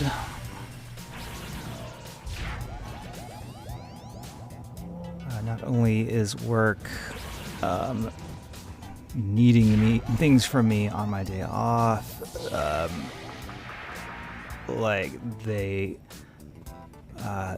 file system wouldn't even accept my upload. I had to split it into 2 files and re-upload it.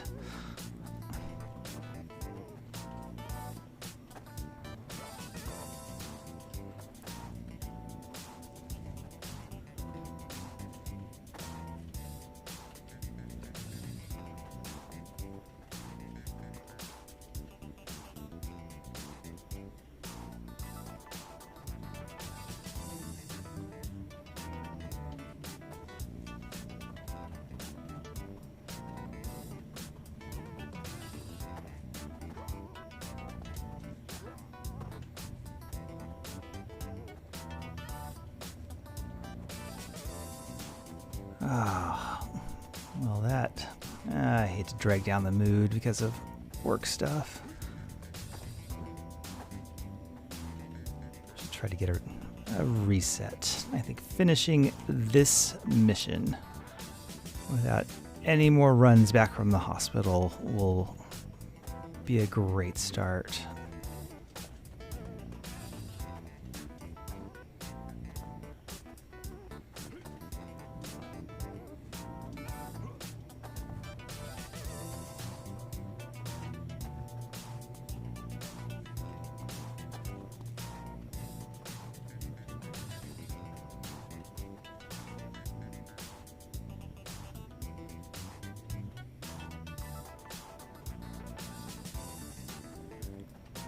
Now where could the last boss be?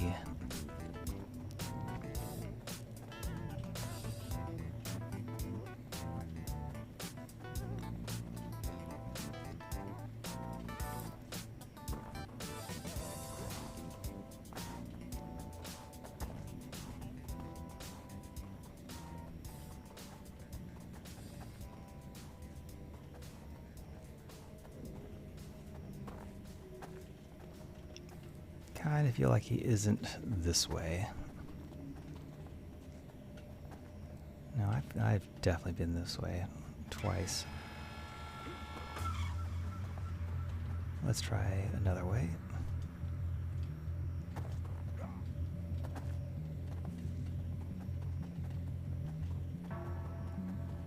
I've got to try to remember the spawn points, because if it's the same for the second time through, I'll be able to get this done a lot faster.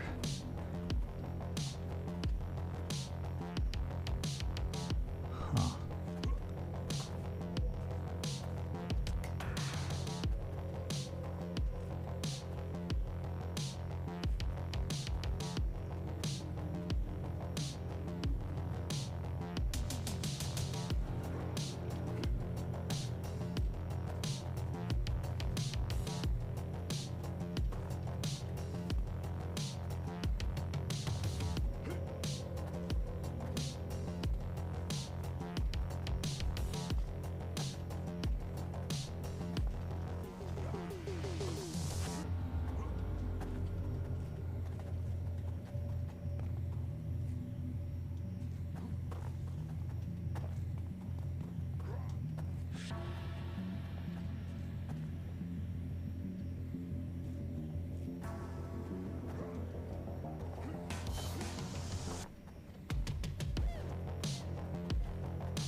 Oh, right here near the front, all along.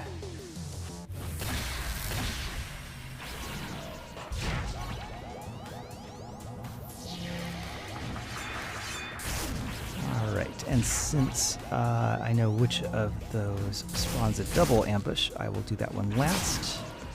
Deal with the annoying ambush the way I usually deal with annoying ambushes. Hit the exit button.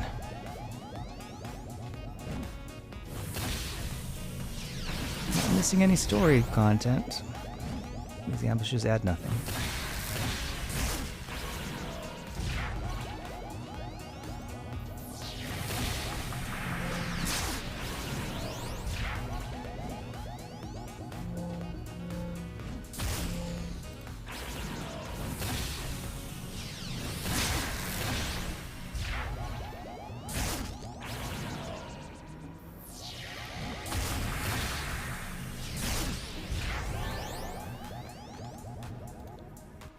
Whew.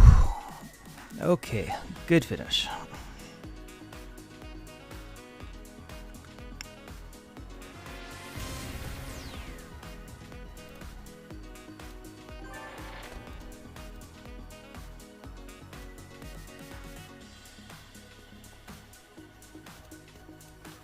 Alright, so I am really hoping this is just defeat the EV and get out.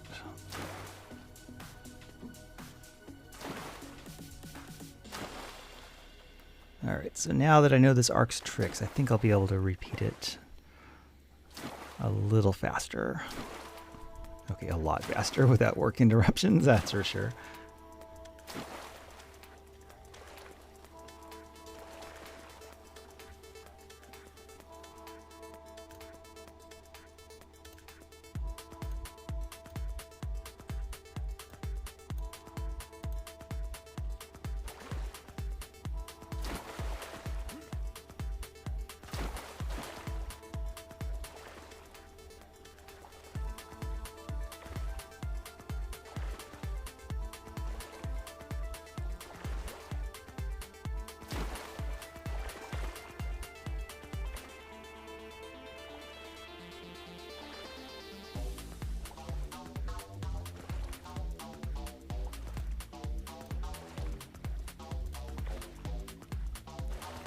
Yeah, I'm actually really close to the running speed cap, it kind of isn't worth trying to siphon speed.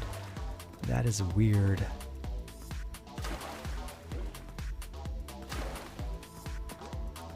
So it's almost that this isn't a power restriction challenge. It's more of just a speed cap. No flight no teleport, and a really low speed cap.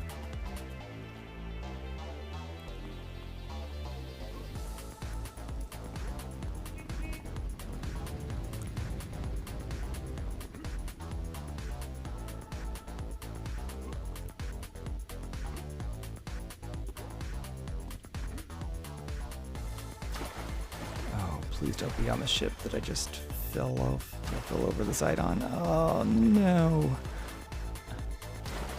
I won't be able to get back up. Arrgh. Oh, good. Oh, the ramp's right here. Thank goodness. Okay, now how do I jump on there safely?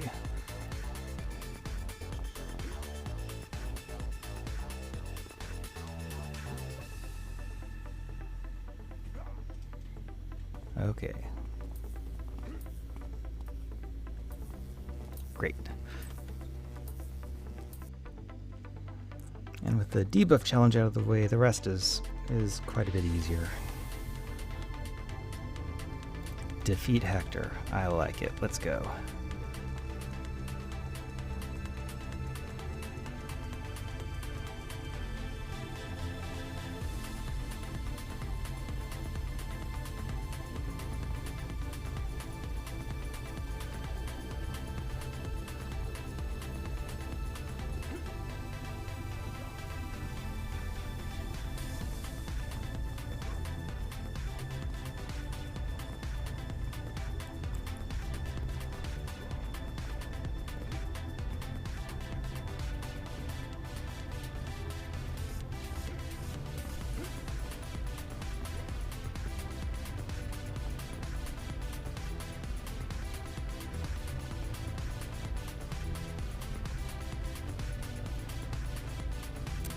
He said something and I didn't see.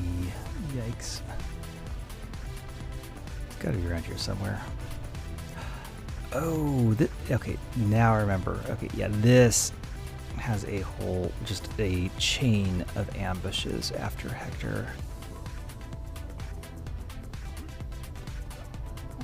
Yeah, whoever the dev was that wrote this arc was just went way overboard on ambush mechanics.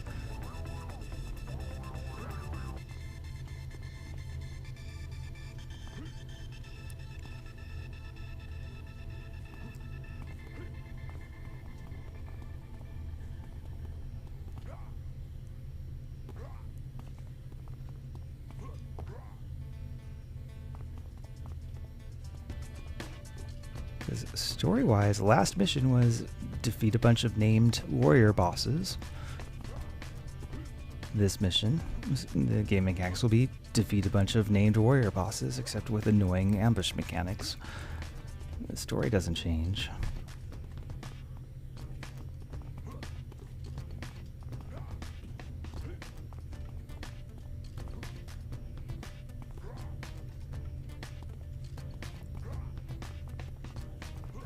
Honestly, I'm having trouble thinking of any ambush in the entire game that advances the story in an interesting way.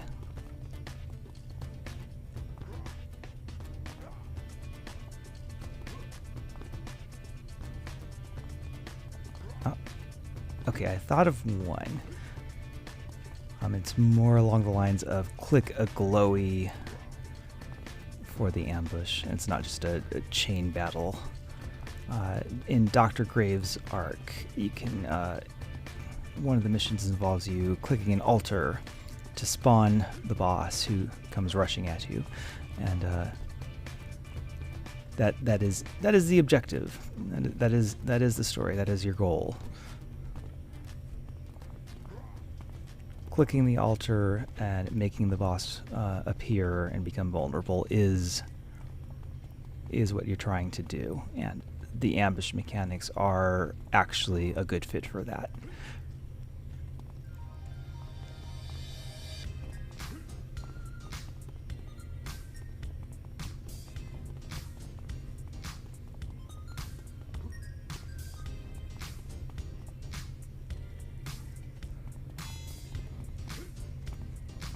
Oh, okay, so Hector's in here somewhere. And I'm just not seeing him. He might be up on crates. Oh, no, there he is. He's right there. That might be one of the things they're working on to fix here at Homecoming, making the warrior bosses not look quite so identical to the warrior minions. That would be a nice change.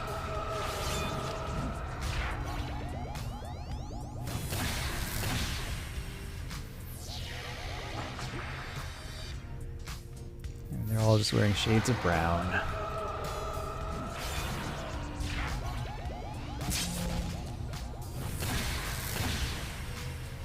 Oh, this isn't even an EV, this is just a boss. Great. Counts for my badge, probably. What is that? Oh, no, that's parry. I thought that was purple triangles for a second. Yikes. That's parry again. Fine. Alright, and now the chain ambush.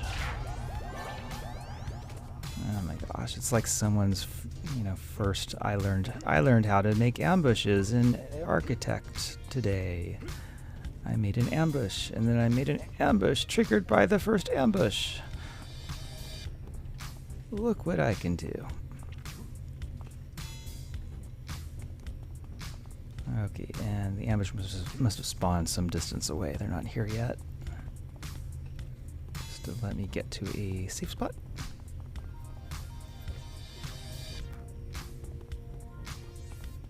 Or is it not an ambush? Is it just a spawn? No, I think it is.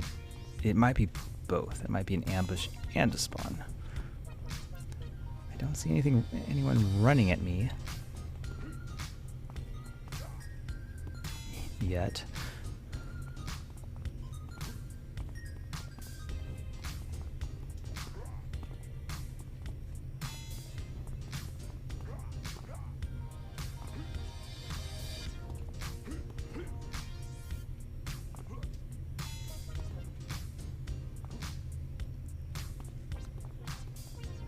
How many times in one Mercedes Sheldon arc will I say the word ambush? This contact mission design in a nutshell.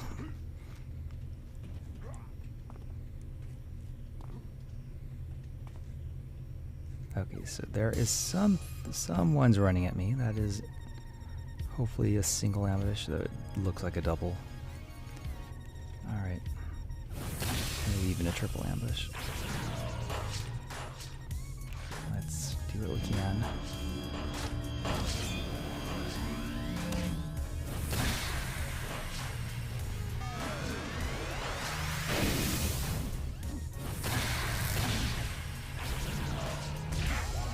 Oh, that power plus fulcrum shift is going to be so much fun.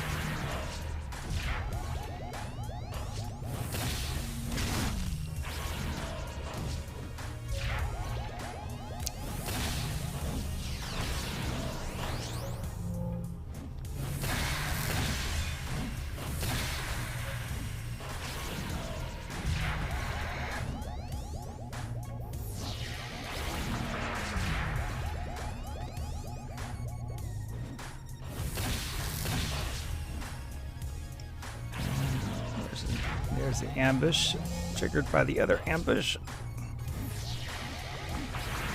Good grief.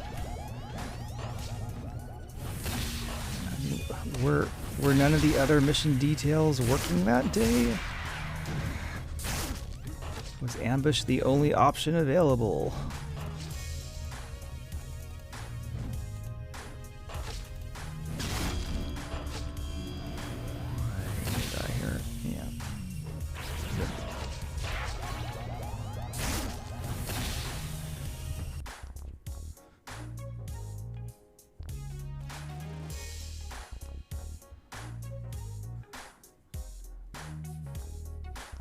Were there any glowies this mission?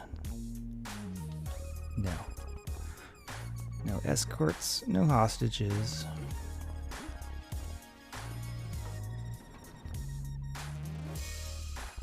No destructibles. Just ambushes. And even some of the final mission bosses came in the form of an ambush. And so not only is the ambush design just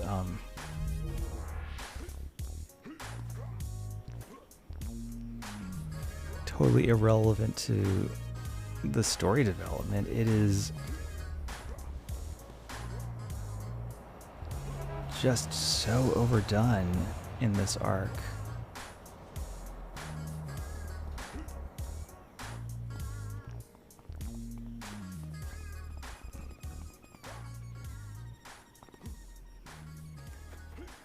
That it all just gets kind of samey.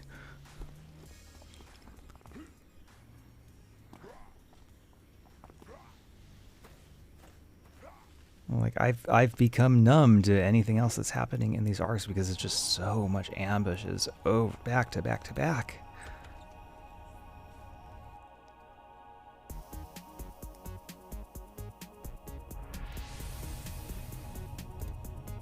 Alright, so that ambush AI is probably going to come right back to me. I forgot to get inspirations, so maybe another, likely going to be another hospital trip.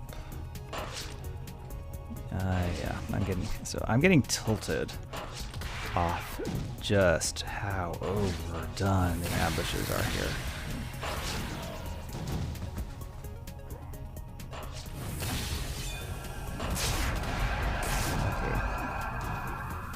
Noise warning. Yeah, all right.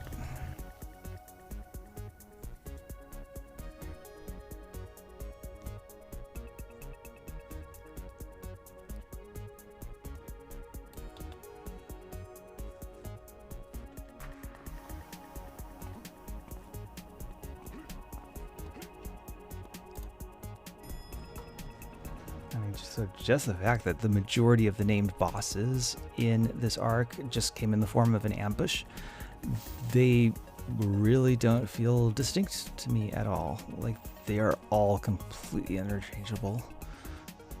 It feels like there's no story connecting them together, even though there's supposed to be a story connecting them to each other, I guess.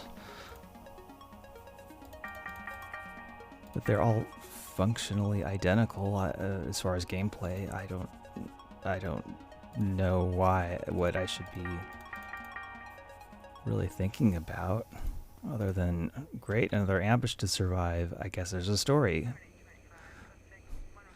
I guess warriors.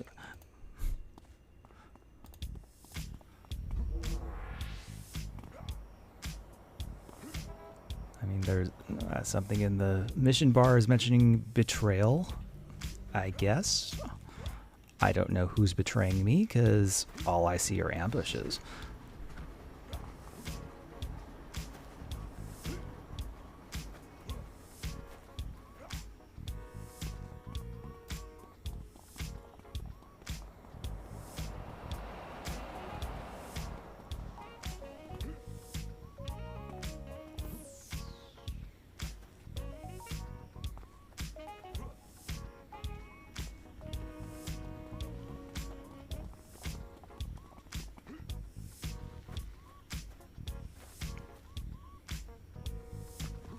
Like if someone built a warriors farm in Architect Entertainment and just used the ambush mechanic to sort of speed things along, this is probably what it would look like.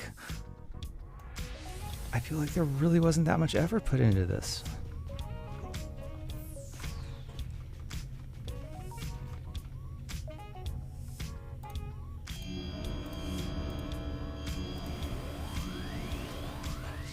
And if the developer doesn't put effort into this, why should I?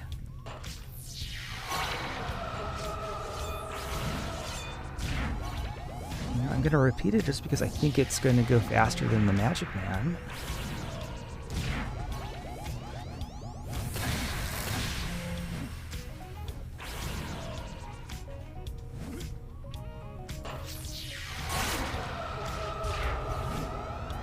that's it.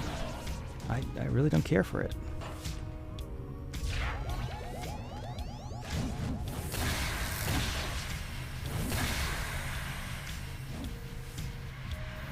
One of these bosses was the first one triggered by the first boss. One of these bosses was the second one triggered by the first boss. They have different names, but I don't know why they have different names. They are completely interchangeable.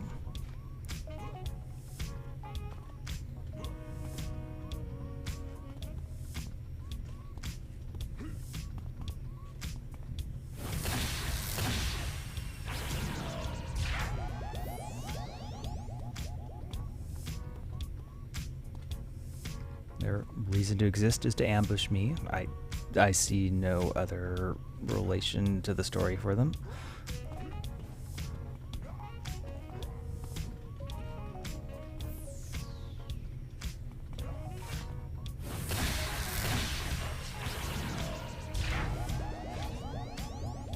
Okay, now this ambush is spawning another ambush. And they have their own other names. Oh, hello. Ah. Great. So I will give those ambushes exactly as much effort as they deserve. Goodbye. I mean, I know I was thinking about farming warrior bosses, but I am just so fed up with that encounter design. I'm through with it. Maybe I'll just switch to the Magic Man.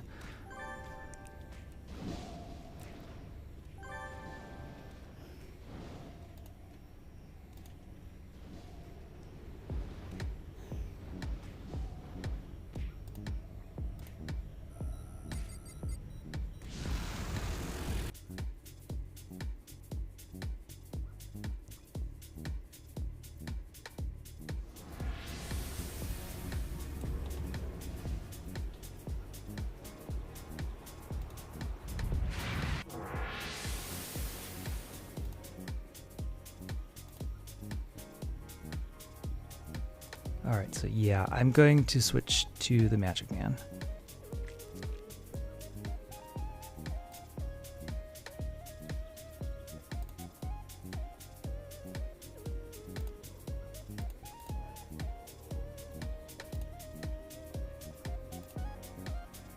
And I'm gonna hope it doesn't go nearly as overboard with ambushes.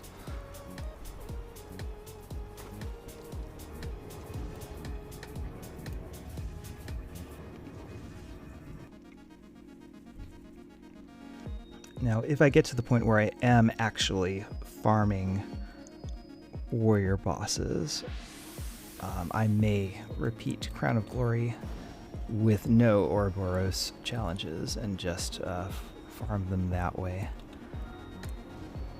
Because, I mean, well, it is kind of designed like a boss farm, so it seems only fair to use it that way.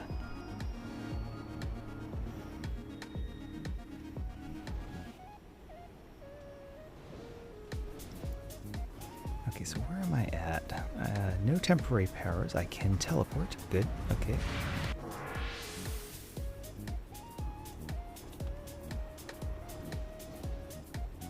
No enhancements, no inspirations. All right.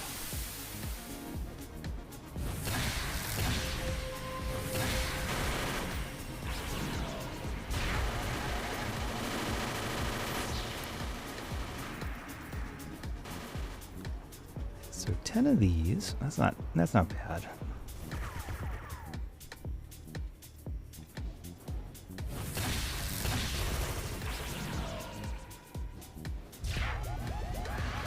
I'm just going to take out the minions because I kind of want to move this along.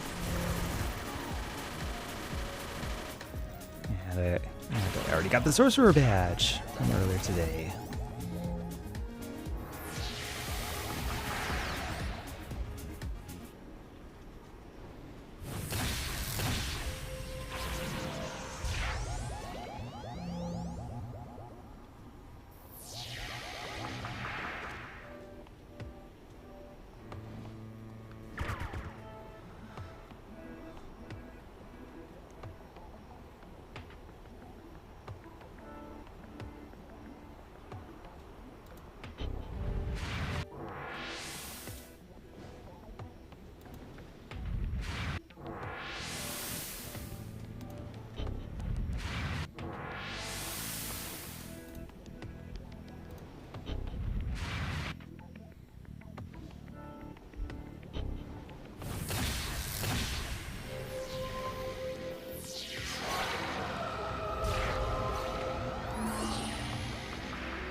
Ooh, so this means the enhancements in stamina aren't working. Nor are any end redux enhancements, so that sort of explains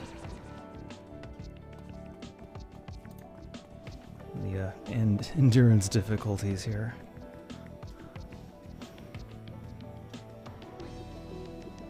At least partially.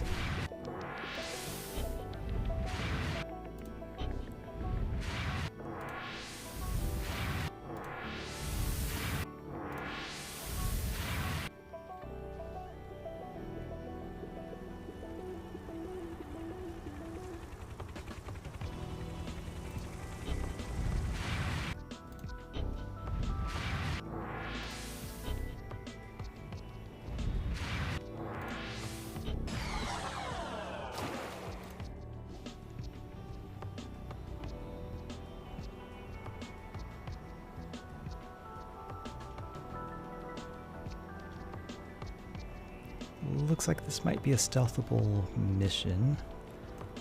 I think I made a good change here. Switching over to Magic Man instead. Well, we'll see.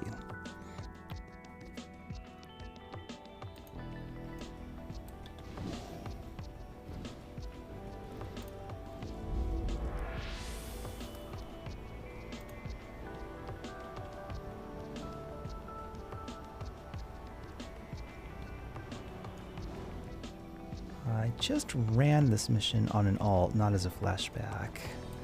And I remember Black Dragon spawned somewhere funny, like on the left side of this map. Let me try that.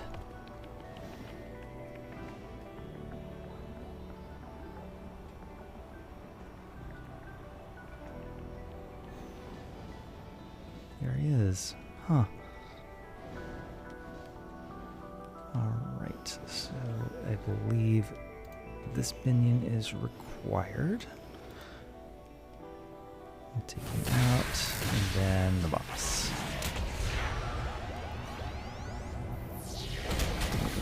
What?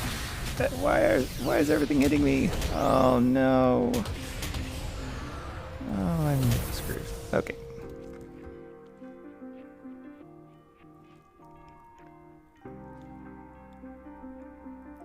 So maybe that boss had 2 minions.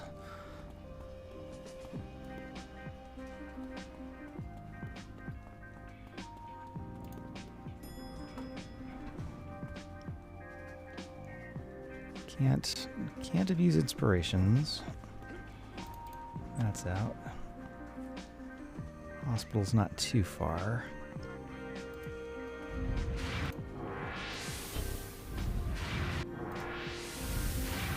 So I may have to hover, abuse range, avoid getting stunned that way.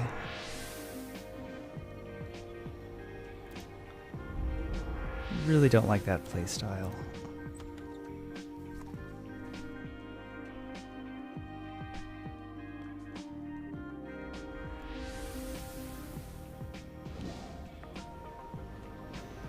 But I'll do that too, just to speed things along.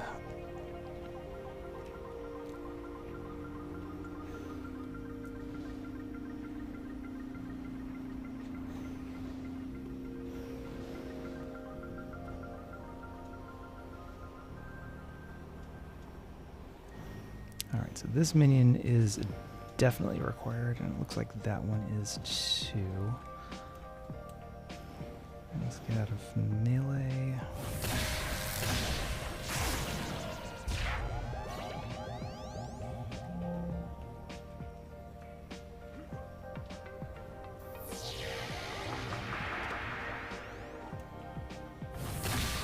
And somehow I've not aggroed the boss. Okay.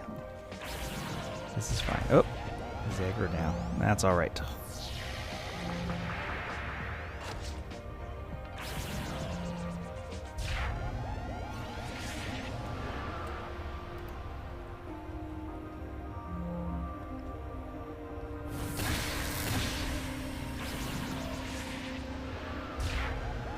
Some people might like this kind of playstyle. I don't.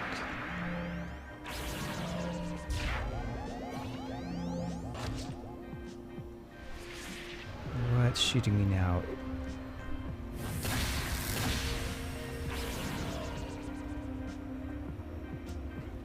Is it literally another ambush?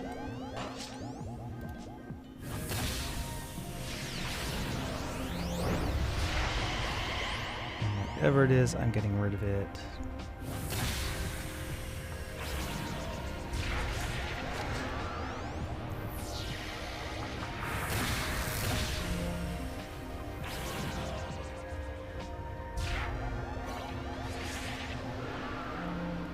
Oh, it was a patrol. All right. Well, my bad for not hiding better, but at least I'll be able to hit the X button shortly. Great.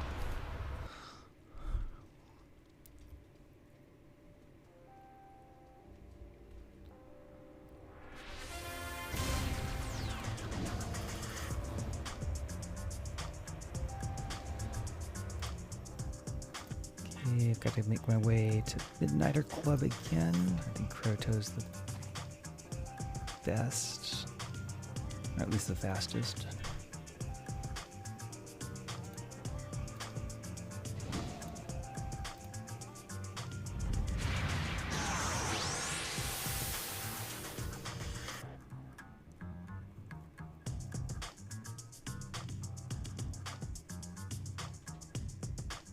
What badges do I have left to do? It'll just be this and a whole bunch of exploration badges back to back. You know, might not be so bad. I wouldn't mind winding down with some really, really easy tasks. I mean, even Firebase Zulu is pretty easy.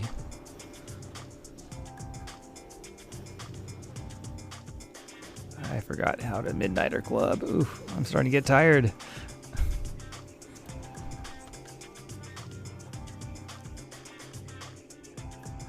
So this arc seems promising. Let me finish it up and then repeat it again for the last Ouroboros challenges badges at this tier. And then from there, it'll just be exploration badges. Maybe take a break to go after those gold brickers, and then finish up exploration badges, and that should get us to our 69.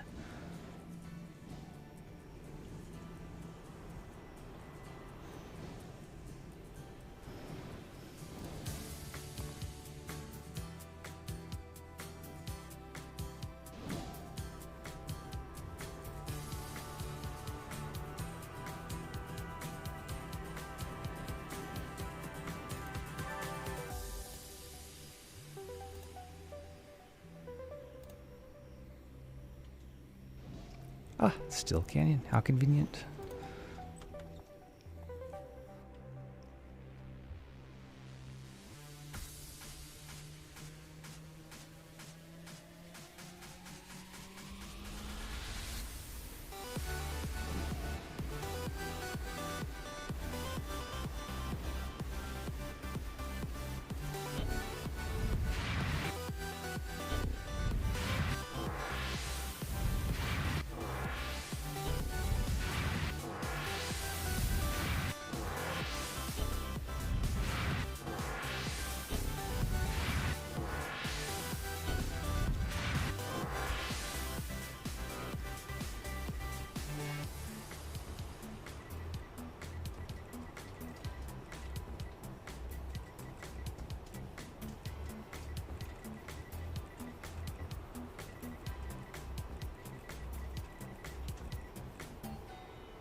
question named boss.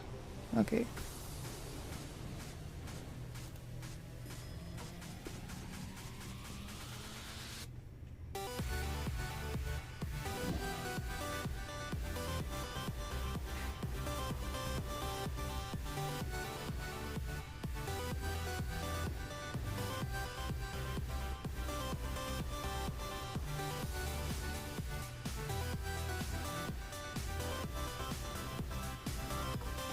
People are talking badges on general. I like it.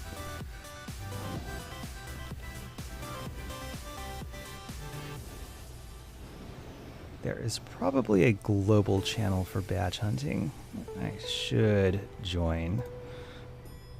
Maybe I could attract some viewers. This is not the kind of gameplay for some audiences, I'm sure, but badge hunters maybe could appreciate it.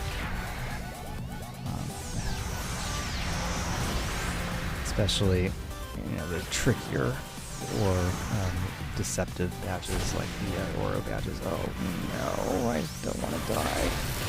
Okay, so I don't know what's going on there. Let's see, if anything follows me down, it's another ambush. Otherwise, I just got hit by a patrol or goofed up some other way. Alright, not an ambush, it appears.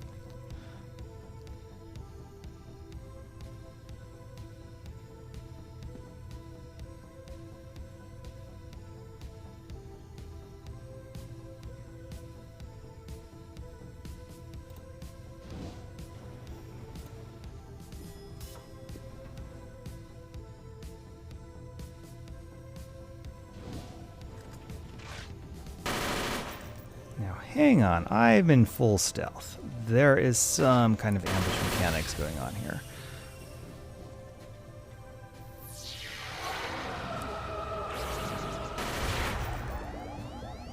Alright, so there is definitely some design similarities in these two Mercedes Sheldon arcs.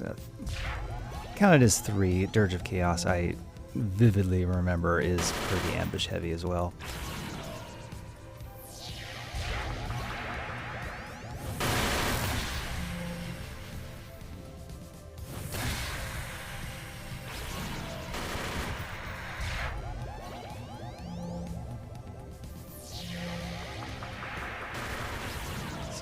Those are Mercedes Sheldon's 3 blue side arcs. Dirge of Chaos, Magic Man, and Crown of Glory. I think it's in that order. But honestly, I don't really remember.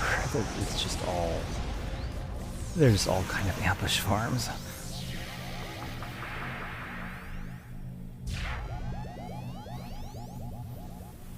Aha, calling in an ambush, are we?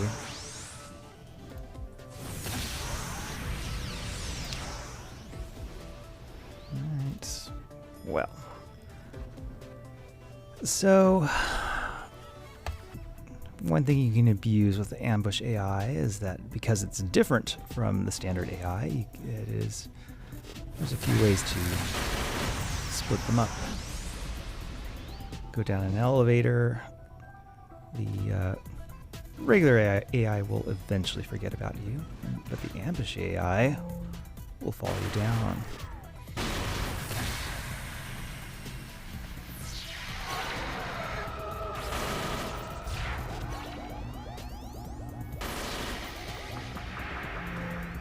I mean, I get that, you know, maybe as an architect designer, it might make sense for these villainous bosses to have bodyguards, but that's what spawns are for. They spawn with their bodyguards. If you use the ambush mechanics to call more in, you sort of have to explain why they're there now and they weren't there before.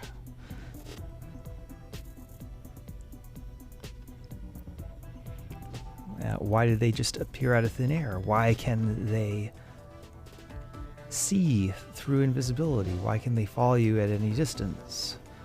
I mean, it's just a lot of kind of questions that unless you really have a reason for the ambush, like that Dr. Graves mission.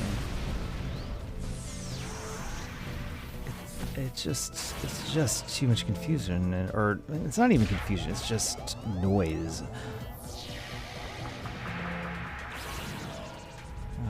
Okay, so I think I'll be able to scourge off this boss before the ambush gets here.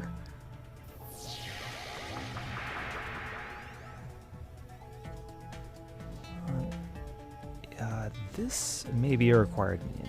Let me take this minion down, and I may be able to get an exit button. I do the same thing on Agent Watkins' arc. If you're on Homecoming, that is a Homecoming arc. Yeah. So that's another arc that way overdoes the ambush mechanics, and so I do absolutely game it so that I get a nice exit mission button to bypass some of those very repetitive ambushes.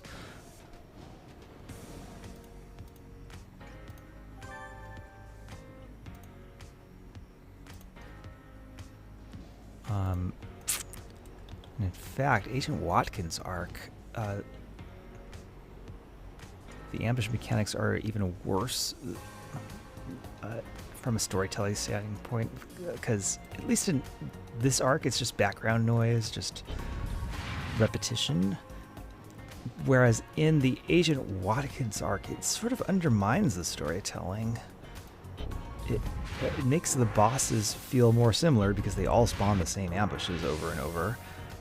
And the story is the bosses are actually supposed to be working against each other. So story says bosses are working against each other, doing their own different things. Game mechanics are the bosses all kind of fight the same, at least as far as the ambushes go. Which is a shame, because if you took away the ambushes, it would become much more noticeable. The bosses look very different, fight very different. It's just the fact that they all summon the same dang ambushes that makes it all feel just repetitive.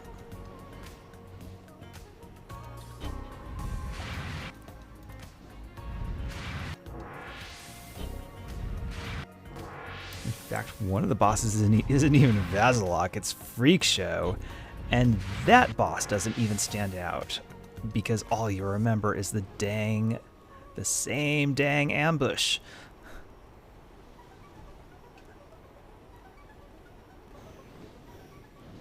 Like, does that Freak Show boss have sonic powers? I kind of can't remember. Maybe he does. It's just that, sadly, he's become forgettable because all you remember is the same dang ambush.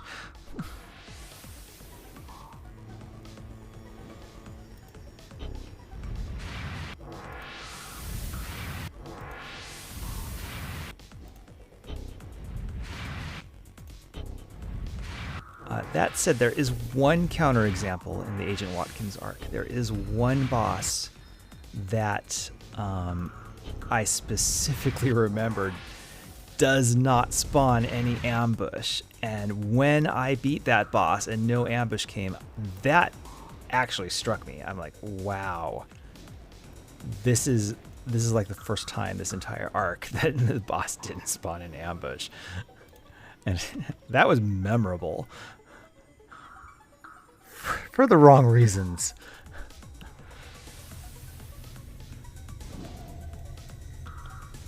So that was the Dr. Meinst does not summon an ambush. She is an optional boss. You can actually skip her, and sadly, I usually do, just because, badge hunting.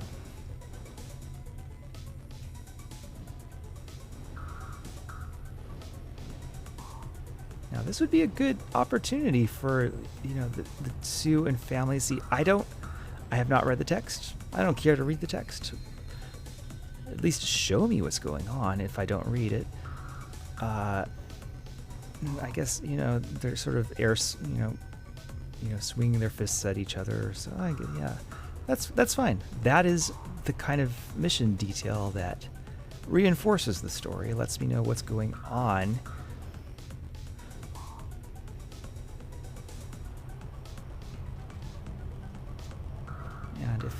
And if Mercedes Shelton missions were more like this, I would definitely be having a better time doing these badges. I'd be more interested in the stories as well.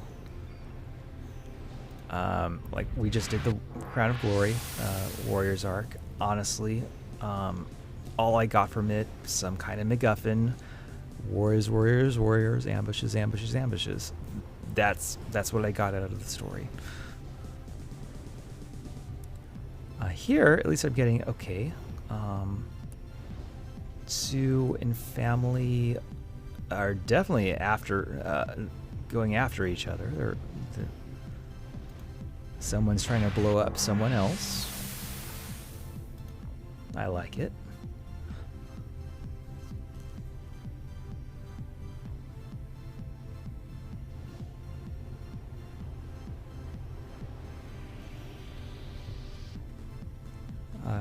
Now I know the Magic Man figures into it at some point. I guess not quite yet.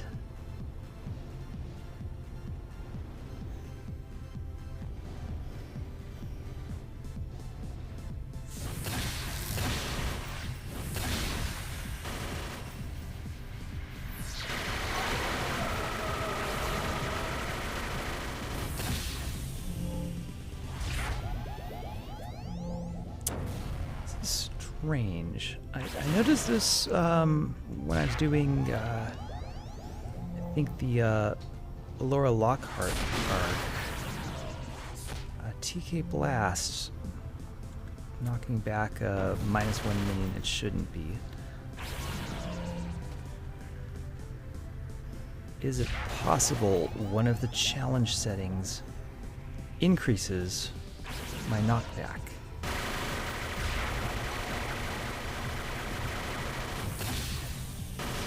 I think it is.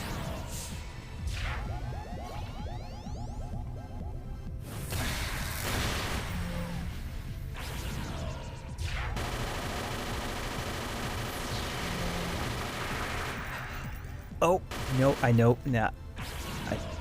I know what it is. It's because I have Telekinetic Blast slotted with either Overwhelming Force or Sudden Acceleration, and that enhancement does not have an effect with this challenge setting. Ah. Okay. Mystery solved. So I won't have to run any science experiments on that one, though I really want to get into the Kill Skulls badge, because if some skulls don't count for the Kill Skulls badge, that is something that needs to be on the wiki. That's crazy.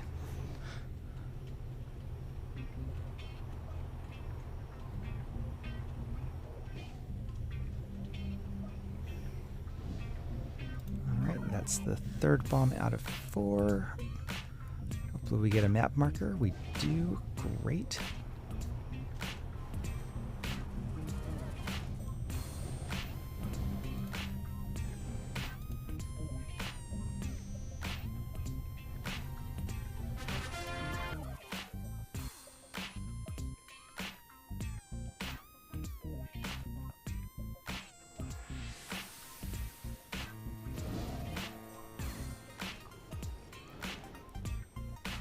So that mission, I fought less, but I learned more.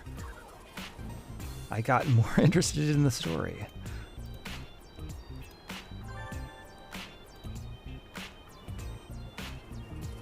The Magic Man. Okay, so I don't know, I really don't know how the Magic Man connects with the 2 and the family here. It's been a while since I've actually read the story on this arc. But, you know, if the encounter design is done well, it'll explain to me at least a little bit about what else is going on with the Magic Man, other than, you know, the I guess the time travel MacGuffin he's got.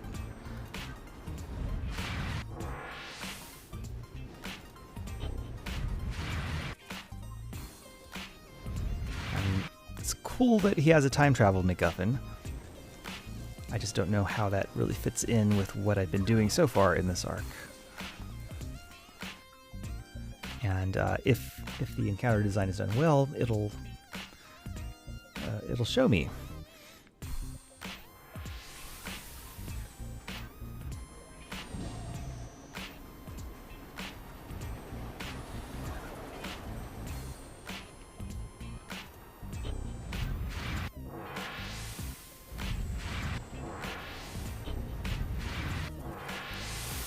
The encounter design is successful in establishing that he has a time travel MacGuffin. That is memorable, and it is fun. So good for that. And that is actually probably the only good use of the ambush mechanic on Mercedes Sheldon's arcs, is the Magic Man spawning himself as an ambush because of time travel. Because then that explains how the ambush knows where you are, what you're doing, why it wasn't there before.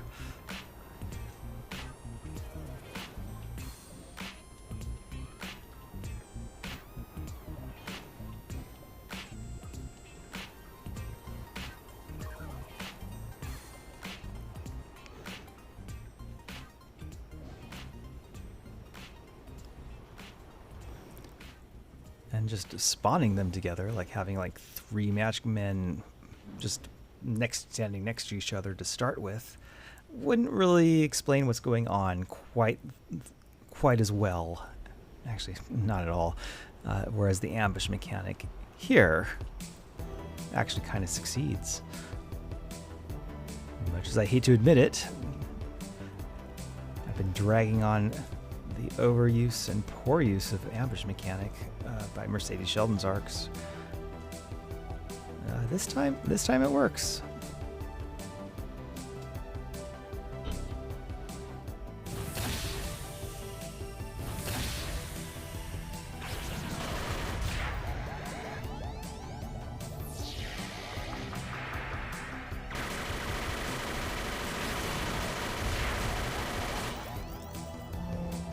Yeah, I'm not even mad about these ambushes.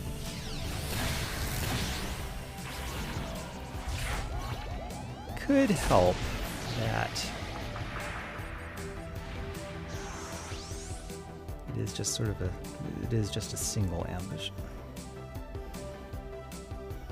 It's not just overwhelming and even oppressive the way the chained and doubled up Warriors ambushes were in Crown of Glory.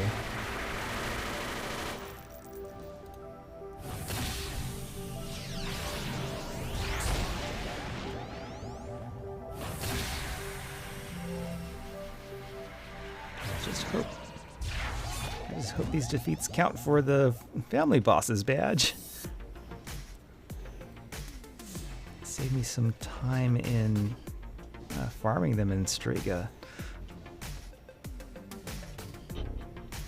What are warriors doing here?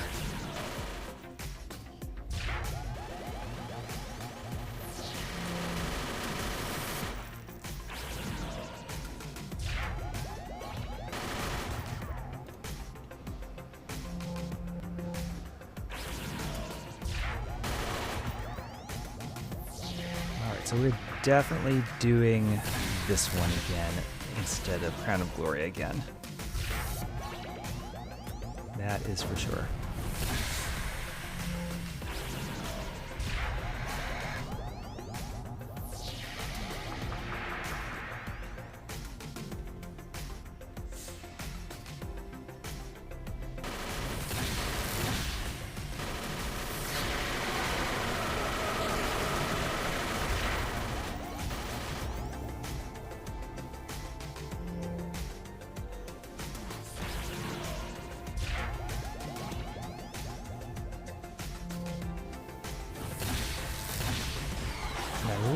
I really like this part. Even though it's a double ambush, which I have just spent an hour or more complaining about.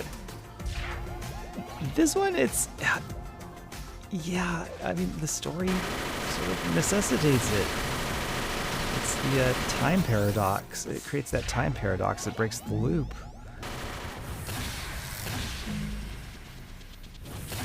Honestly, two bosses, well, especially two family bosses without any minions with them, is not, I don't think it's excessive difficulty. Like, I'm a very, very casual player. I'm running with Ouroboros challenges. I'm still doing fine.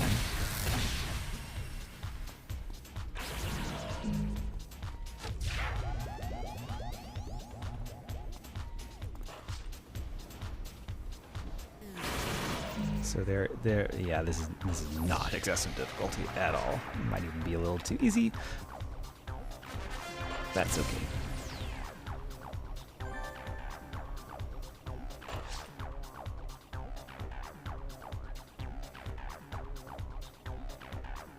Better to be too easy than too hard.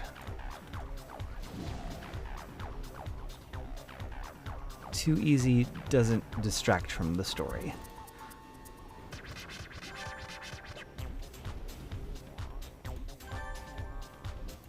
Alright, that's 3 more Oro challenges down. 2 to go. I'll repeat Magic Man. That is just a better arc than Crown of Glory in so many ways. Not just a faster arc, but a better arc.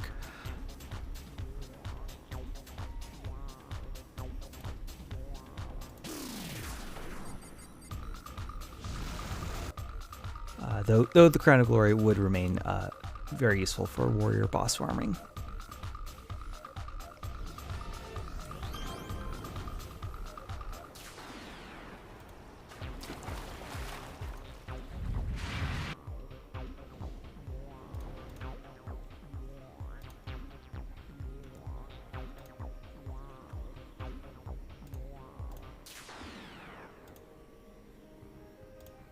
Alright, and the last 2 I need are AT powers and buffed.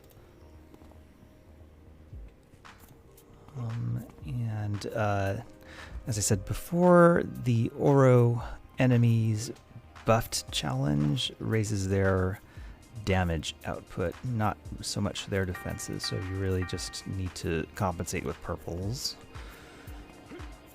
You'll still be able to burn through them pretty nicely if you survive.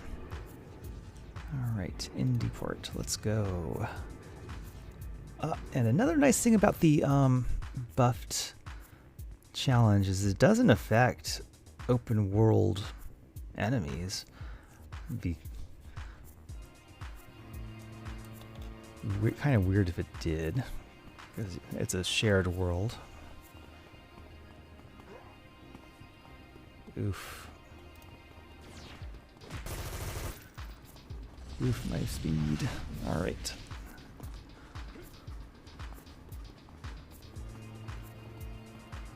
So I've lost my hover, I've lost my teleport, but I can siphon speed again and have a normal speed cap. In fact, I think that's what I'll do. Let's go. Let's go find some super speeder for a minute.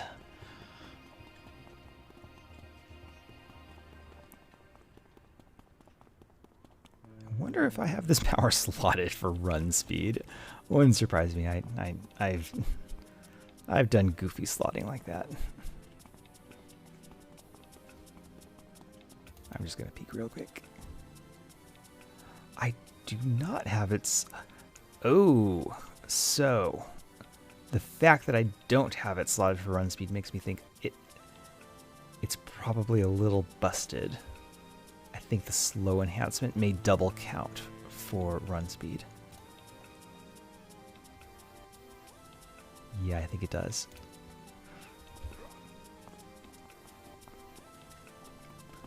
So I do have it slotted for slow.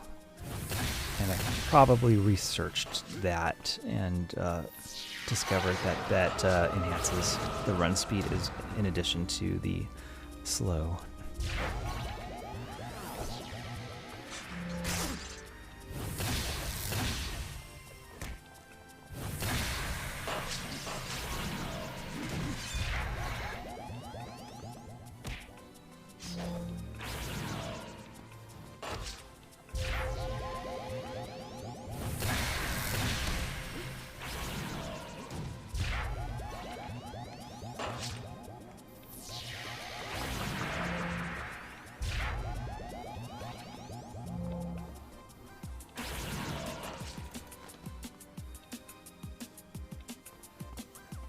Allowed set categories, only slow.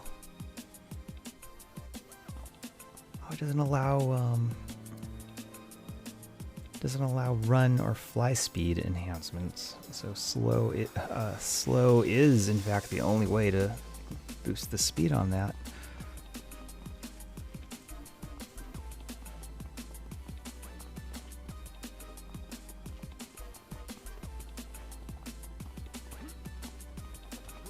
Fine by me. I am a fan of those dual purpose enhancements.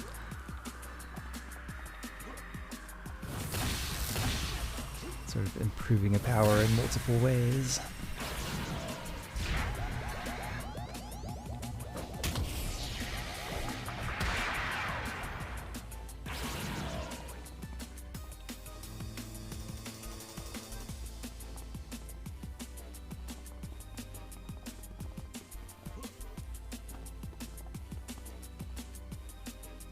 Oh, all right.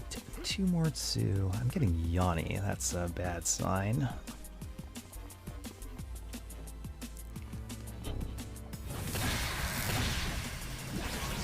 And I guess I'll just finish it off with the sorcerer.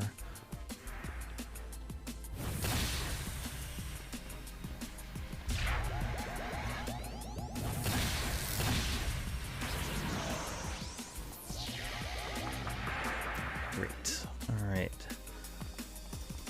Now I wonder if it's this square ring-shaped warehouse map every time. I'm pretty sure it's that door every time. And if it is sort of that ring-shaped map every time, that means I can just find the boss on the left, just like every time. No stealth. I'm gonna have to be a little careful here.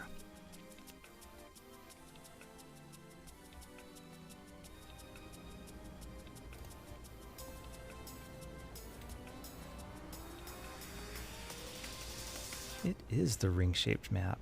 All right, let's go left.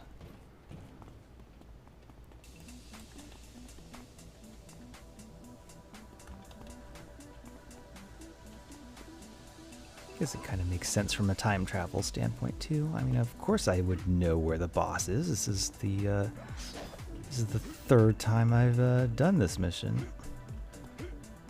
Twice today and once before.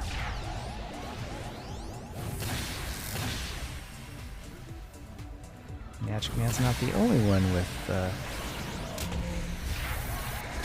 time travel powers.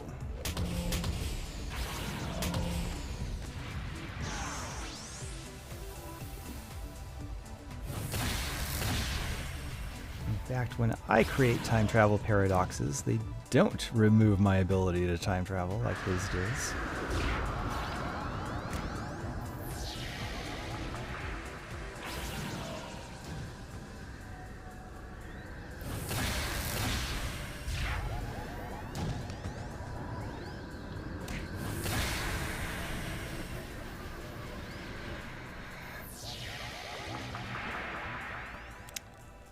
80% chance to detoggle Hurricane.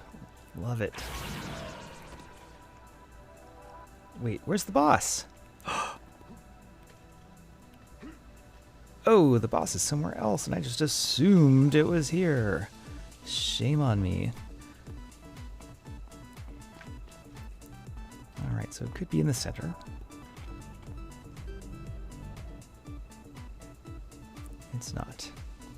that leaves the right side. Oh no, please don't stun me. I'm not doing this well at all. Okay, the boss is here. I'm gonna have to break line of sight and hope not too much comes around that corner to kill me.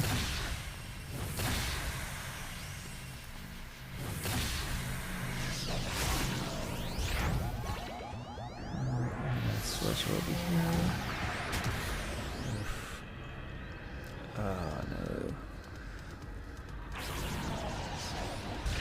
Okay, this will recover. 80% chance.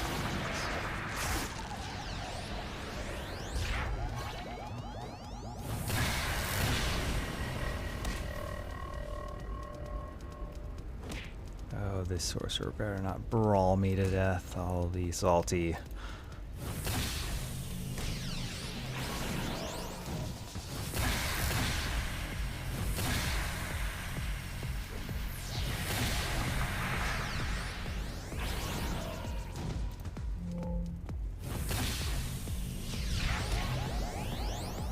Okay, now what's left? Looks like one required minion and the boss. Let's go.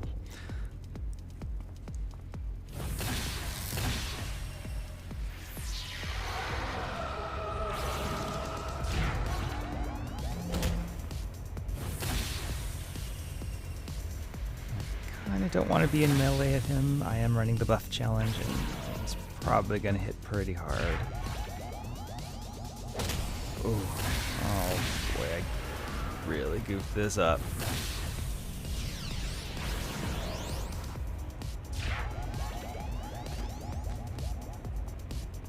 Okay, there must be one more required minion somewhere.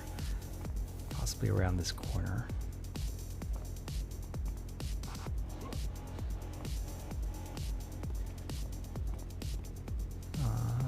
That could be it. Oh, this is it.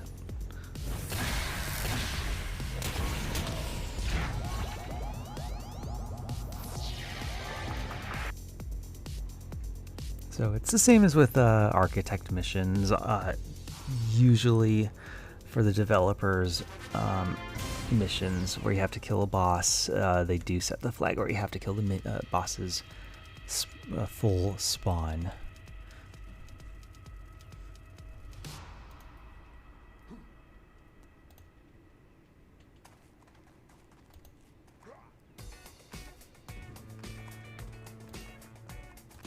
And off to Croatoa we go.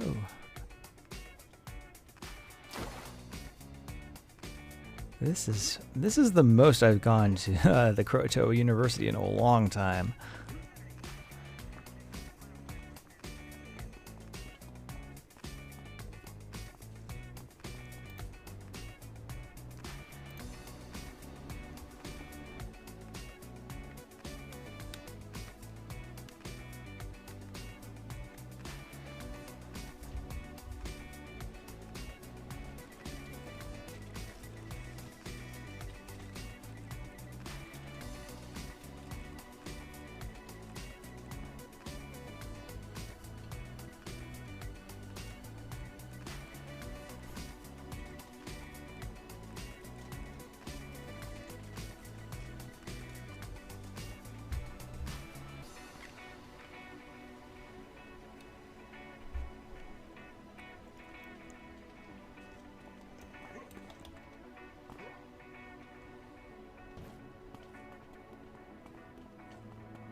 Ooh, still no stealth. Alright, and this is a... Oh, the ambushes are beginning already. Haven't even gotten to the boss yet. This might explain what I thought was the double ambush. I guess it's just one from the mission start and then another once I start hurting the boss.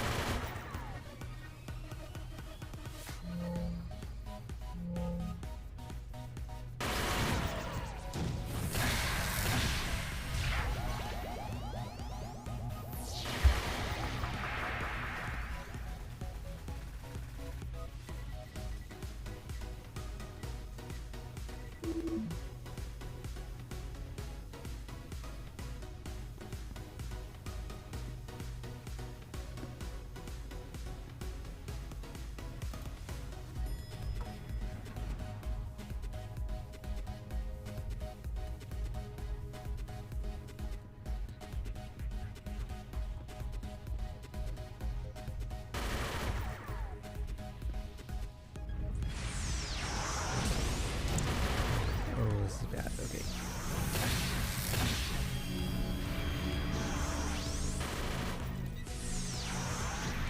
How am I actually held? Oh, yikes. Lux, save me.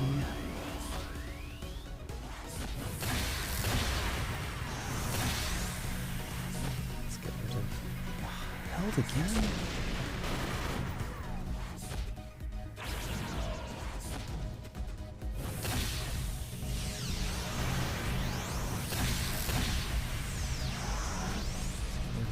Minion. Then there should be ambushes coming.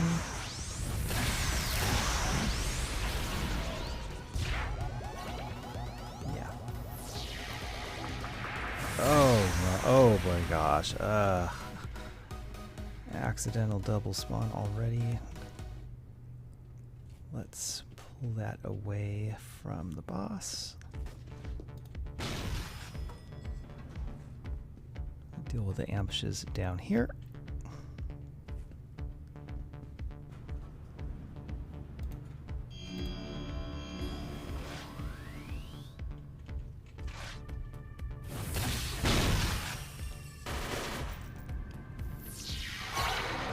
Honestly, I might have just been better off just... Yeah, that's what I'm going to do. I'm just going to power through it. Get the blue exit button. I gotta make sure I finish that up. I think this might be another required minion, so I'm gonna have to kill this quick. I'm sorry, defeat this quick. Defeat this quick. Get the heck out.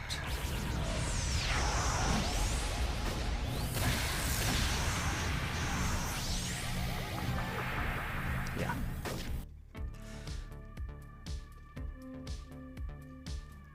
There we are. Best way to deal with completely pointless ambushes. Skip them.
I guess on one hand it is sort of nice to be able to sort of take a breather.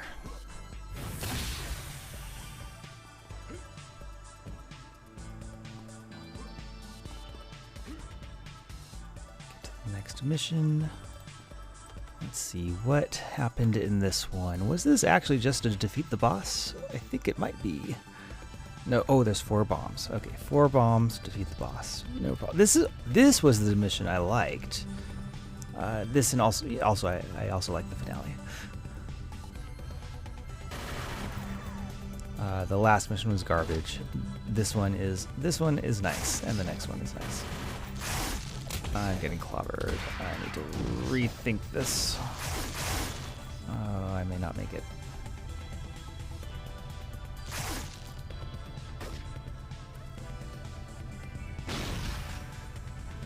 Was that a patrol? Was that an ambush? Was that me just being stupid? I don't know.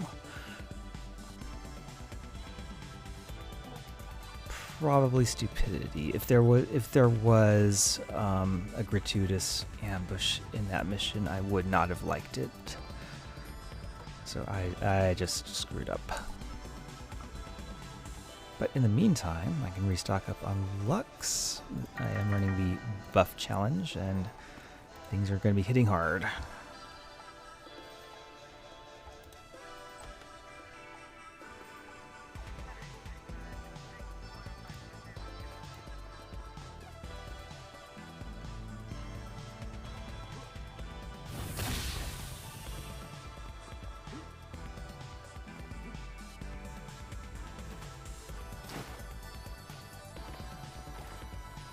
I wonder how fast this takes me without that speed cap. Oh yeah, hello. 92.5.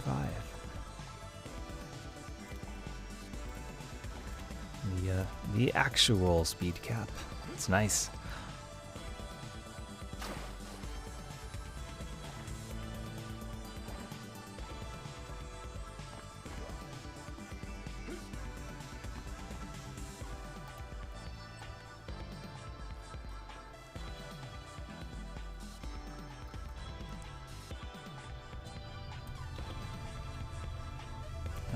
So there are 2 patrols messing around down there.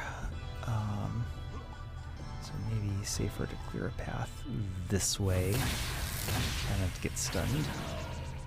Try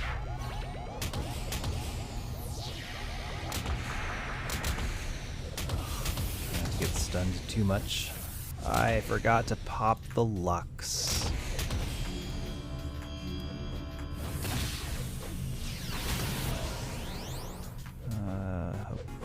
Hope I can recover from this.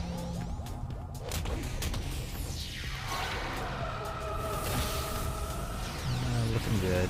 All right.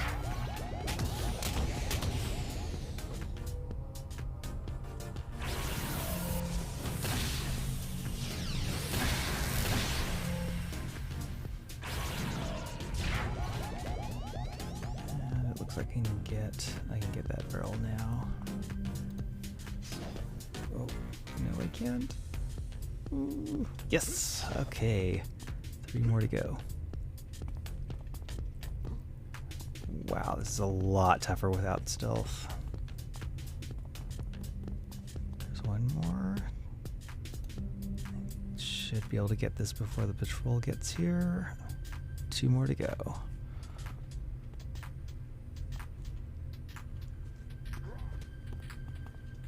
Don't hear a glowy. I'll keep going. That's 1 there.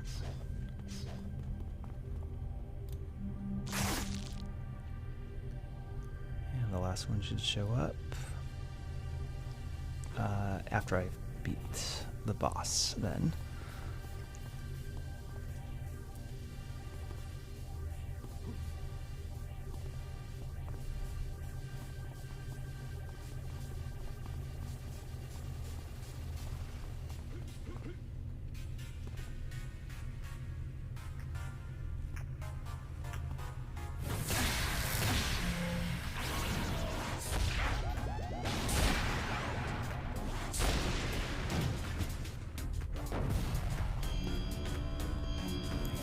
remembering to buy the Lux, but keep forgetting to use them.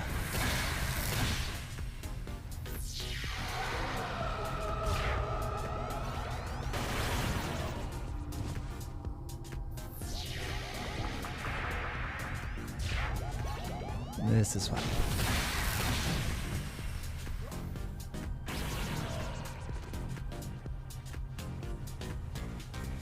There must be another minion. Here we are.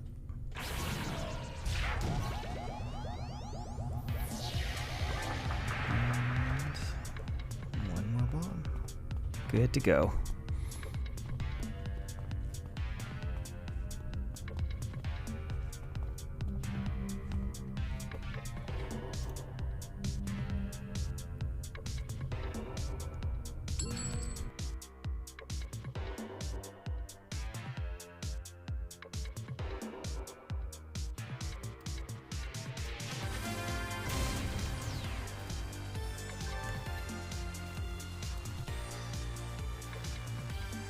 Alright, so I know a shortcut to Talos. Let's go that way.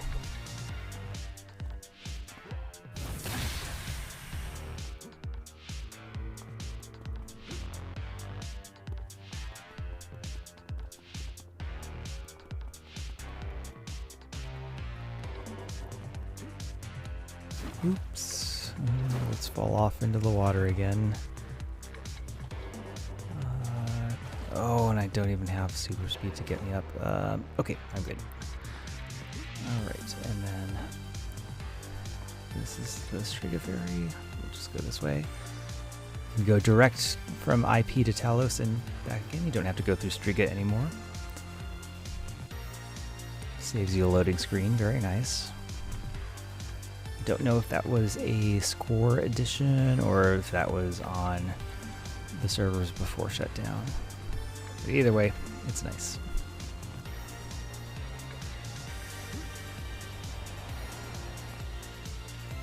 How far am I? Pretty far. Oh.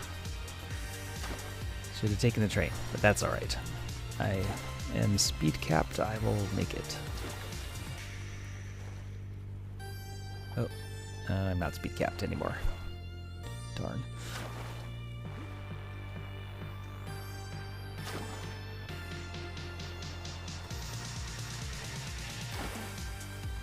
Alright, and this will do it for the Oro badges. Just do some gold prickers farming and some easy exploration badge running just to wind down the stream.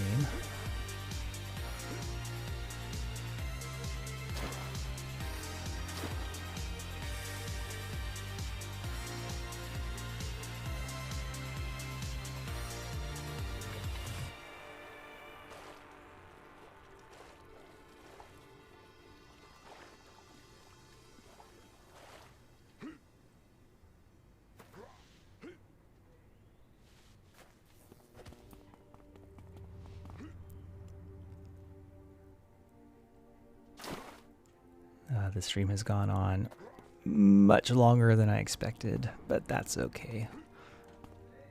We're all having fun here, right?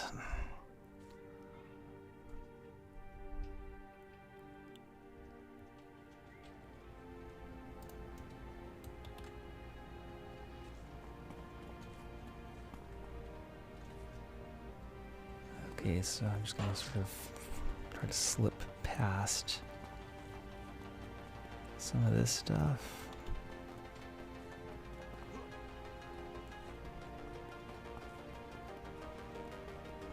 And randomly warriors here for some reason.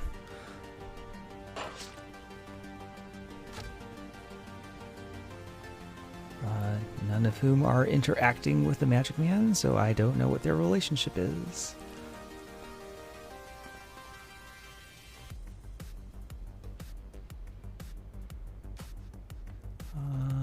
Okay, I think I know this map. I might have to go this way.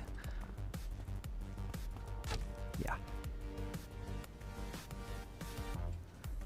This is not a common warehouse map. I don't see it much.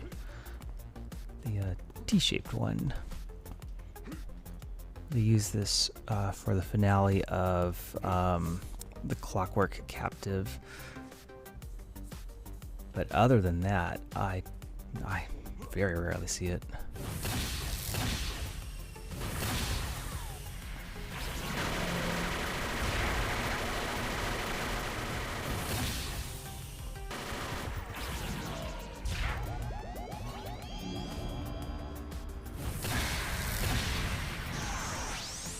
Alright, so that doesn't count as a boss defeat for sure, because I did not defeat it.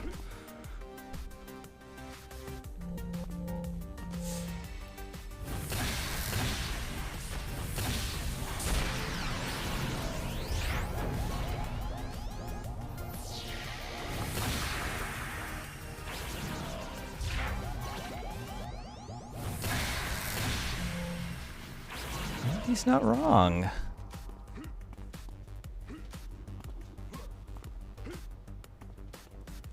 The number of times he's reset the timeline times the number of times I've reset the timeline. Yeah, we have done this a lot of times.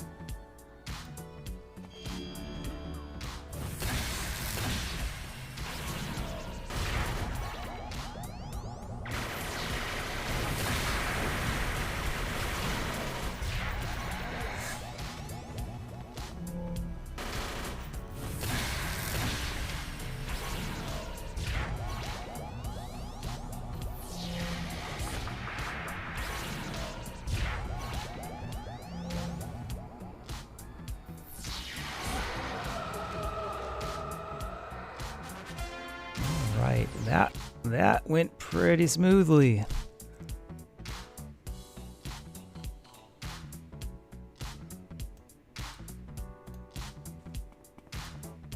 All right, so that does it for Oro badges for today.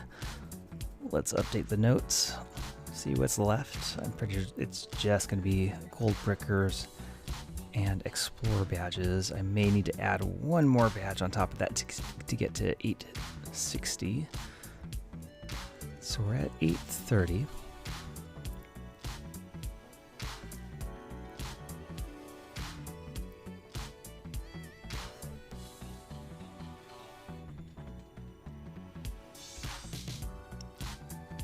Four zones, 9 badges each. That gets us to... Oh yeah, that gets us way past. Okay, we are definitely doing fine. Alright, so let's start with the zone. Brickstown seems the sort of logical next step. And hey, I have all my powers back. Nice. I do not have a long-range teleporter to Brickstown yet, so we take the train.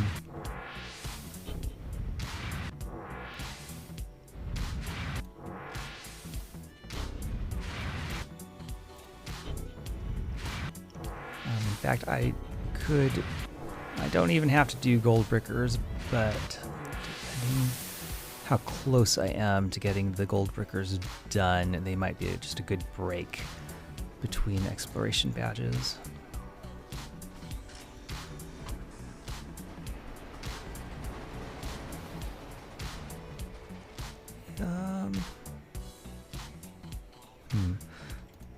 Yeah, that might be doable. 130. We'll give it a try. Yeah, that's doable. I'm high enough level I can get through them pretty quick.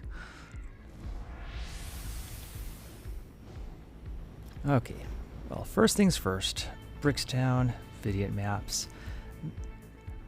Brickstown has a lot of plaques now with the addition of the park stroller pack, park stroller plaques.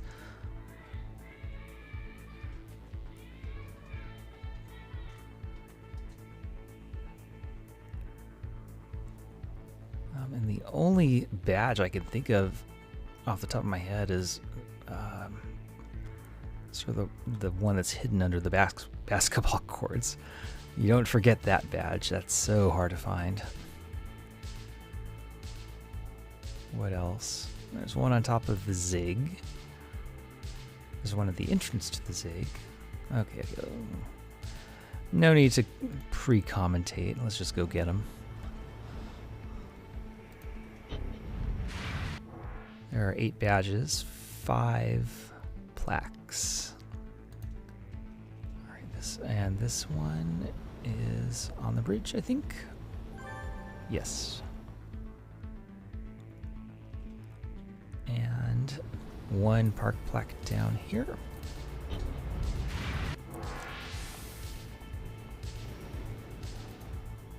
Great.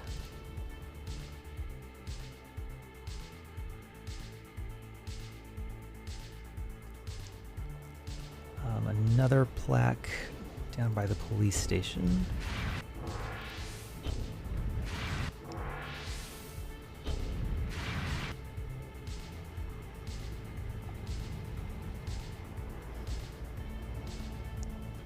Somewhere around here. On one of the building walls, I forget which one.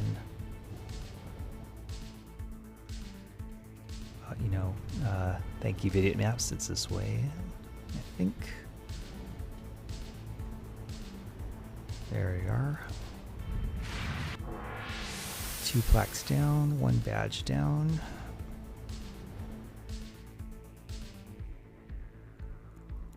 Let's head north. This is another one I remember for being painfully hidden.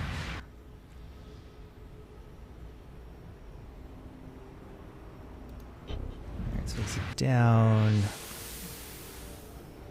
in the underbelly here somewhere. Let's blow up the map again, just so everyone can follow along.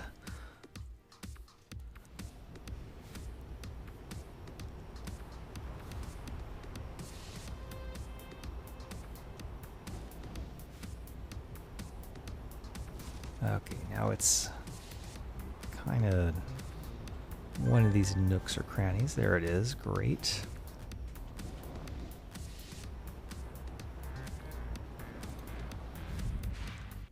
In fact, now that I'm going through it, quite a lot of these Brickstown Explorer badges are kind of underground. But first, another park plaque.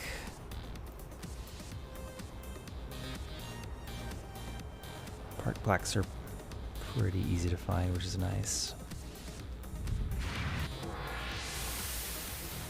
Next should be another one underground by the sort of underground aqueduct, or whatever the heck this is over here. And we'll have to find a way to get down there. Am I in the right place? I am not. Here we are. That's better.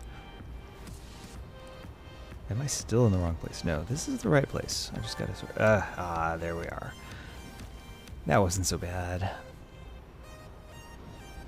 But I'm curious. Where does this little passage go? Yeah. Alright, nowhere interesting. What's next? There is another plaque down at the corner of the Zig compound.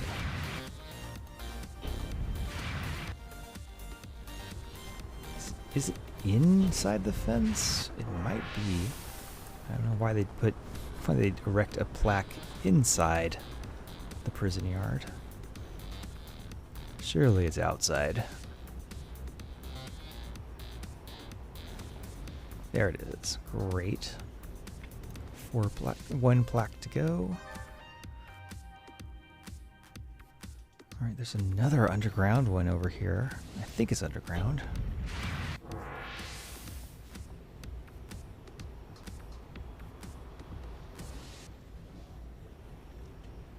think it's down here.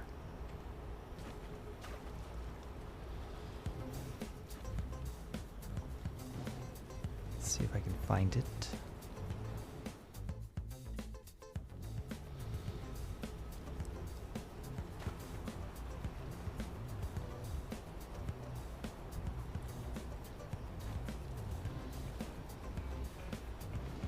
It's not up here, is it?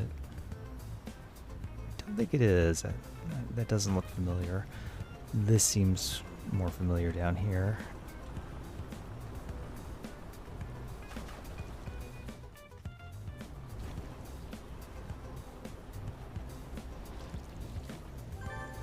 There it is. Great.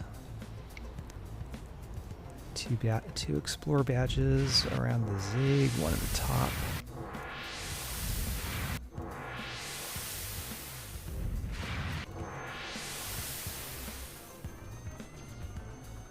Not sure where exactly. Okay, that was easy. One at the entrance bridge somewhere.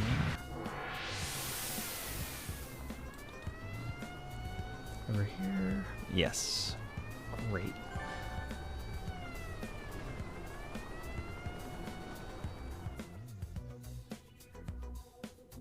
That leaves, I think, just 2 badges, 1 plaque. And one of these badges, I think, was on sort of a crazy walkway. Raised, elevated metal walkway of some sort. There it is. I think this is it. Alright, and the other one is by the hospital, I think.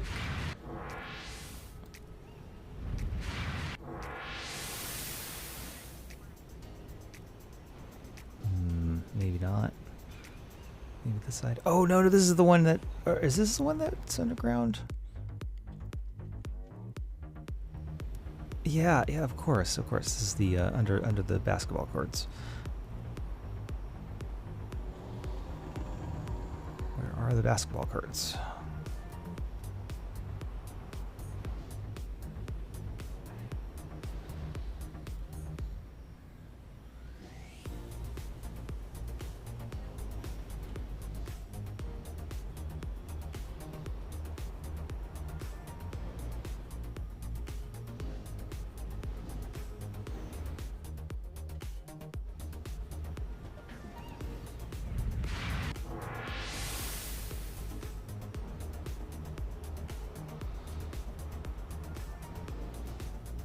That should be it for badges, and there is one more plaque somewhere around the hospital, I think.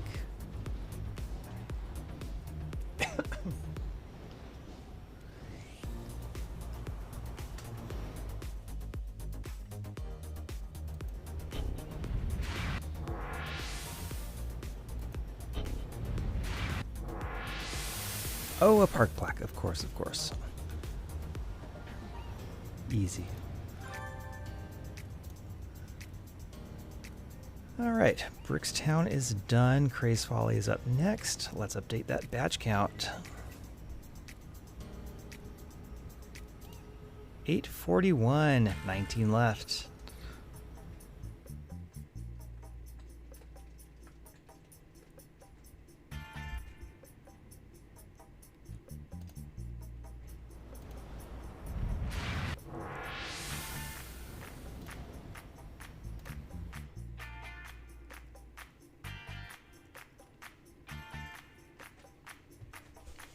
All right, Craze Folly, another hazard zone I'm not very familiar with, so I will definitely be leaning hard on the Vidiot map.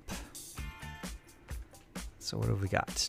2 plaques, 8 explore badges. Now that I'm looking at it, I am. Yeah.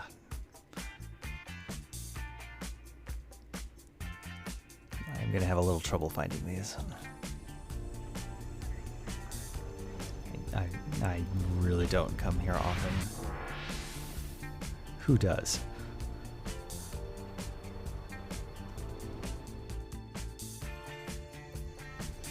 Okay, so I think I missed one already.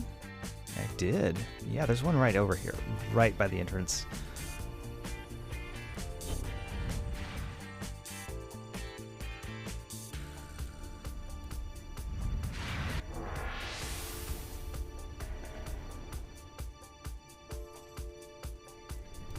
This walkway, perhaps? No? Maybe down?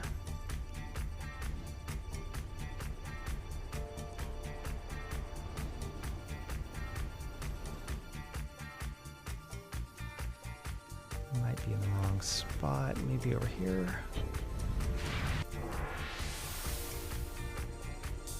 No, maybe up here.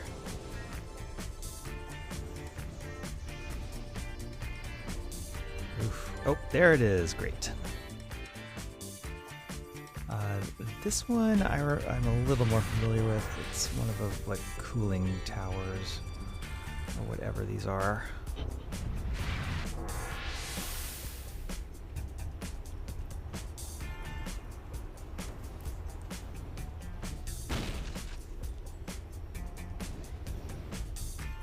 At least I thought so.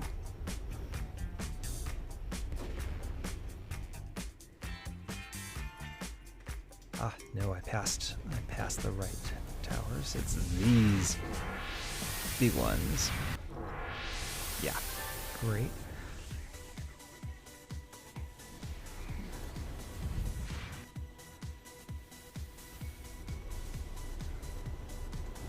Okay, and there's another badge here somewhere.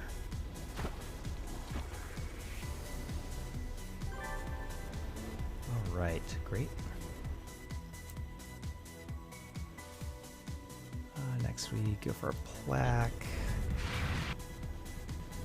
Somewhere over here, I think. Now we gotta start worrying about snipers and Rickety.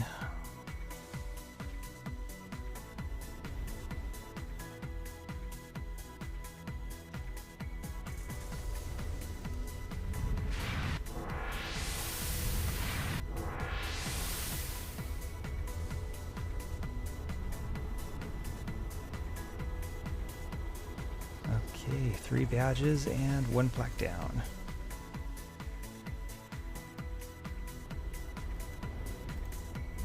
This one, I have no idea where it is.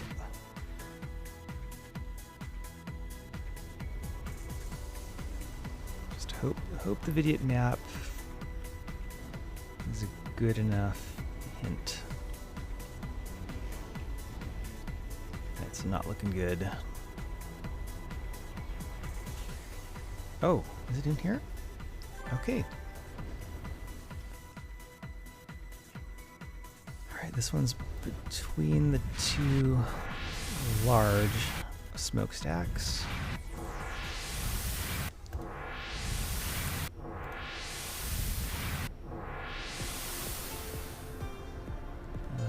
Where? On top of the vents or down below? Nope, it's right here. Great. This one, it's on a funny shaped building in the corner. Is it at the top or the bottom? Veni Vidi Vici. I think it's at the top.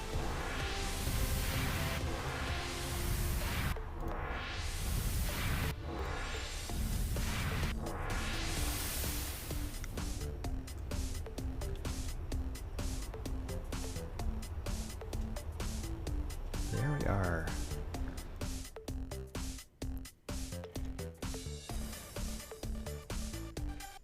Two badges, 1 plaque left, all in the northwest corner.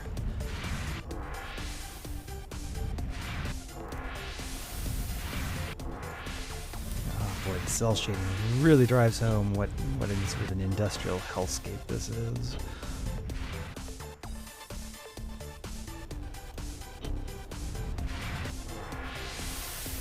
Okay, this one's gonna be tricky, but I think I'm on the right track.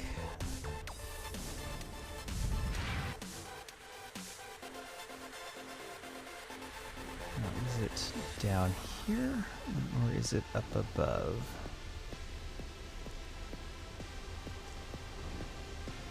It was up above.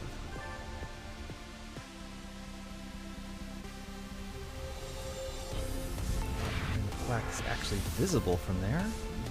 That makes it easy.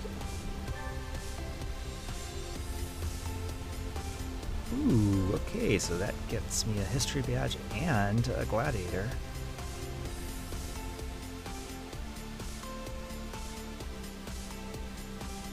Okay, this one I remember gives me a lot of trouble.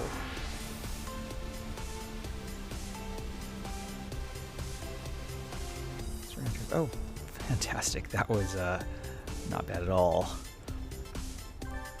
Okay, Craze Folly is done. Let's update the badge count. 852.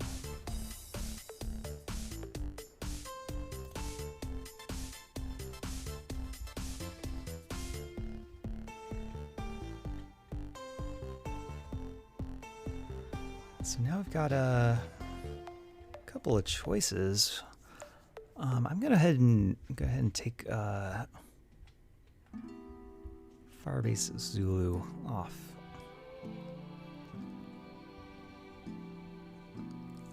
Alright, so let's wrap up the stream by beating up a whole bunch of Goldbrickers, and then we'll tour St. Marshall, and that'll get us our 69.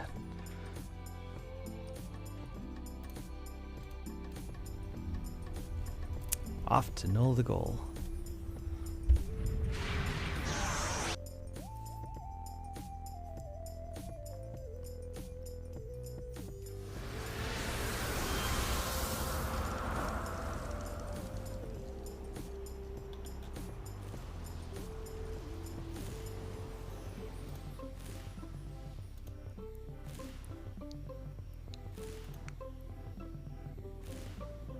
Ooh.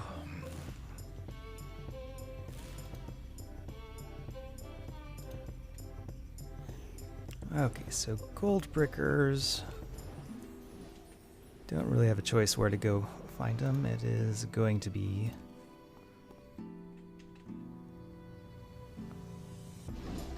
Kappa Diablo, and I don't speak French, so that's the best pronunciation you're gonna get out of me.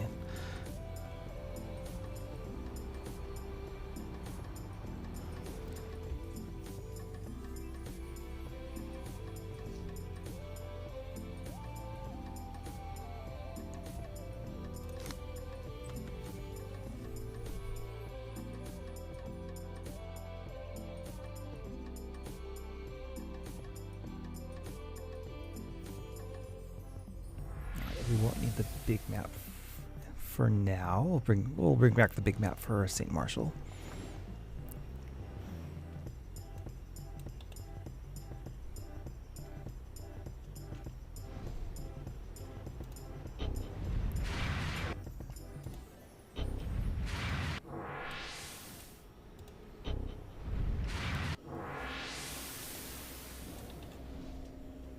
Go to Kappa Diablo North.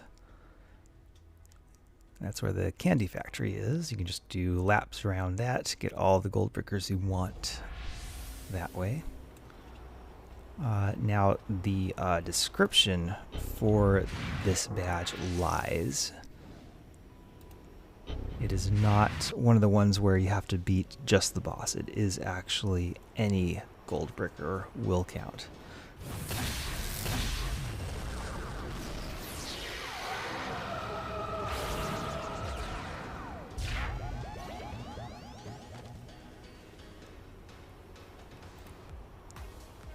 Alright, so you can see we're at 72.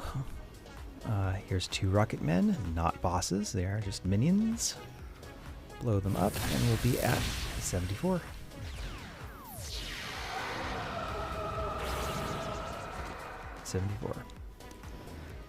So we'll just do some laps around this building. Probably focusing on minions.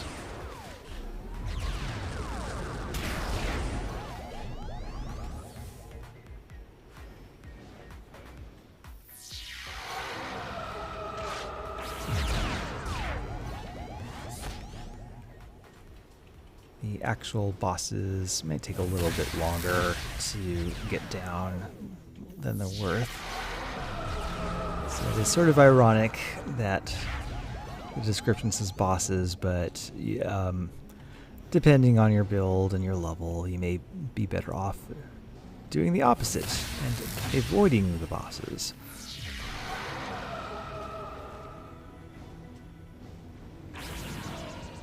Ugh.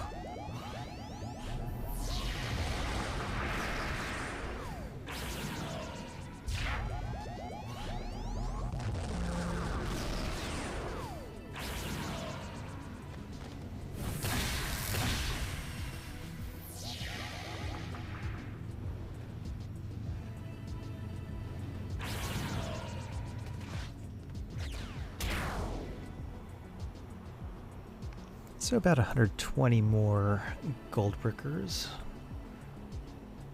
Mostly rocket men if I'm lucky. And we'll get that done and we can finish up in St. Marshall. But in the meantime, while we're just doing laps, I don't know, what can I ramble about? This lap may be a little too small to respawn properly.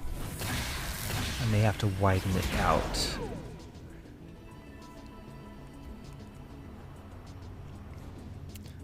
Since I do have some vertical movement. Might as well take advantage.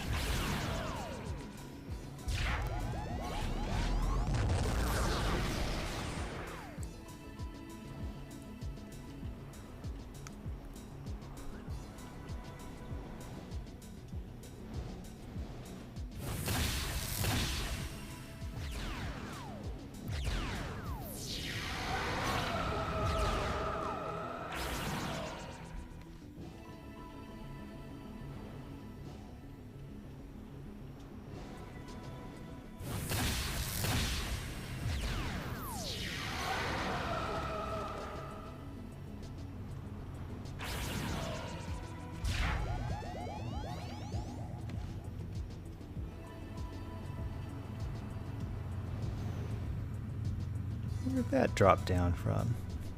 Is there a spawn up here? Huh.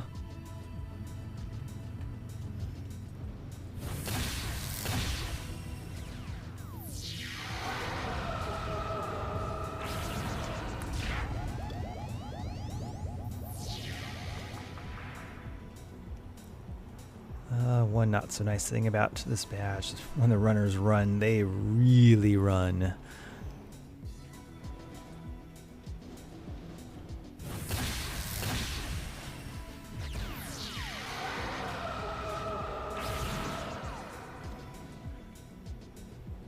Alright, so I'm getting enhancement converters off very low level mobs. I'll take it.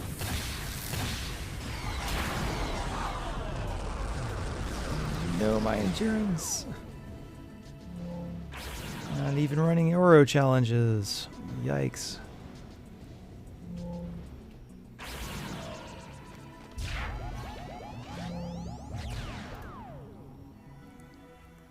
Alright, this takes me to 106, 94 to go.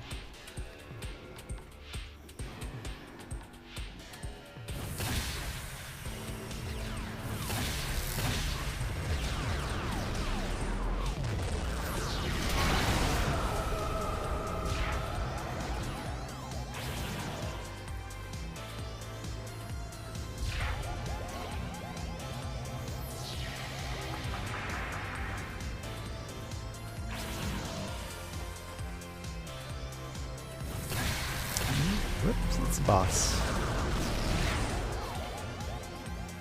Well, maybe I don't need to really skip bosses.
a whole lot to say about this. I mean, it's just farming. Except when I come through to do this with my Dominator, it should be a whole lot easier. There won't be hardly any runners.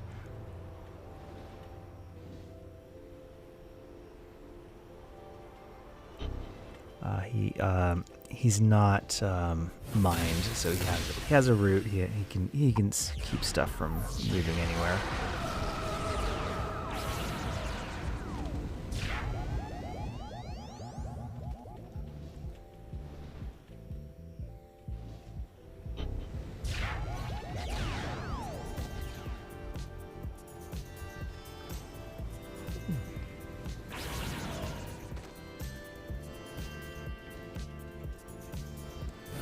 A lot of my alts have a fair amount of crowd control. This is sort of a rare exception.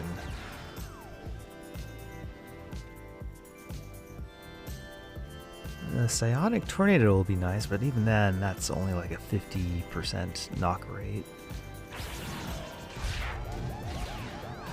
Oh, Whale, the nuke. That's a Mag 3 stun. That'll be nice.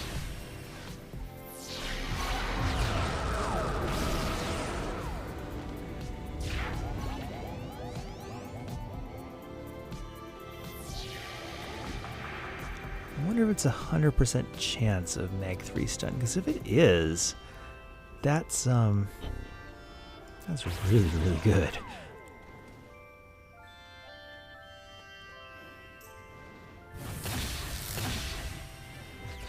Sure, the minions will be dead anyway, but to have all the lieutenants stunned, that is handy.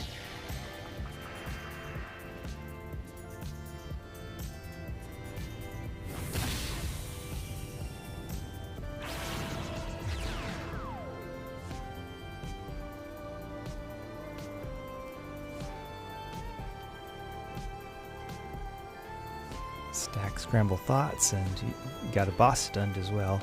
Though I get why people skip Scramble Thoughts, though. It is a long activation time.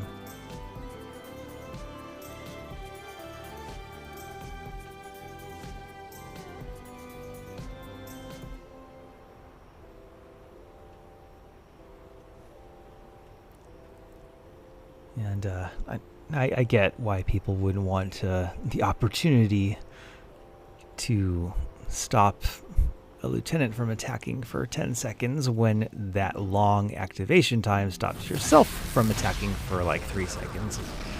Seems like not that much of a net gain.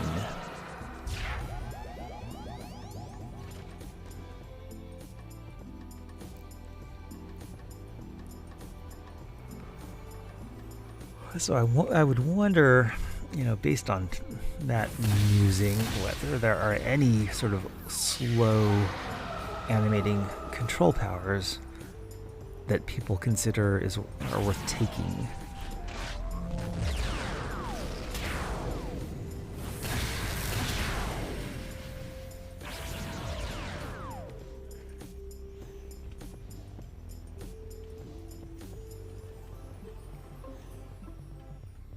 AoE controls, perhaps.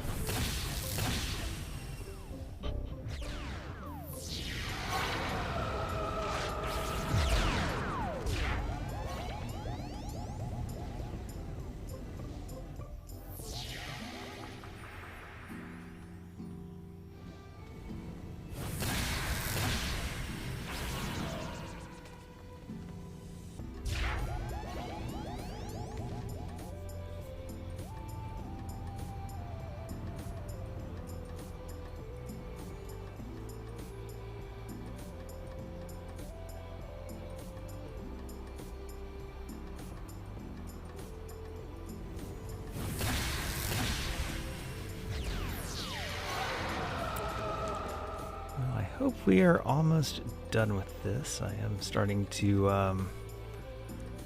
nod off. very long stream, but we've gotten a lot done.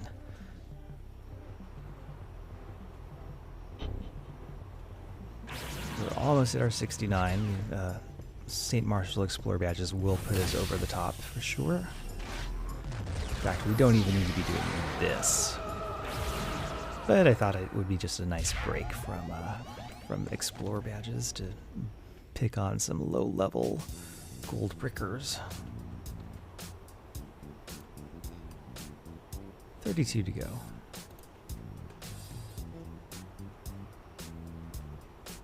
I need to widen my loop a bit. These aren't respawning.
This contact is still in the game.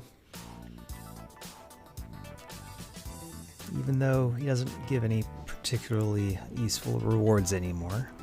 He is there if you want to run the old arcs.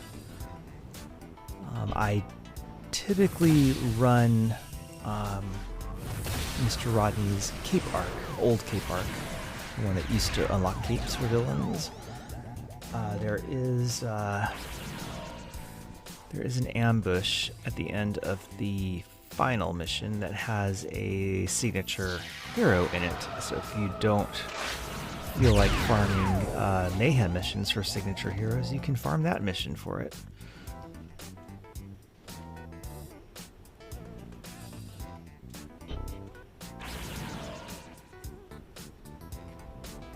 I actually prefer that Agent Rodney mission for farming signature heroes. It's just, yeah, there's no time limit, so you can take your time.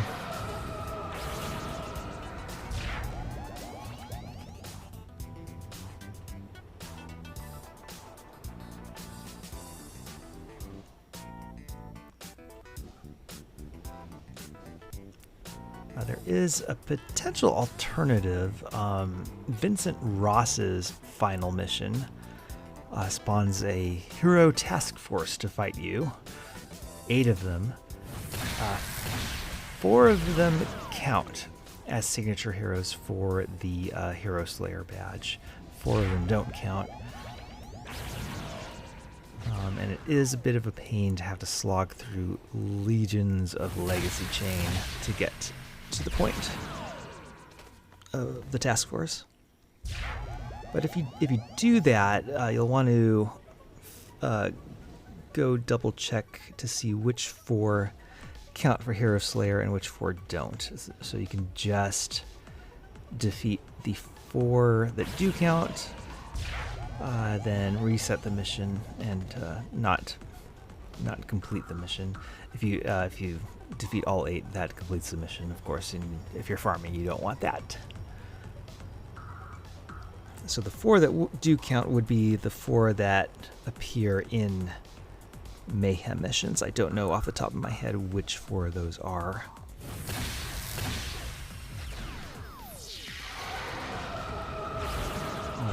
I just know the count is 4 because I have farmed them once or twice.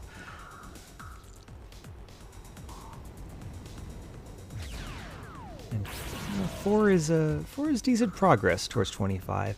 Probably not as fast as Mr. Rodney or a Mayhem mission because you don't have to do much in either of those missions to spawn one signature hero.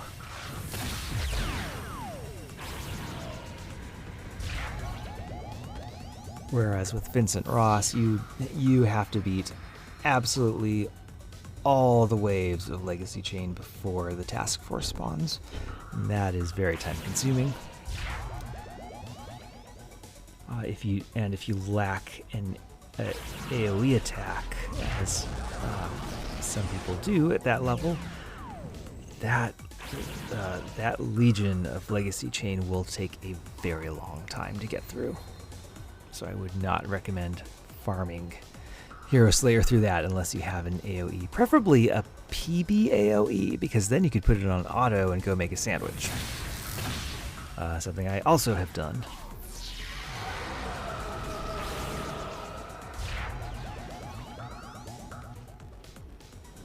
I mean, go ahead and do it. You do not miss any story whatsoever. That's for. Oh, I guess there is one danger of doing that. You don't want to kill the task force. You just want to kill the Legacy Chain.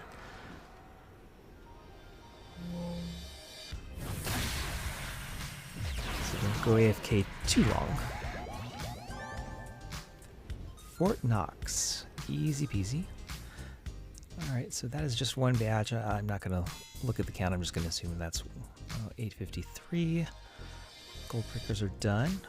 All right, so thanks for sticking with me through this stream so far. We're just going to wrap it up with St. Marshall Exploration. That gets us our 69. And then some.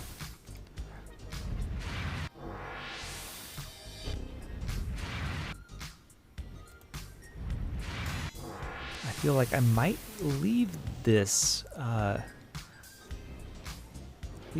on YouTube as a full video, chapters and stuff. I think there's some useful information for badge hunters in here. They might want to listen, even if it is a little rambly and slow. Okay, who am I kidding? Extremely rambly and slow.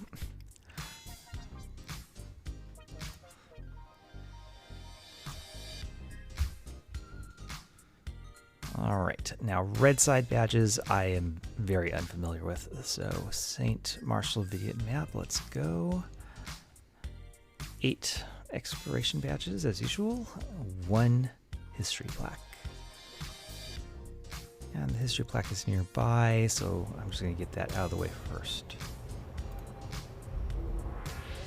This is a good zone for blue Inkmen if you are a little further into the 30s at least. Just keep in mind, if you do farm blue Inkmen in the lower level zones, that is Siren's Call or here, the lower level dragon blue Inkmen do not count. I think in the list of 2 that are flagged to count for the Inkman badge, I think the dragon blue Inkman is misspelled, so it doesn't count. It is a bug. I've reported it. It's been a while. I don't know if it'll ever get fixed. If you're farming blue Inkman in Dark Astoria, that version is correctly spelled. All the blue Inkmen in Dark Astoria will count, so no worries there.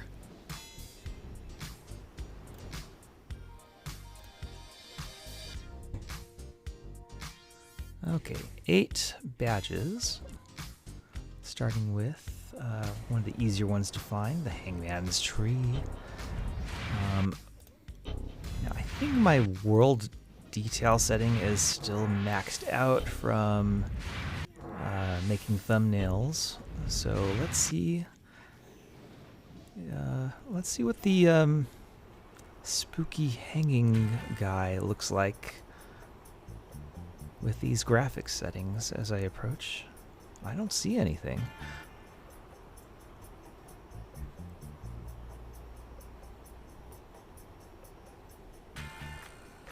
So the way they implement the spooky hanging guy. Oh no, there he is. There he is.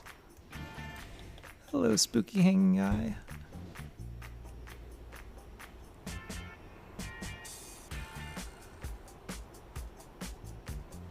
Poof, he disappears. It's like getting a little taste of my Phasmophobia streaming here in City of Heroes.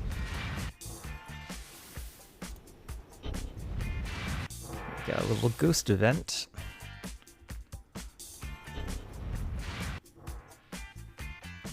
Alright, Slumlord. I think this one is just a city or street intersection, or maybe it's this construction site. I'm really not sure. Just have to sort of float around. Oh, is it down here?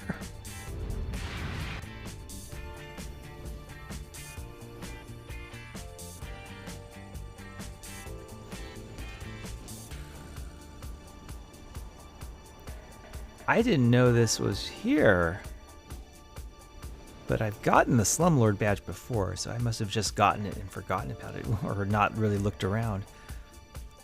That's interesting. Sort of an underground shack town. Alright, so one in the forest.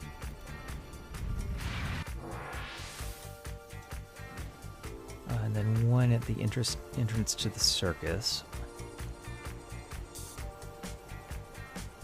That's one of the easier ones. This one's tricky. I'm kind of not sure where it's gonna be.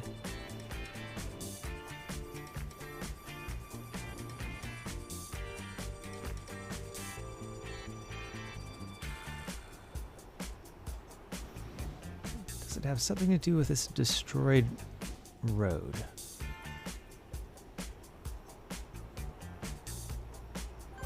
It does. That's it. Perfect. All right, one at the entrance to the circus. That one's an easy one. Unless I'm completely misremembering.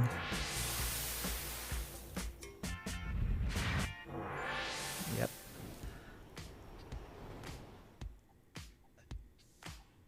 All right, what's left?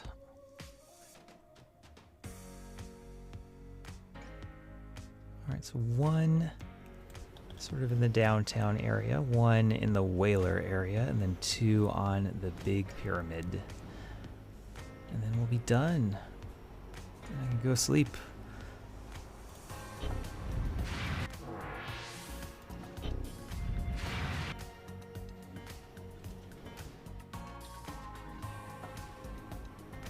Oh my gosh, so this is a lot like Vegas. There are many, many, many casinos here.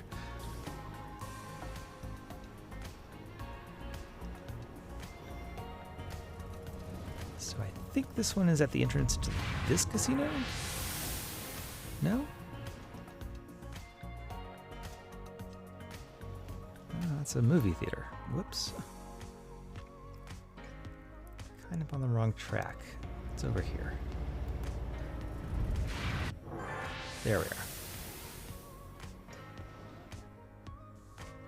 All right, and then let's head to the Whaler Mound, or whatever this is.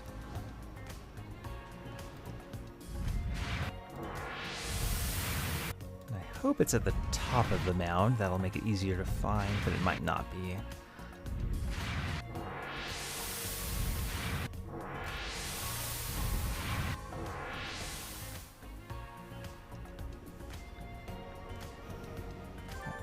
It is somewhere around the top of the mound. Fantastic.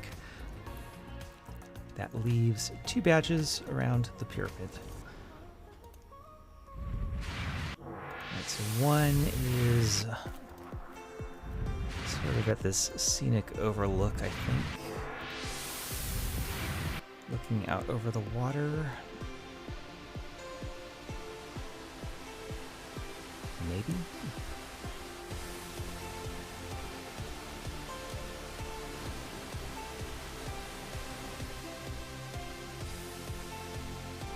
A little further over this way. Thank you, Idiot Maps.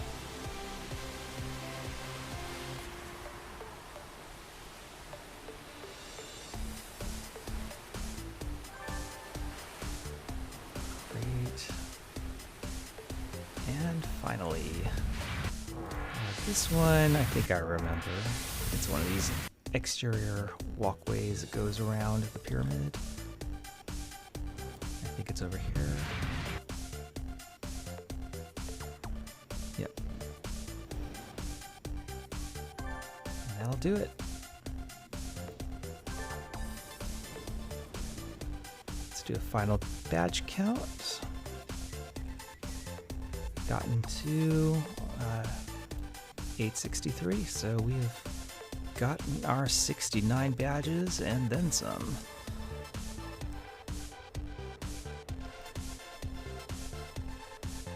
Great. Now, on a day job and get out of here. Not much more interesting going on while I do that, so I'll just go ahead and put up a stream ending screen for now. Thanks for joining me. I think, yeah, I really feel like I should leave this stream up just as a reference.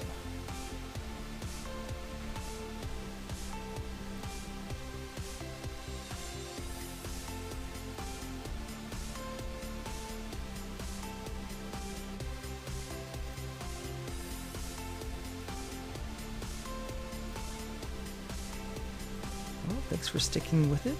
Very, very long stream. I think this is the longest I've done. But, got a lot done.